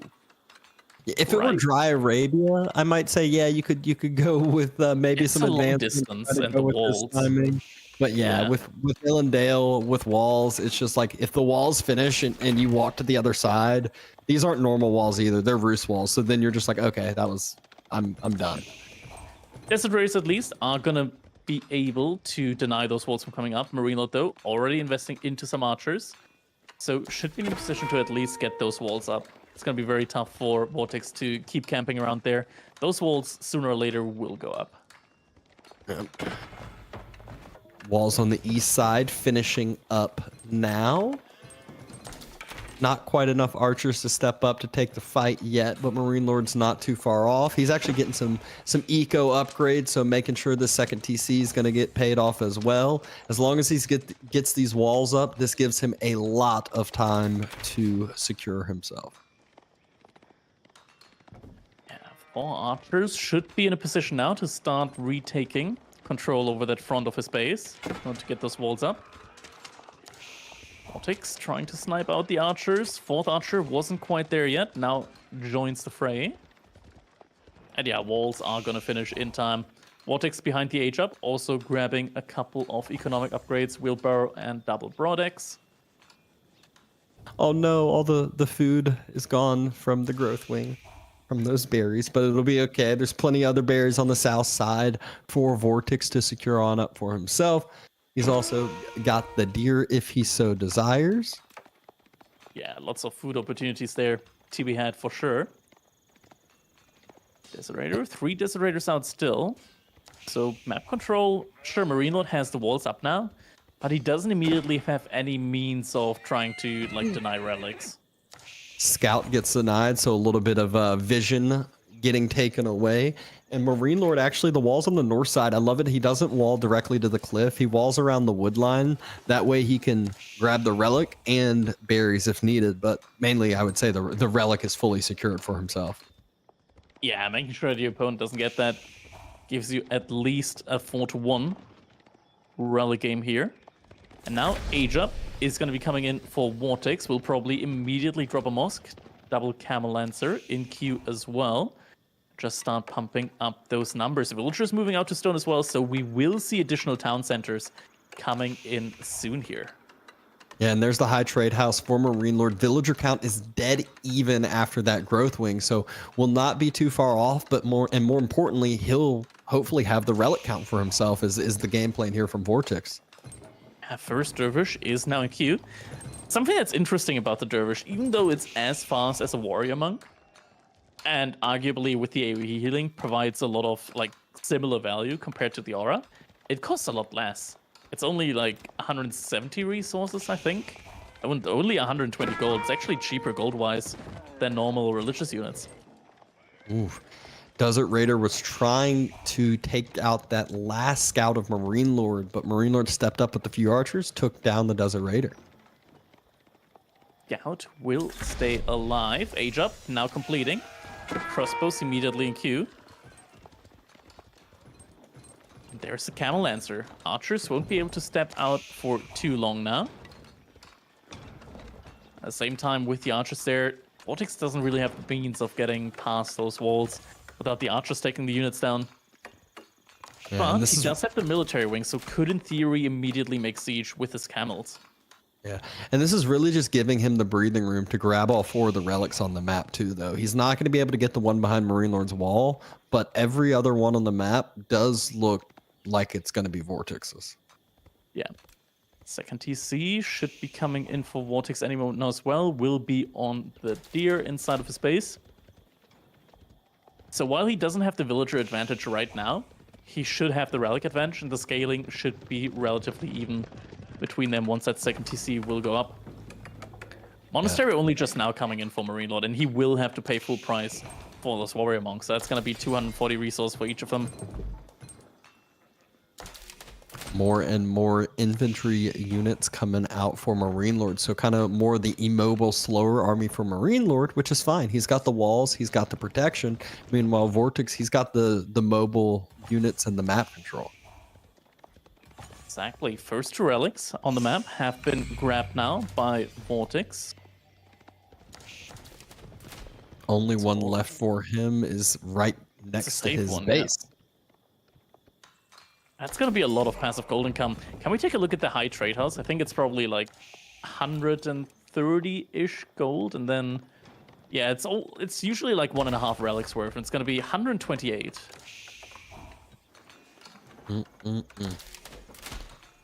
So almost a couple. We'll call it 1.5. 1.5. Yeah.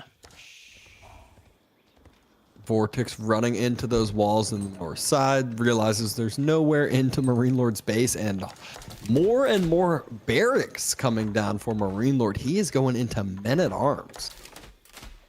I mean, makes a lot of sense, right? Like Vortex, he's now going into archers. That's usually like one of the main units that the Spanish brothers like.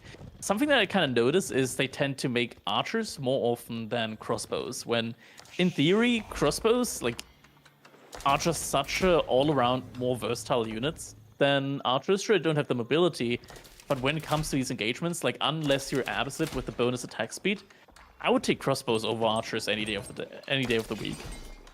Yeah. Looks like Vortex is just playing the slow game though. He's just circling around. He's got a unit in the east side waiting for Marine Lord if he moves out. He's got his main mass on the front side, and now he's starting to secure up these sacred sites. Scout from Marine Lord, just running through the base from Vortex, wants to know what units exactly he'll be making.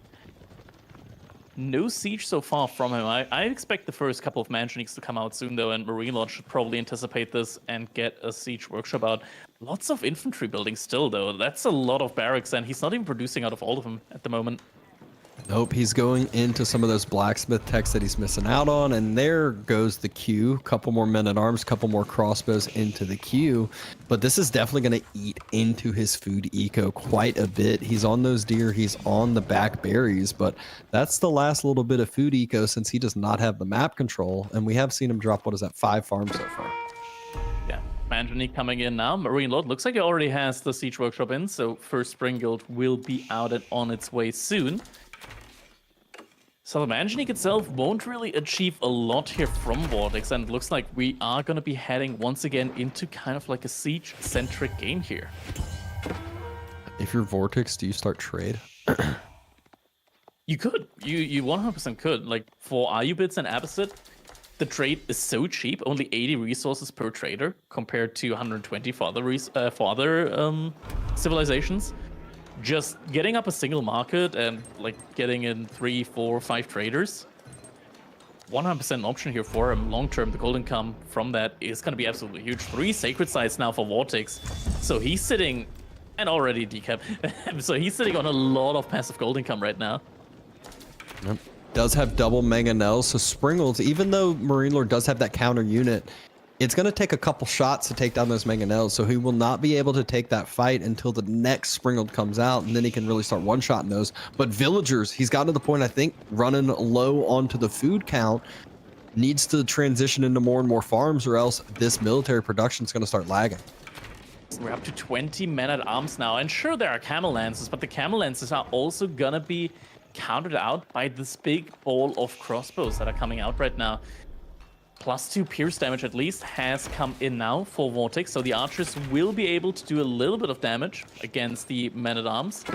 Not nearly as much, though, as the crossbows will be able to. Oh, villagers. 2 vills get taken out on the gold. Good little pickup, maybe even a third. Yeah. And baiting his opponent out onto the map now. Double mangonels. Double Mangonels, turn Mangonels. around. Oh, Almost short though. And now the Sprinkles though. Sprinkles move out. He has to cancel that one. He didn't end up building the other one. He had it in process for a while. He does have one built at least. Mangonel gets shot, Mangonel gets taken out, and both fall immediately. Vortex's Springle was just watching. And the Camel Lancers, they're getting taken down so quickly. In the blink of an eye, most of the Camel Lancers down. Now Marine Lord has a sizable army value lead here in this one. Yeah, Vortex really needs to start getting some crossbows. You can see the queue already immediately swaps from archers. 9 crossbows in queue. So starting to get that correct counter unit out. But is it going to end up being too late? Marine Lord starting to move out and across. And it's not the food he was needing. It's the gold. Oh no, he moved out early. The archers. Oh. Losing a lot of villagers there. That's a big pickoff. Suddenly, Vortex does have the villager lead. Relic lead behind as well. Marine Lord, he's making a Mangonel now behind this. So he will fully invest into a siege war. Lots of villagers go down. Archers are going down as well.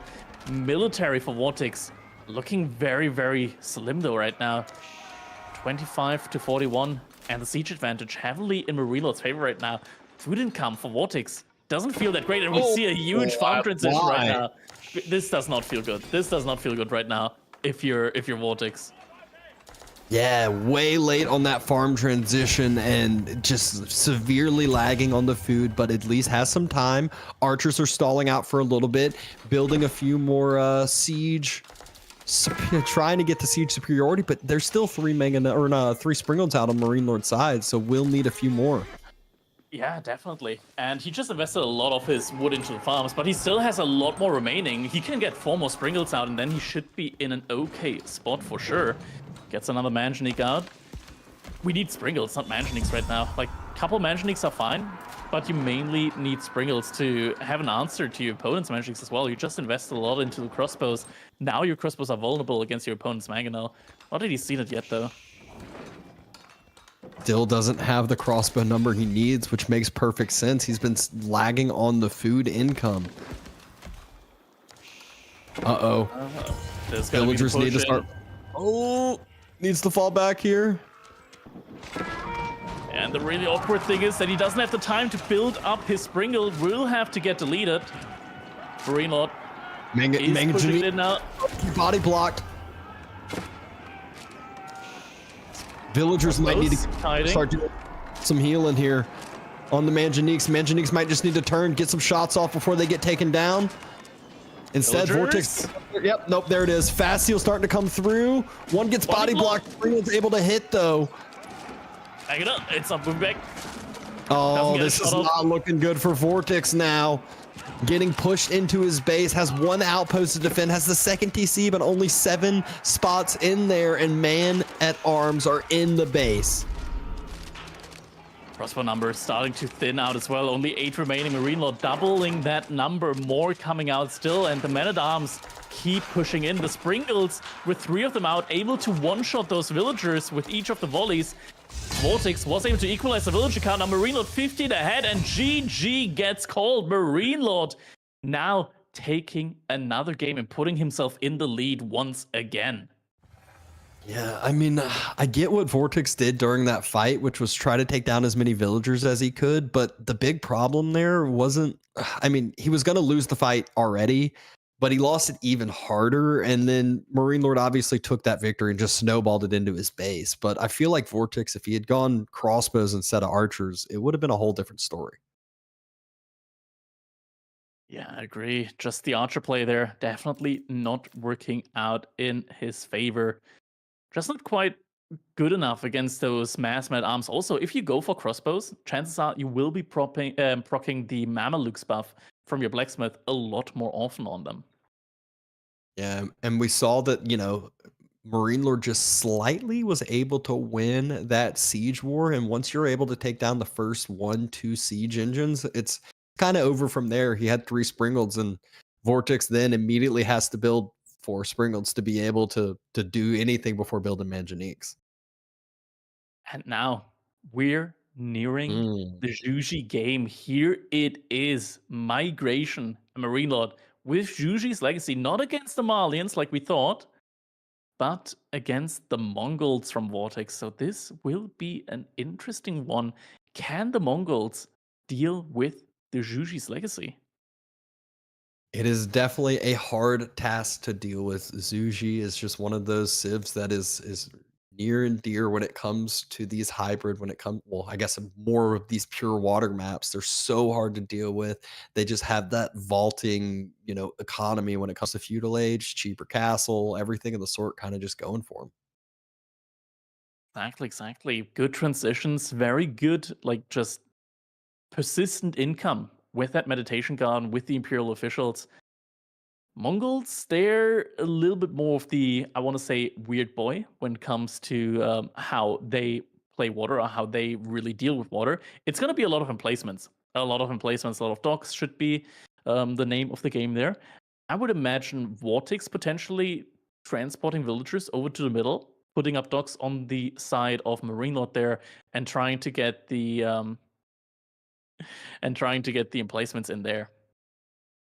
Yeah, I remember there was a time when Mongols played hybrid maps, and it was like, do you build the Uvu? Do you not? And now it's like, well, with emplacements there, it's definitely end up worth it. It ends up paying for itself by far. But that's only if you can, get docks in good positions here, and if you kind of get to that point. Whereas Zuji, they have their own way of getting some passive stone, but not only stone, but a lot of other resources as well. Exactly. Just giving so much versatility over to Zhuji's legacy truly makes them one of, if not the best civilization on water. Also, just in the late game, having access to by far the best ship, the Baochan, with the Nest of Bee emplacement. Like, if it gets to the late game and you get Baochans with Nest of Bee emplacement out, you kind of know that it's over when you don't have a direct answer to that.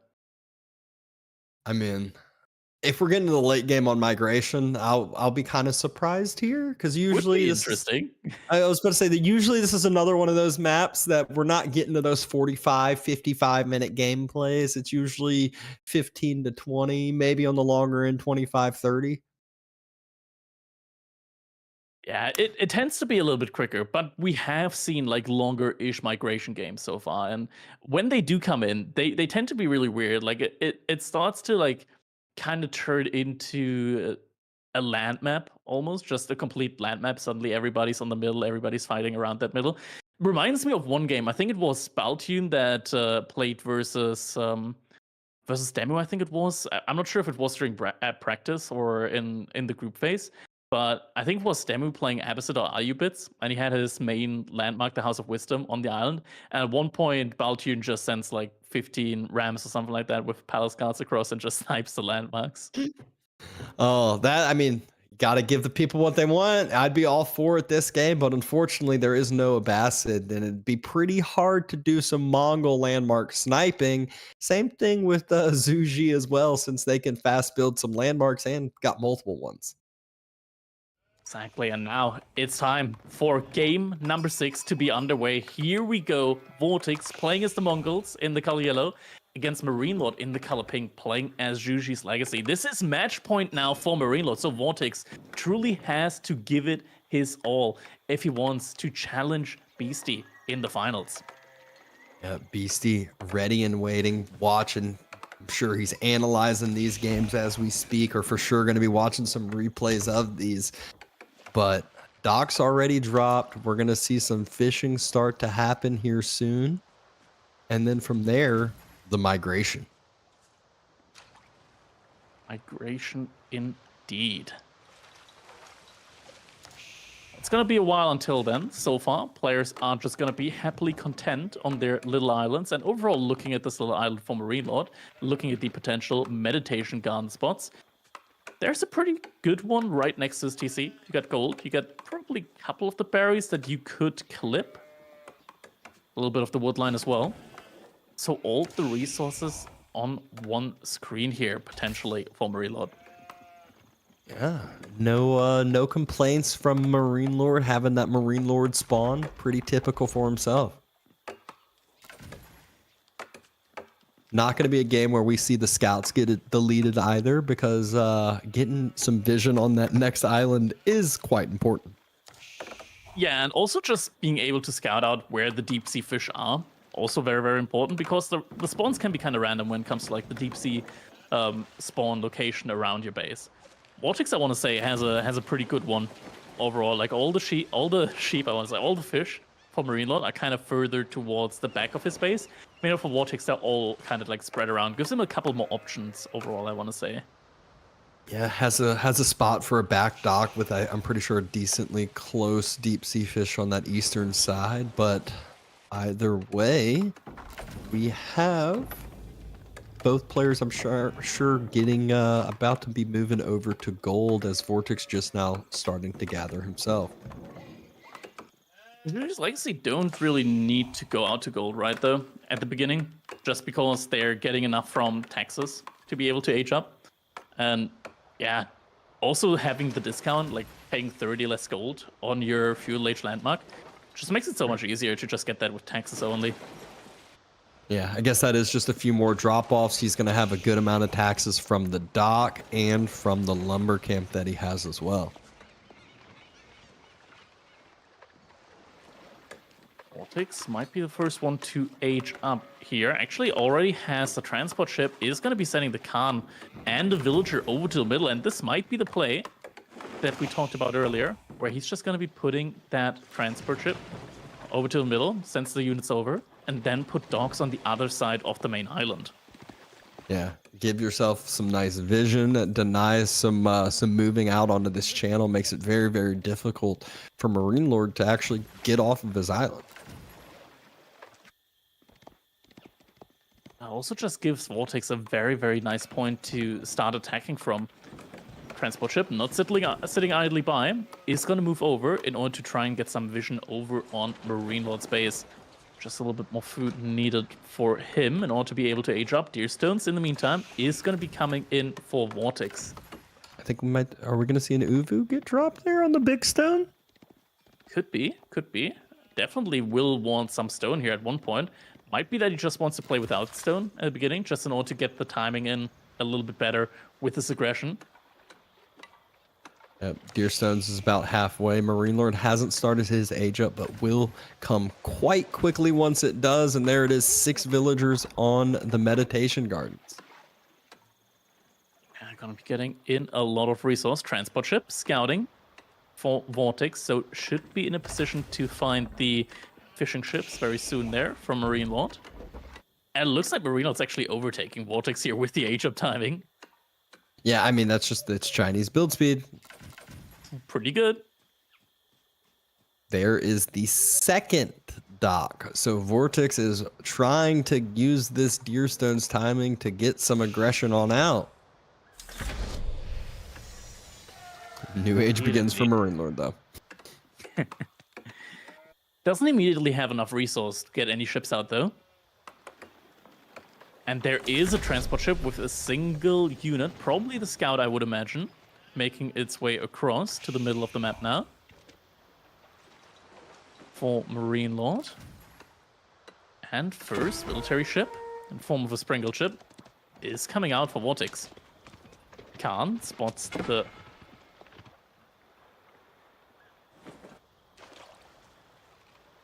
We What is know he how doing? little damage that does. It's gonna ramp up, right? It's gonna add up. I mean, it is going to end up adding up, especially if he gets in range of a Springle ship that's about to pop out here for Vortex. Springer ship's already out. Probably doesn't want to show that right now. Oh, it's already made its way across. And there's the archer ship now as well. Springle ship could start doing some damage on the wood line as well here, potentially. Ooh. Now it's going to be in line of sight. Look at Marine Lord ready and waiting with an archer ship. He does choose to hit a villager and now swapping over to the archer ship. There's a demo ship already.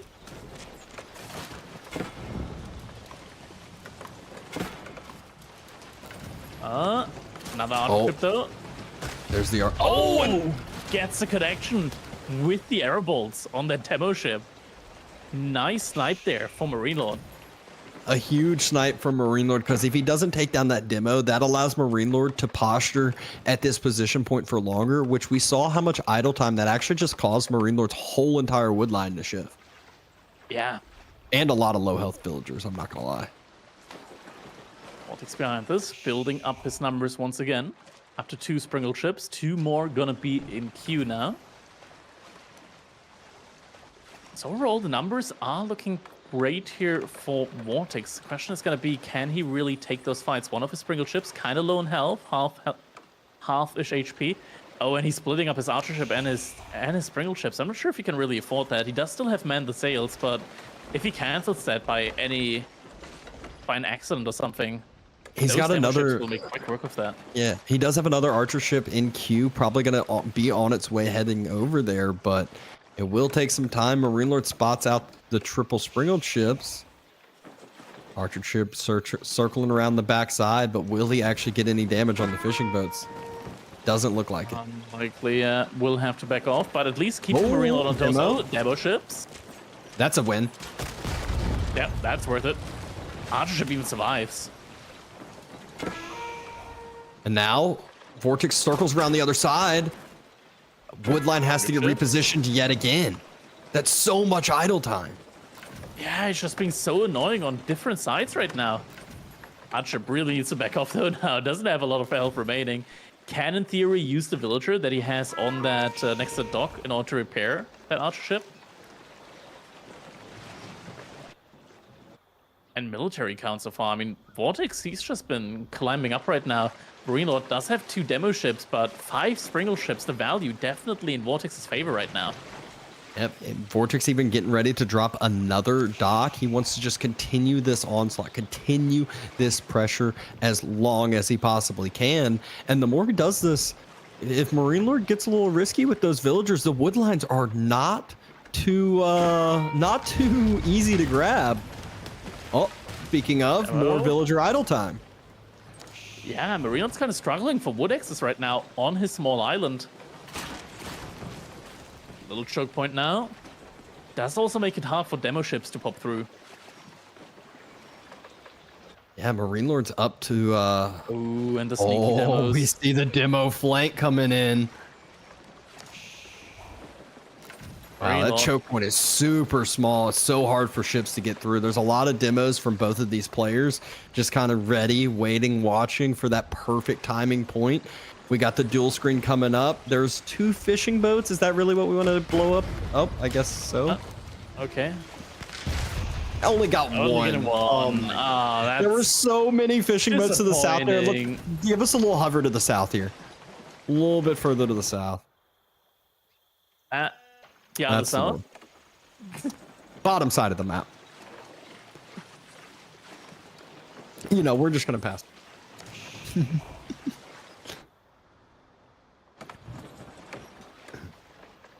All right, well, sitting in the channel, Vortex, he's just, again, trying to wait for this perfect opportunity to pressure on up. Marine Lord was able to drop a forward dock. I think he even got arrow slits on that one, so it makes it hard for Vortex to get through this channel. So Vortex is stepping up. I guess this is his timing. Thinks he has to take it.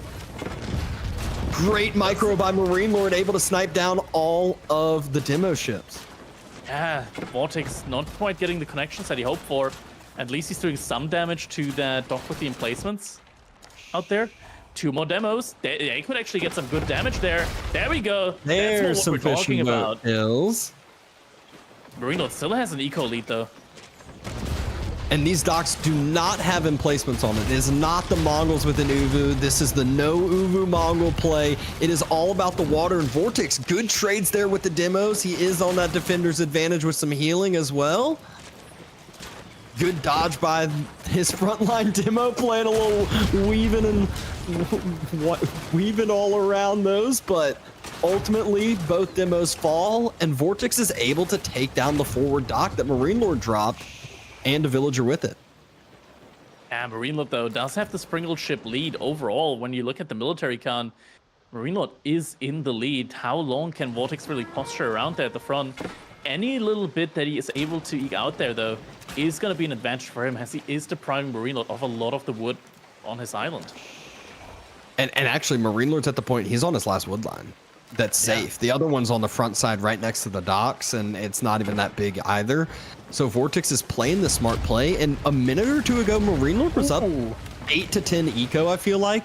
But the fishing boat plays on the backside from Vortex with his demos is actually starting to eat into Marine Lord's lead. Yeah, and now Springle ships starting to attack the other dock there on the side. Marine Lord, he doesn't have too many docks out. So every single one that goes down will hurt his production quite a bit, and he's investing a lot into demo ships. So is Vortex.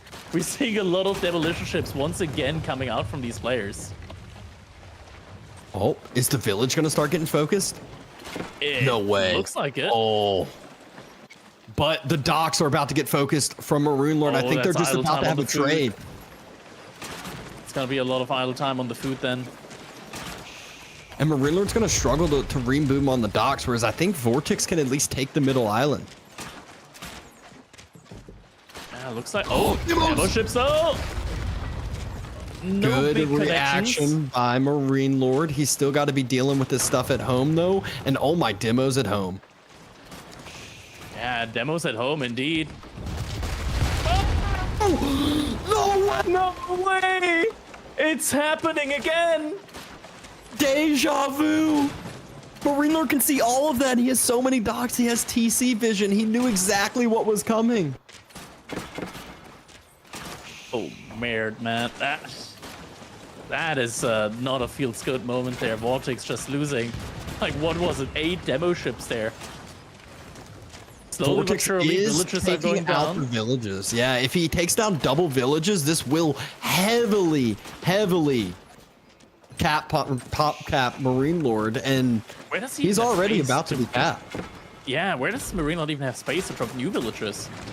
The starting island, it's so small. There it is. That's the space. I mean, that's his only space, whereas Vortex, he's kind of given up that forward positioning point he had. He does have an Uvu now. Oh, able to take down a couple ships in return. Damn, placement. And there's the villages. One village goes down, 2 village goes down. Marine Lord's cap. Pop capped again. Slowly getting the population space back, but it takes a while.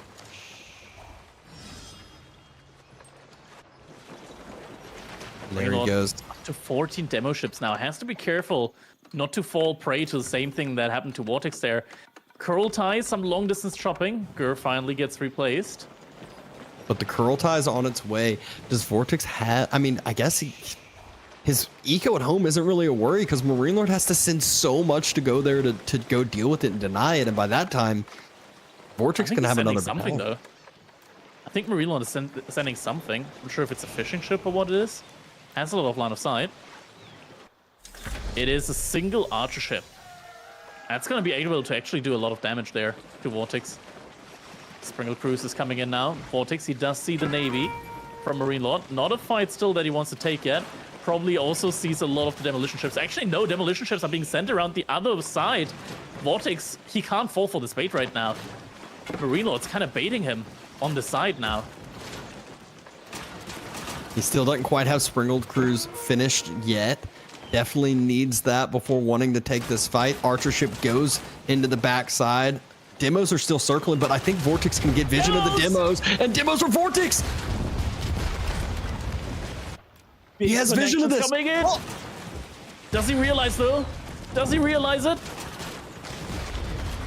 And now it's all coming together. It's all coming together. He doesn't see it. Oh my god, some big connections about to take place here. Overall, not the worst though. Vortex is still alive and he does have upgrades. Piracy has come in as well. He actually got a lot of resources out of that. Look at the amount of resources Vortex has in the bank. But Piracy's gonna pay so much with these demos. It's so much. Oh, body blocking though. Ah, that's gonna be good connections coming in. Lots of Springle ships going down. But in the end, there are still docks up here for Vortex, and he can still rebuild a lot of units with that piracy income now. Yep, and there's another boat that he's able to take on down, and now this is where the numbers look even for the most part, but Vortex, he's an age ahead, and Armored Hull's coming in. This is now going to be the huge difference maker for him. Much it, after both trying their best to get rid of those demos. I mean, the split happens, Vortex loses a few more.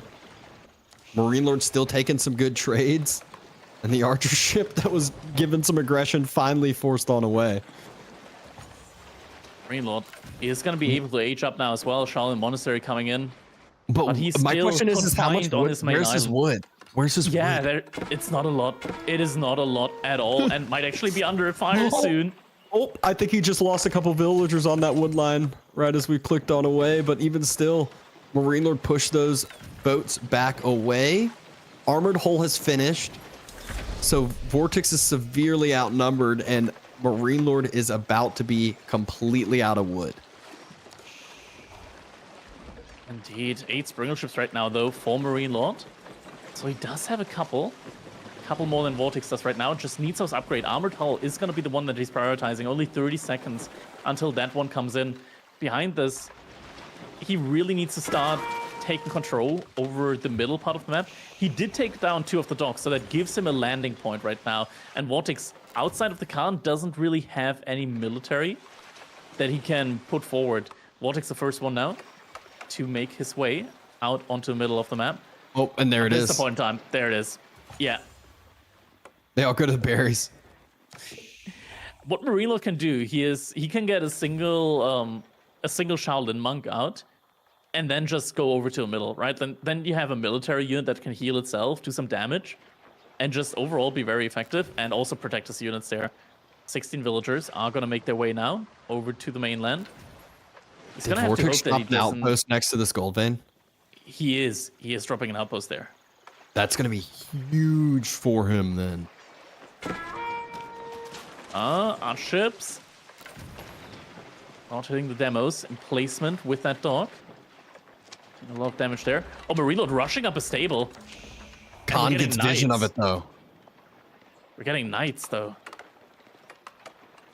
Outpost getting rushed up now by Marine Lord as well. And Marine Lord still in a decent holding position here on water. Not getting overwhelmed by Vortex. And now he might take control over the middle island. And it's only an arrow system placement for Vortex, not a Springleton placement that's coming in on that Oh, the outpost. Khan gets circled. Oh, GG's no. in the chat. That hurts. That definitely hurts. The first Knight's out for Marine Lord 2. Vortex spotted it, but I don't think he's been able to react to it yet. He's had to put so much into this water eco now, and it feels like Marine Lord's just barely been able to eke out with all these timings. Yeah. Just not having access to wood for such a long time. But now that he has wood again, finally able to make units again. First Shaolin Monk, now also going to be coming in. Vortex starting to move forward. Marine Lord evacuating the wood line, knows that that is likely something that will be in range on water. He's going over to that gold vein though, I think. He's getting some villagers over there, but yeah, he will find out that somebody's also already taking a claim to that one. Is indeed going to move back now. Keshik's there though. Might be able to get a little bit of damage. Gets a kill. Woodline has to get evacuated. This is a good bit of idle time. There's the knight coming Knight's on back. the far side. He didn't expect Vortex to be all the way on his side. Archer ships though, and Springer Keshik ships. though. A little too close for comfort there. Too close to the sun. And a Reload. I mean, in theory, he does have the military lead on land right now. And there we go. Lancer, and there isn't a lot of military right there for Vortex, and Vortex is struggling when it comes to gold. Doesn't have the gold in order to produce too many Keshiks. And just the mass of Lancers right now could be really hard for him to deal with.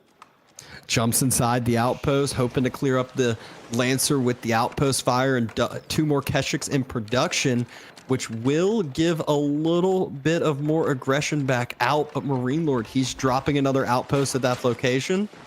Another villager falls.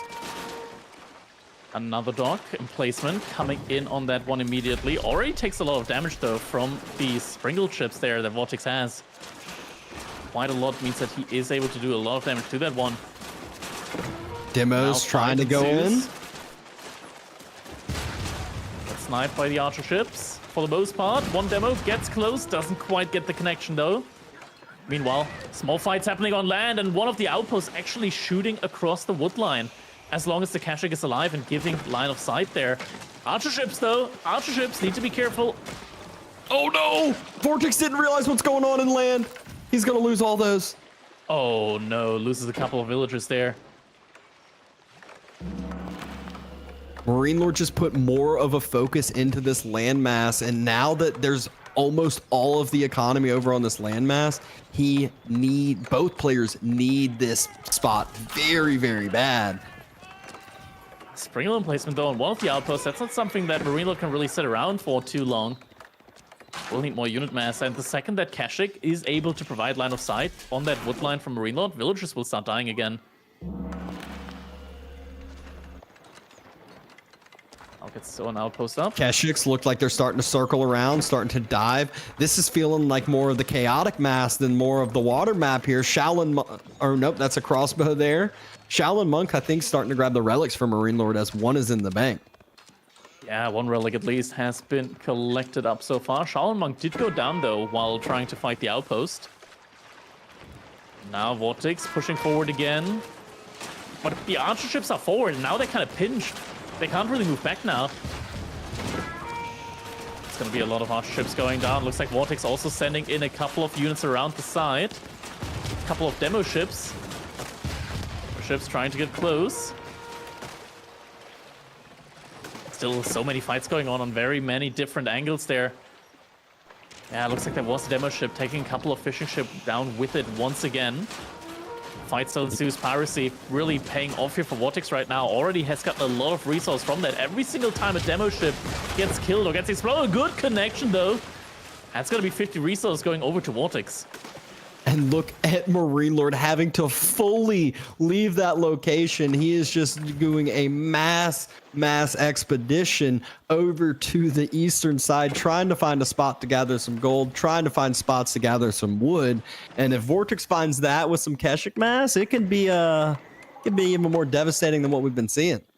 Same thing going for Vortex though. He's also had to move to another gold vein, as the first one was under attack. Couple of outposts now being dropped by Vortex, wants to get a little bit more vision over that central island. Marine Lord, I want to say he's completely stabilized now. There was a lot of aggression coming in from Vortex there early on, but behind this Marine Lord now fully stabilized. 14 sprinkle ships to 9, and there we go. Marine Lord finding the gold vein from Vortex. It looks like Vortex dropping a couple outposts along that middle of the map as well. So both players just trying to get vision of this central point. Crossbows, though, moving over to this gold side location. Crossbows, though, they can't deal with those outposts. Yeah, not at all. Might be able to snipe a couple of villagers, but won't be able to deal with those sprinkled emplacement outposts. At the same time, though, Marine Lord just sends a couple of villagers and will build another outpost of his own. Priest, very low health, will probably get taken down on his way back. And once again, the archer ships going a little bit too deep, losing a couple of them. Means that Vortex won't have enough of a response against this many demolition ships. That's something coming in. Couple good connections there though from Vortex, but still, demolition ships from Marine Lord looking quite healthy yet. Has to be careful though. Demo's flying a little too close to the sun as well for Marine Lord. Good return fire there, and just good trades either side, but Marine Lord also picking up some connections on to the land. And now there's another sprinkle ship once again in the economy from Vortex. Villagers getting pulled against the outpost, but villagers also getting pulled just to repair it. And Vortex is losing so many villagers, and they're just trying to get it down. Sprinkle emplacement, no hand cannon emplacements coming in. Ammo connections coming in on water as well. Both these players fighting on land and on water at the same time. But Vortex just losing so many villagers on the gold mine. He just lost like 15 villagers on that. So many villagers did go down there. Heavy economic hit there won't be able to afford too many more demo ships now without the gold income for it. And Marine Lord is pushing through, has the upgrade demo ships, more radius now, and a big connection coming in here. That's a lot of sprinkle ships taking heavy damage, will get taken down now, and Xing gets called. Marine Lord with the 4-2 wins the series. What a game-ending match. Absolutely crazy. Feels like that was a chaotic map. Feels like Vortex had so many chances to get close to ending it, but Marine Lord just barely was eking out those timings, was just bouncing between wood lines, just barely able to get across right when he ran out of wood, but proved to be just enough. Yeah, and you know what that means? That is gonna set us up for an absolute classic final between Marine Lord and Beastie. Not just an absolute classic grand finals, but also what will feel like a nice little scrim between the Spanish bros. That's right, because we are going to be going back to the OG matchup of Beastie versus Marine Lord. Incredible series, by the way, from both players. I think, Vortex, it sucks to lose 4-2, but Dabston, the fact that he was able to just put a dent in Marine Lord's armor, I mean, maybe this paves the way for Beastie. It's almost like he's the guy that got the little cut on the impenetrable god, and then everyone else is now like, wait a second. This guy, he can be beat. Yeah, I mean, you definitely saw some not necessarily weaknesses, but I'll just say, holes in the armor, chinks in the chainmail over there that you can maybe take advantage of, maybe get an arrow or two through. And that's where, Vortex, it wasn't just 2 games he was able to take, it was also the potential to take a lot of the other ones. A lot of the other games were very, very close, were one of those that 1 or 2 different outcomes of a fight could have just been the whole difference. And, maybe some opportunities to overload even someone like Marine Lord, right? Something that we saw today, Beastie is capable of, if you remember that Archipelago game that I think we won't be forgetting anytime soon, Crackety. That was a lot of demos, man. Hey, we've still got 2 more series. It's always possible that we could actually break that record. In fact, let's have a look at the standings because we've now kind of carved that up. We can see how things are going to play out here. Tomorrow, we are going to be kicking off with a Lucifron versus Vortex best-of-5 matchup to see who gets that 3rd place match. Be warned, you will want to be here bright and early because in my experience, of which I've been doing this since the game released, those series go really fast, Dabston. Like half an hour fast, even when they're best-of-5s. Yeah, I mean, they're scrim partners. They play against each other so much. They're also both very aggressive / timing players. So they're kind of ones that they know, like, oh, he has a lead now. I had a bad fight. It's over. I might as well forfeit. And it's just, they're super, super quick and just kind of, they're deciding the game and just ending the game right then and there. And of course, the absolute blitz of Marine Lord versus Beastie. With what you've seen here today, Crackety, I think going in this, everyone just thought, we love Beastie, but Marine Lord's on another level. Is this all of a sudden a set that's a 50-50 coin flip? I mean, judging from how the semifinals work, right? Like Vortex and Lucifron both being brothers, both Marine Lord and Beastie winning with the exact same score, does kind of set us up for very, very even finals here. Any big takeaways you've been seeing here so far, Dabston? Like maybe, I think the interesting thing is when we go from group stage to playoffs, I always say the meta tends to kind of lock in and things don't change too much. Is there any big surprises you've seen this weekend that we need to keep an eye out for tomorrow? I mean, watch out for demo ships. I think is the big thing from today. It's just there was a lot of demo on demo violence. How many times did we see? I feel like 5 to 10 demo ships get taken out by 1 to 2. It was just too many times to count. I feel like there's loads of times they're like, oh, I better move that. And then like, nah, it's not worth the APM. Just hit the detonate and go. I mean, we even saw that ridiculous fight in the first series, Crackety. What was it? One player just full on clumped and the other one prematurely detonated. I mean, it just shows you how chaotic these water maps can be. Yeah, a little bit of both, right? At one point, just having so many demo ships that even a mass archer ships just cannot deal with it. And here we go. There we go. This was just before we got to the stage of the game where Beastie went up to what, 17 archer ships, I think it was. He's like, yeah, this needs to be culled right now. And yeah, so real quick, we go from 35 total demo ships on the field to to 5. But by the way, that was actually played out in real time. There were so many explosions, our PC almost crashed. Absolutely fantastic one. But boys, I think it's about time we get ready for close. Guys, if you don't know when to tune in, the same time as always here on EGC, because tomorrow we crown a champion, a master, an emperor of the realms, if you will. But Crackety, Dabston, an absolute pleasure. You guys absolutely slayed this one, and I'm sure you'll be in the crowd cheering on these two lads tomorrow. Absolutely. See you guys tomorrow. See you guys tomorrow. Remember, EGC TV, use that Surfshark code. You've got one more day. Let them know you want to see Surfshark sponsoring a 3rd tournament in a row next month. But it's time to close it. See you tomorrow for 2 final series.